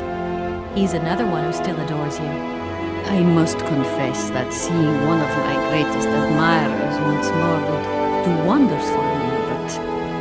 my voice. It is so... I couldn't. I'm wrapped up in a case at the moment. And because of it, I met a certain Mr. Sergei Borodin, director of the Komkalsgrad Industrial Complex, situated to the northeast of here. I remember that factory. A sad city indeed. What am I saying? They all were. Madame Romansky, this Borodin is one of your biggest fans. If you could come and sing for him there, it would make one of his biggest dreams come true. Sing? Oh, my poor girl. I have not sung for years. Time has taken its toll. My voice is like the rest of me. Faded and wan, like my heart. Oh, aren't you going a bit far there? I bet you've still got a great voice. Oh, you are the sweetest cherry, my dear. I am not senile yet. But I look reality in the face every time I look in the mirror, and I can tell you, singing is something I did in the past. Madame Romansky, please understand I would never have come so far to disturb you if I didn't really need your help. I understand, my dear, but my health is failing me, as does my voice. Believe me, no one is sadder than I. Strange. I get the impression that Hans Vorarlberg turned up here, too. You know Hans Vorarlberg? Not exactly. I'm looking for him to sort out this inheritance case. But I've had to snoop around in his past a bit to get on his trail, and I guess he's kind of a close friend now. You knew him, didn't you? Oh, yes. I knew Hans Vorarlberg. Do you hear, James? If you had the chance to meet Hans. My Hans. Oh, my God. What has become of him? Where is he? As questions go, madam, that one is not without certain complications. I'm sorry, but I have no idea. That's the goal of my mission, to find Hans Vorarlberg. That's why I have to get back to my train as quickly as possible and to get out of Komkalsgrad. And you cannot find him without the train? The train is one of his last inventions. So is Oscar, the automaton engineer. I get the feeling that the two of them are going to lead me to him. Did you hear that, James? I might see Hans again. I have dreamed so long of meeting my dearest sweetheart again. Oh, if only I could sing. If only I were in Paris, I would ask George for that miracle cocktail. The one that only he knew how to make. Wouldn't I, James? Yes, madam. As you have frequently said, without that famous cocktail, your French tour would have probably been cancelled. I don't understand. An extraordinary tale, my dear. It was December, and it was terribly cold and damp. I had to play the role of Tatiana that evening at the opera. But since the morning, I had lost my voice. It drove me completely mad with worry. I don't know how George, the barman at the Moritz Hotel, heard about my affliction, but he brought me up a cocktail that he had invented. A strange concoction. But it turned out to be a miracle cure. My voice returned to me in an instant. That's amazing. That's just what we need. We're going to mix you up a cocktail. Ah, my dear child. It is impossible. George never told me the recipe of the drink. He loved to keep his trade secrets. He said it made him absolutely irreplaceable. Well, I'm going to get George to tell me. He hasn't yet met with my powers of persuasion. Madame Romansky, please understand I would never have come so far to disturb you if I didn't really need your help. I understand, my dear. But my health is failing me, as does my voice. Believe me, no one is sadder than I. Strange. I get the impression that Hans Vorarlberg turned up here, too. You know Hans Vorarlberg? Not exactly. I'm looking for him to sort out this inheritance case. But I've had to snoop and the train... Did you... Yes, ma'am. I don't understand. That's him. Well, Look, please, you absolutely have to come with me to Komkalsgrad. It's the only way I'm going to get my train back and be able to carry on my journey. Your train? That's right. I've been traveling on this amazing locomotive with this automaton engineer. He isn't a million light years away from your James. Do you hear that, James? And automaton? You have a twin brother? How delightful. And I thought I was the only person alive able to put up with such a peculiar butler. Permit me to express my surprise, madam. Surely the fact that I remain in your service guarantees my uniqueness. Oscar isn't my butler, though. He has a great independence of thought. Sometimes he does whatever suits him. Just like you, James. Isn't that funny? Madam will not be surprised to hear that she is strongly advised not to undertake a journey that, unless I am very much mistaken, will tire her needlessly. James, only one of us will make that decision, and that person is me. I'm very curious to meet your automaton, my dear. Where is it? He had to stay with the train in Komkalsgrad. The director used his hands for the final touches on his pianist. It's the same pianist that will accompany you when you sing. How quaint! Another automaton. And this one can even play along with me? Play for me? Ah, why does my voice abandon me so now? You must have had a fantastic life. So exhilarating. Ah, much more than you could ever imagine. I used to sing the finest melodies of the moment in the most fantastic theaters around the world. I have been hailed by kings and courted by princes. Grown men would sink to their knees when they heard the first notes of my recital. My voice could break crystal glass and hearts, many hearts. I'm not surprised. Then one day sickness steals away the gift life has given you. My voice started to betray me. I started to get migraines. My health failed. They sent me here to let this spa town weave its healing spell. I was only going to rest for a month, but then the month became a year and the years get longer. But you look so healthy to me. Oh, thank you, my dear. I'll let you get a bit of rest. Thank you for listening to me. It was a real pleasure, my child. You are a charming young lady, and simply talking to you has warmed my soul.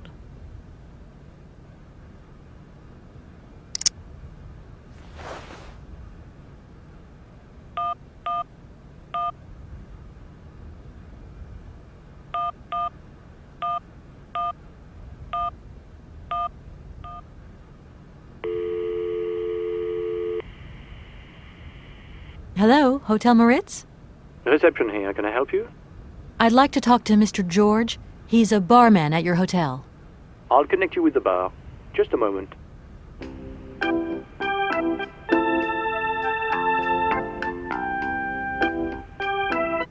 Hello, Hotel Bar?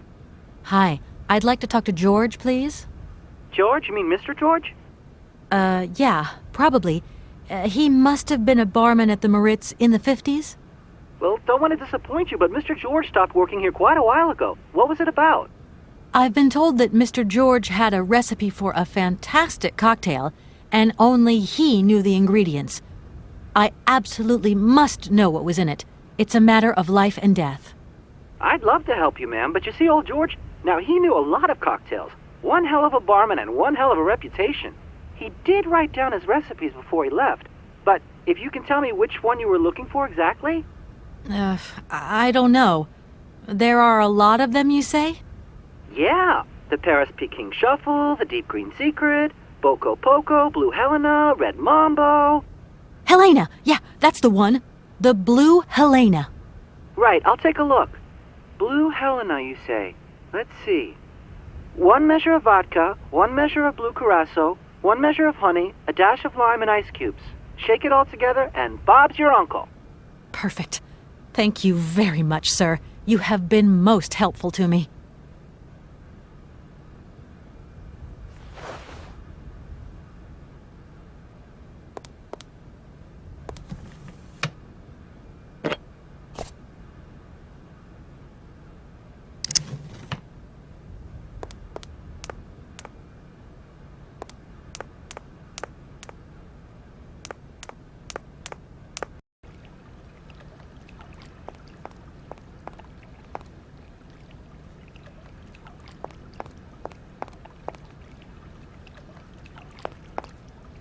I'm sorry to disturb you.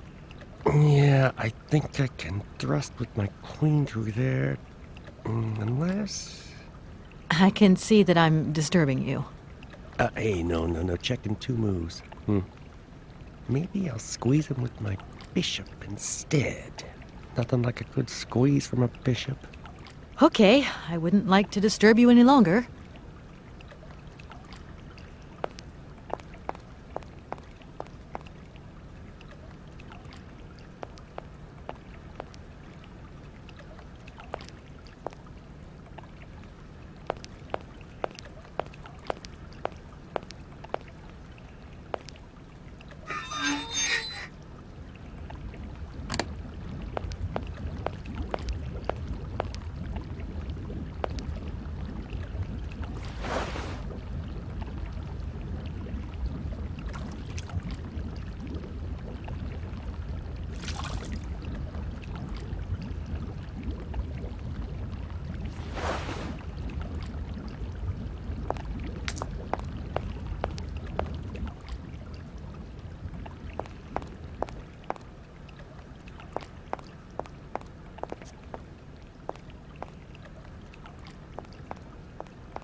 My voice.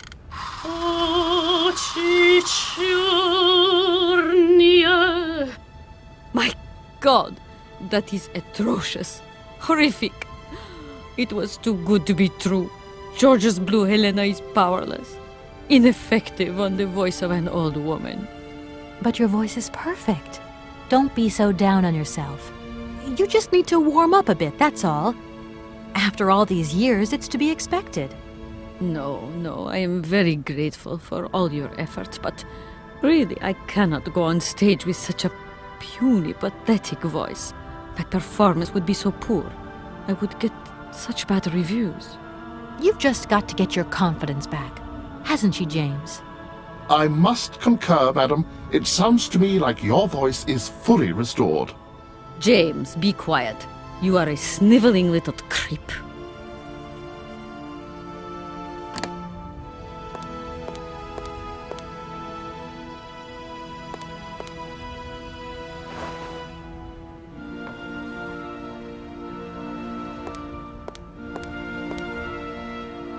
My voice.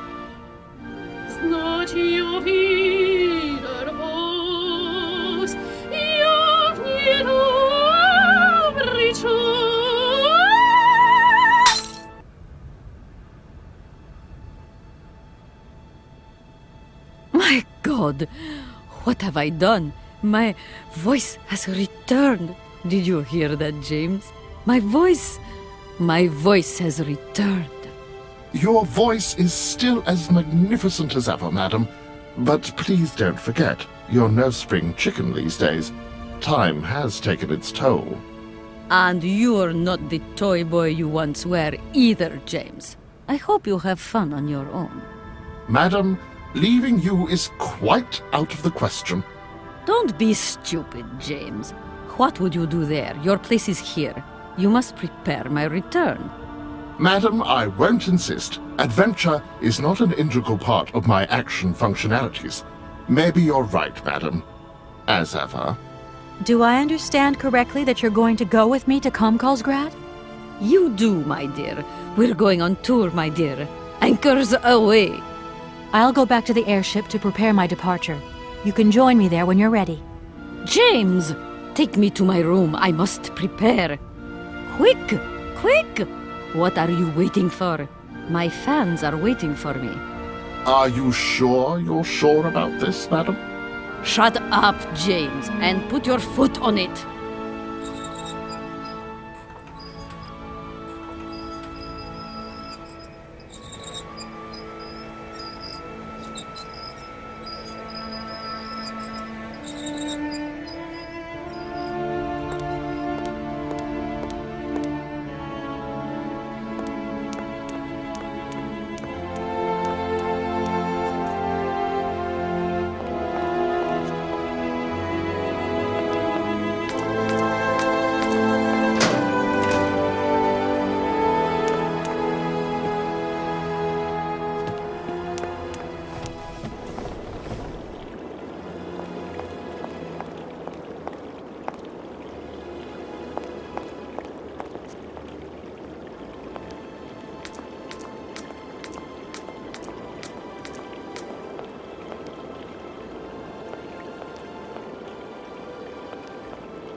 Hello? Hi, it's me, Olivia. Hey, sweetie, what's new? How was it at the Goldbergs, then? Like, alcoholic. Is that all? What's up? Cat got your tongue? Well, tell me what you're up to. How's the case going? How's that Romansky chick? You don't think it's dragging out too long? I haven't had the time to get bored, I can tell you that, but... Hey, Olivia, what's the matter? You didn't even answer my question. That's so unlike you. Did I tell you I bought this really cool blue silk top? Olivia, what are you hiding? Come on out with it. You've got me worried. Oh, Kate, I'm sorry. I've done something horrible. I can't sleep anymore. I can't eat. I keep wanting to hurl. Olivia, tell me what's going on. Dan!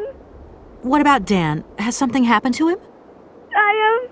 We You're gonna hate me for the rest of your life, and you'd be right. In your situation, What?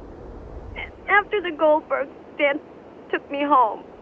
We were a bit, we shouldn't have drunk so much. He came up to mine to have a nightcap, and then... Okay, you're gonna hate me. Please hate me. I got it. It's all my fault. I could never tell you that I've had the hots for Dan for ages, because you're my friend and you were engaged and all, but then we got so close lately, and I just lost sight of what's right and what's wrong. Kate, the guilt is killing me. I want to die. Look, don't bust a gut over it. You and Dan, it's like not real right now. I gotta go, Olivia. I need to process this new bit of data. Are you like some automaton or something? Kate, please. I'm hanging up now. I want to be on my own.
Oči čornie, oči strasnie, oči жгучие и прекрасные, как я Бог я вас, как боюсь я вас, знать увидим вас, я в недобрый час.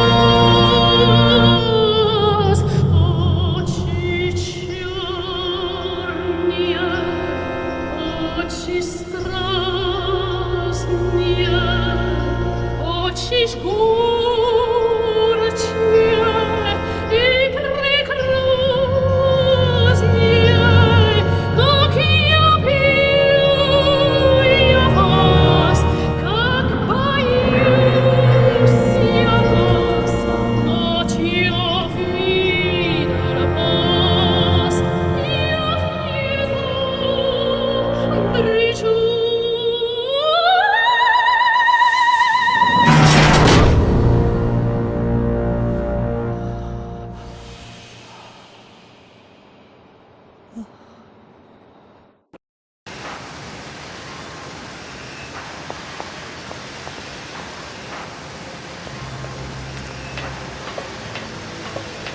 Kate, help me. What is happening? What does this man want of me? He has gone totally mad. Don't worry. There must be some way of getting you out of there, and I'm going to find it. But do hurry up, my child. I am terrified he will return and become dangerous. Be strong, Madame Romansky. You can trust me.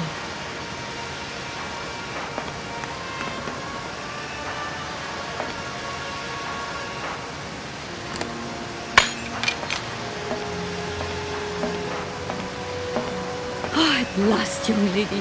I was beginning to be desperate. I came as fast as I could. Now hurry. get out of here quickly before that maniac notices. I've got to get Oscar's hands back.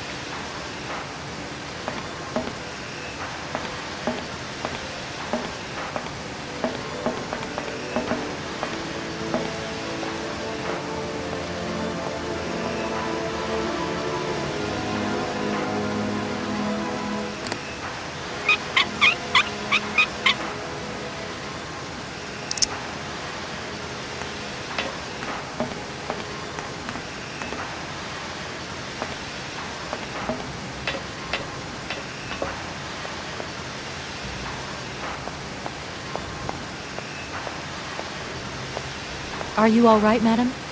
My heart has been put to the test here, but it just might hold up. Let's go. Let's not hang around here.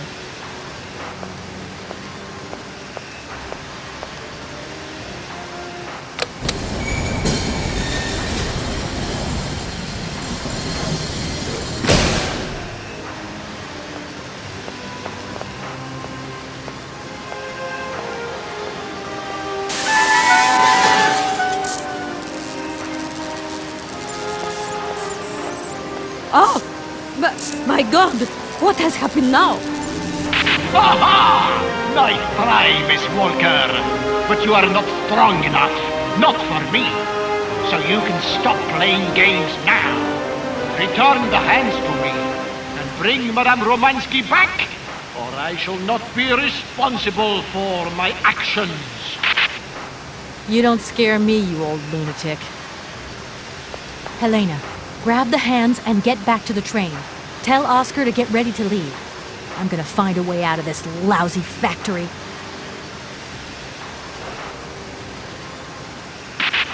No chance. You will never succeed. Ha! We'll just see about that. I warned you, Kate Walker. I warned you. Be careful, my child. You too. And don't worry.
Oscar, I'm back. Let's get out of here. What a pleasure it is to see you again, Kate Walker. Please take your seat with Miss Helena in the carriage. She simply is a charming lady. She helped me screw my hands back on. I must inform you, though, that regulations make no provision for supplementary passengers. I hope that you still have your ticket for Arrowbad. Oscar! Message received and understood, Kate Walker. Departure imminent.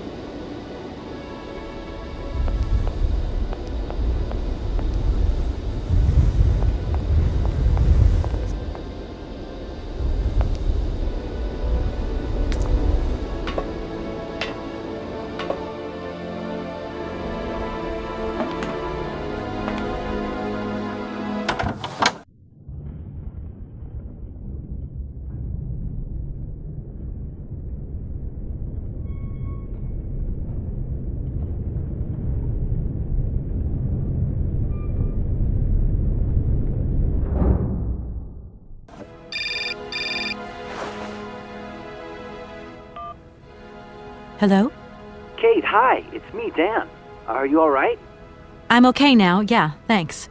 But if I said that not long ago I was grappling with a mad music lover who wanted to kidnap an old forgotten opera star, but I foiled his plan and escaped through an abandoned mine, then I guess it's completely mad. You'd be proud of me, Dan. Real proud. Kate, I don't understand a thing you're saying. I barely recognize you. No, it doesn't matter. How was your day? Yeah, of course. I went to dinner with the Goldbergs. I finally beat Bob at squash. The cleaning woman broke the vase in the entrance hall. Well, other than that, nothing new. I see. Everything's cool, though? Yeah, everything's, cool. You're not missing me at all? Oh, yeah, sure I am. I had Olivia on the phone. She was a little upset. Nothing to say? I'm sorry. I don't know what came over me. It happened so quickly. I just totally lost control. I was so weak, so dumb. I can't imagine how you could ever forgive me. What a bastard I've been. I don't know, Dan. Maybe I'm to blame somewhere in all this. Maybe I pushed you into Olivia's arms. I'm well aware that this trip has taken me far from New York and far from the Kate you once knew. And you know what surprises me the most? I don't miss it. What's happening to us, Kate? Maybe we've just realized we don't really love each other, Dan. We can talk about it when you get back if you want. I don't know, Dan. We'll see.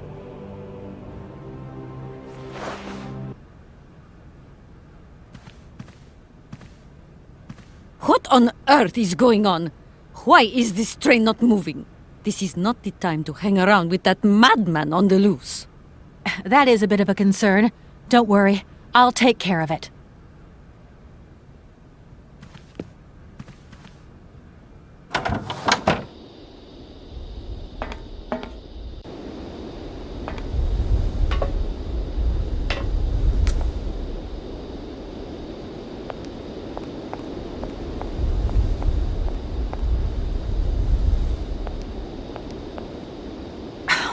What is it this time? Large iron rods have emerged from between the huge legs of the giant statue.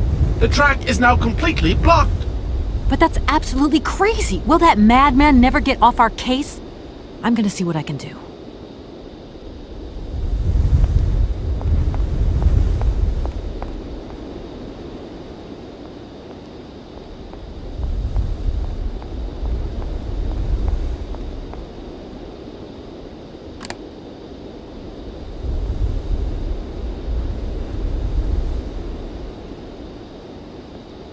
Oscar, let's get the hell out of here.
You okay, Oscar? Still in one piece? Humor is a concept outside the scope of my functionality, Kate Walker. You should know that by now. Oscar, come on, quit crabbing. We got out of that dingy city safe and sound, didn't we? And even with a certain style, I might add. Style is the right word. Hey, what are you doing on the platform? That's not like you. I wanted to take a little air and dust away the cobwebs from my joints. This salt wind is terrible, though. I think it would be wiser to return to our nice, warm train. Get a life, Oscar. You know something, Oscar? Despite all our mishaps and your grating personality, I think I'm gonna miss you. Why? Are you leaving us, Kate Walker? Yes. When I found Hans Vorarlberg, I'm going to have to go home to New York. That's your decision, Kate Walker? Oscar, the wind has dropped. Maybe you can come with me. Kate Walker! A high-precision mechanism like myself has a built-in aversion to sub-zero temperatures. You know, Oscar, sometimes I think we'll never find Hans Vorarlberg. You have manifested a certain spunk and perseverance, Kate Walker. Please do not be discouraged. It's possible you are closer to your initial target than you currently imagine. Yeah, maybe. I hope the train wasn't damaged in the explosion. Do not worry, Kate Walker. I checked that everything was in order. You really do think of everything, Oscar. I do not think of water sports, Kate Walker. The weather has changed since my last visit. The wind has dropped, and it has started snowing a little. I was not fortunate enough to accompany you on your first visit, Kate Walker. You abandoned me to who knows what horrible fate in that creepy factory. Oscar, do you know something? You're changing. You might not notice, but you are. Change is outside the scope of my functionality, Kate Walker. Oscar, can we get going now? Really, Kate Walker. First, we have to wind up the train's mechanism. Of course. What was I thinking of? Right away, I'm on the case. See you around, Oscar. I'll be waiting for you, Kate Walker.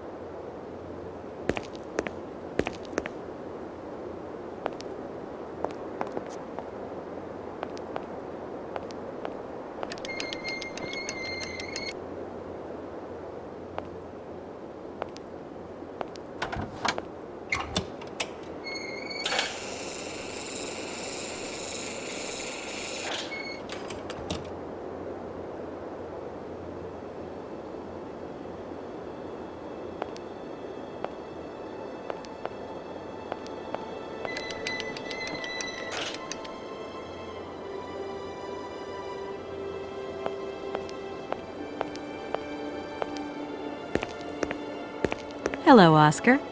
Hello, Kate Walker. Oscar, I think everything's ready. We can go now. Are you sitting comfortably? Then we can start the engine and get going. I'll be circulating shortly to punch your ticket. Give me a break, Oscar. Miss Walker! Miss Walker! Wait! Don't go yet! Mr. Felix, what's the matter now? Has something happened to Madame Romansky? No, not at all. Our favorite diva's fine and dandy. But there's a package for you at the reception. I said to myself, Felix, maybe she's got to have it before she goes. A package for me? But that's impossible. But it's got Miss Walker written on it, clear as day. Why didn't you tell me about it earlier? It's only just arrived, like. Oh, and, well, who delivered it? I don't know. I just took my eye off reception for a moment. The game was on, you see, and there it was, on the counter in reception. Come and get it. Okay.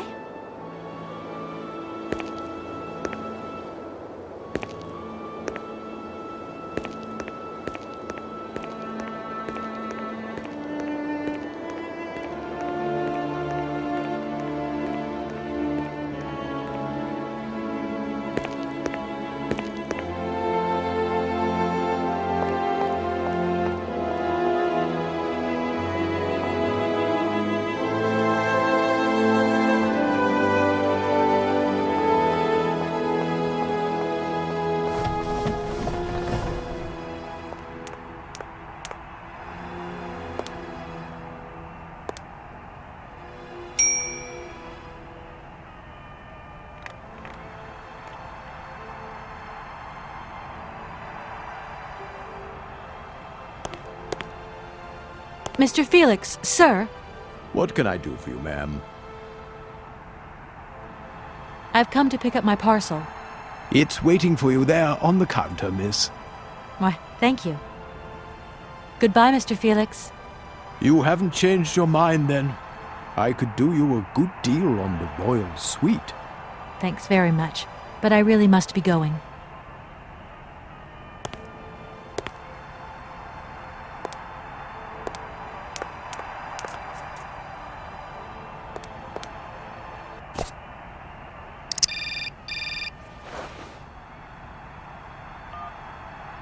Hello? What the hell are you up to, Kate? Mr. Marson, please, do try to understand. Understand? What I understand is this. 1. Our main client is ready to drop the whole caboodle if the deal isn't tied up in the next 24 hours. 2. This is going to cost the firm multi-dineros. And 3. I made a serious error of judgment trusting you with this case. That's what I understand. I know it doesn't look like it, but... No buts, Walker. You're looking for a senile old creek and you're making heavy weather of it. You know, he isn't as senile as all that. He's got this creative streak. Look, drop the mumbo-jumbo. I don't want excuses. I want... I've got to go, Mr. Marson. I think I'm onto something.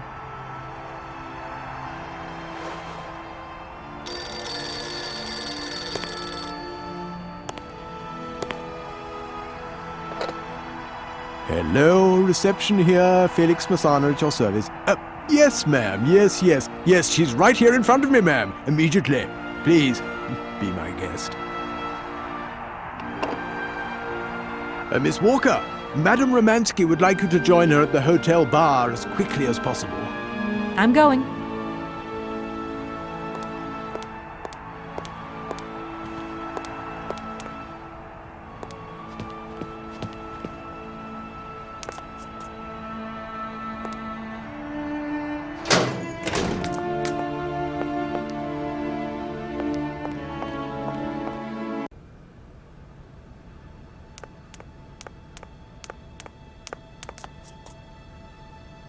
Madame Romansky, you wanted to see me? There you are, my dear. I wanted to talk to you before you leave. I didn't want you to get the wrong idea. Despite our mishap in Konkosgrad, I'm very grateful to you. You helped me to forget my life here and this dead beach where I stroll up and down all day, getting more and more bored. So much the better. Time passes so quickly. One day you are at the peak of your glory. You think it is going to last forever. And then one day the bubble bursts, and you are washed up and forgot. Madame Romansky, don't be so gloom and doom. It doesn't suit you. And if there is no one left to help you out, you start to sink into a long, dark winter. Perhaps you should rest now. We've had a trying time. It's been emotional. You must be tired. When I returned here, Hans gave me such a taste for life. He too was ill. He coughed. He must have spent too long at the factories, breathing in their smoke. And then he was better. And he left. And I stayed with my memories. Hans Vorarlberg? Hans Vorarlberg was so full of joy, so carefree. He was a little simple of spirit, of course, as they say. He was a child who made fantastic toys. I think that maybe I loved him. God alone knows where he is today. The plane with the hotel supplies has arrived. Maybe you should take a walk outside. I don't understand. I am old. I am tired. I have been very pleased to meet you, Kate Walker. Goodbye, James. Do look after Madame Romansky. That is all I ever do, miss. May fortune follow your every footstep. The snow is a good sign. Really? The snow chases the wind away and covers the salt and sand on the ground. The air becomes purer and still. Ideal conditions for a constitutional. Great. Thanks for everything, James.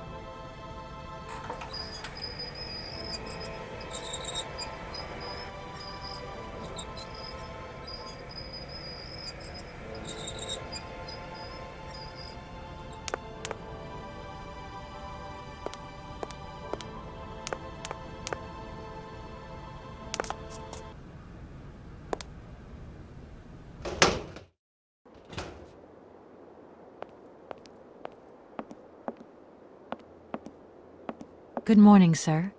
Mr. Vorarlberg? Hans Vorarlberg? You've brought the train, then. That's good. Mr. Vorarlberg, you have no idea how pleased I am to meet you at last. I'm Kate... Where is Anna? Your sister has passed away, Mr. Vorarlberg. I am sorry. Truly sorry. Ah, okay. Otherwise, it's Anna who would have come, right? Not you. I guess you're right, Mr. Vorarlberg. My name's Kate Walker. Kate Walker. Okay, I'm going away on the train. A long way away. Where's that? That way. Syberia. Syberia. I'm sorry. Mr. Vorarlberg, I've been ordered to tie up the buyout of your factory in Valladolid. It's, my job, you understand. Anna told me. The automatons. That's over now, isn't it? Mr. Vorarlberg, the factory belongs to you now, and I need your signature to tie up the deal. Okay. Then I'm going away. On the train. Here's the sales contract. I'll give you some time to look it over. Your sister already agreed to the terms. All we need now is your signature.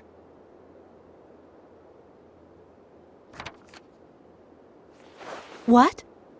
You've signed just like that? Without reading it? I can't read. I don't know how to. Oh, in that case, I'll read it for you. No, it's okay. Leave it. I've got to go away on the train, Kate Walker. As you wish, Mr. Vorarlberg. And let me wish you a very pleasant journey.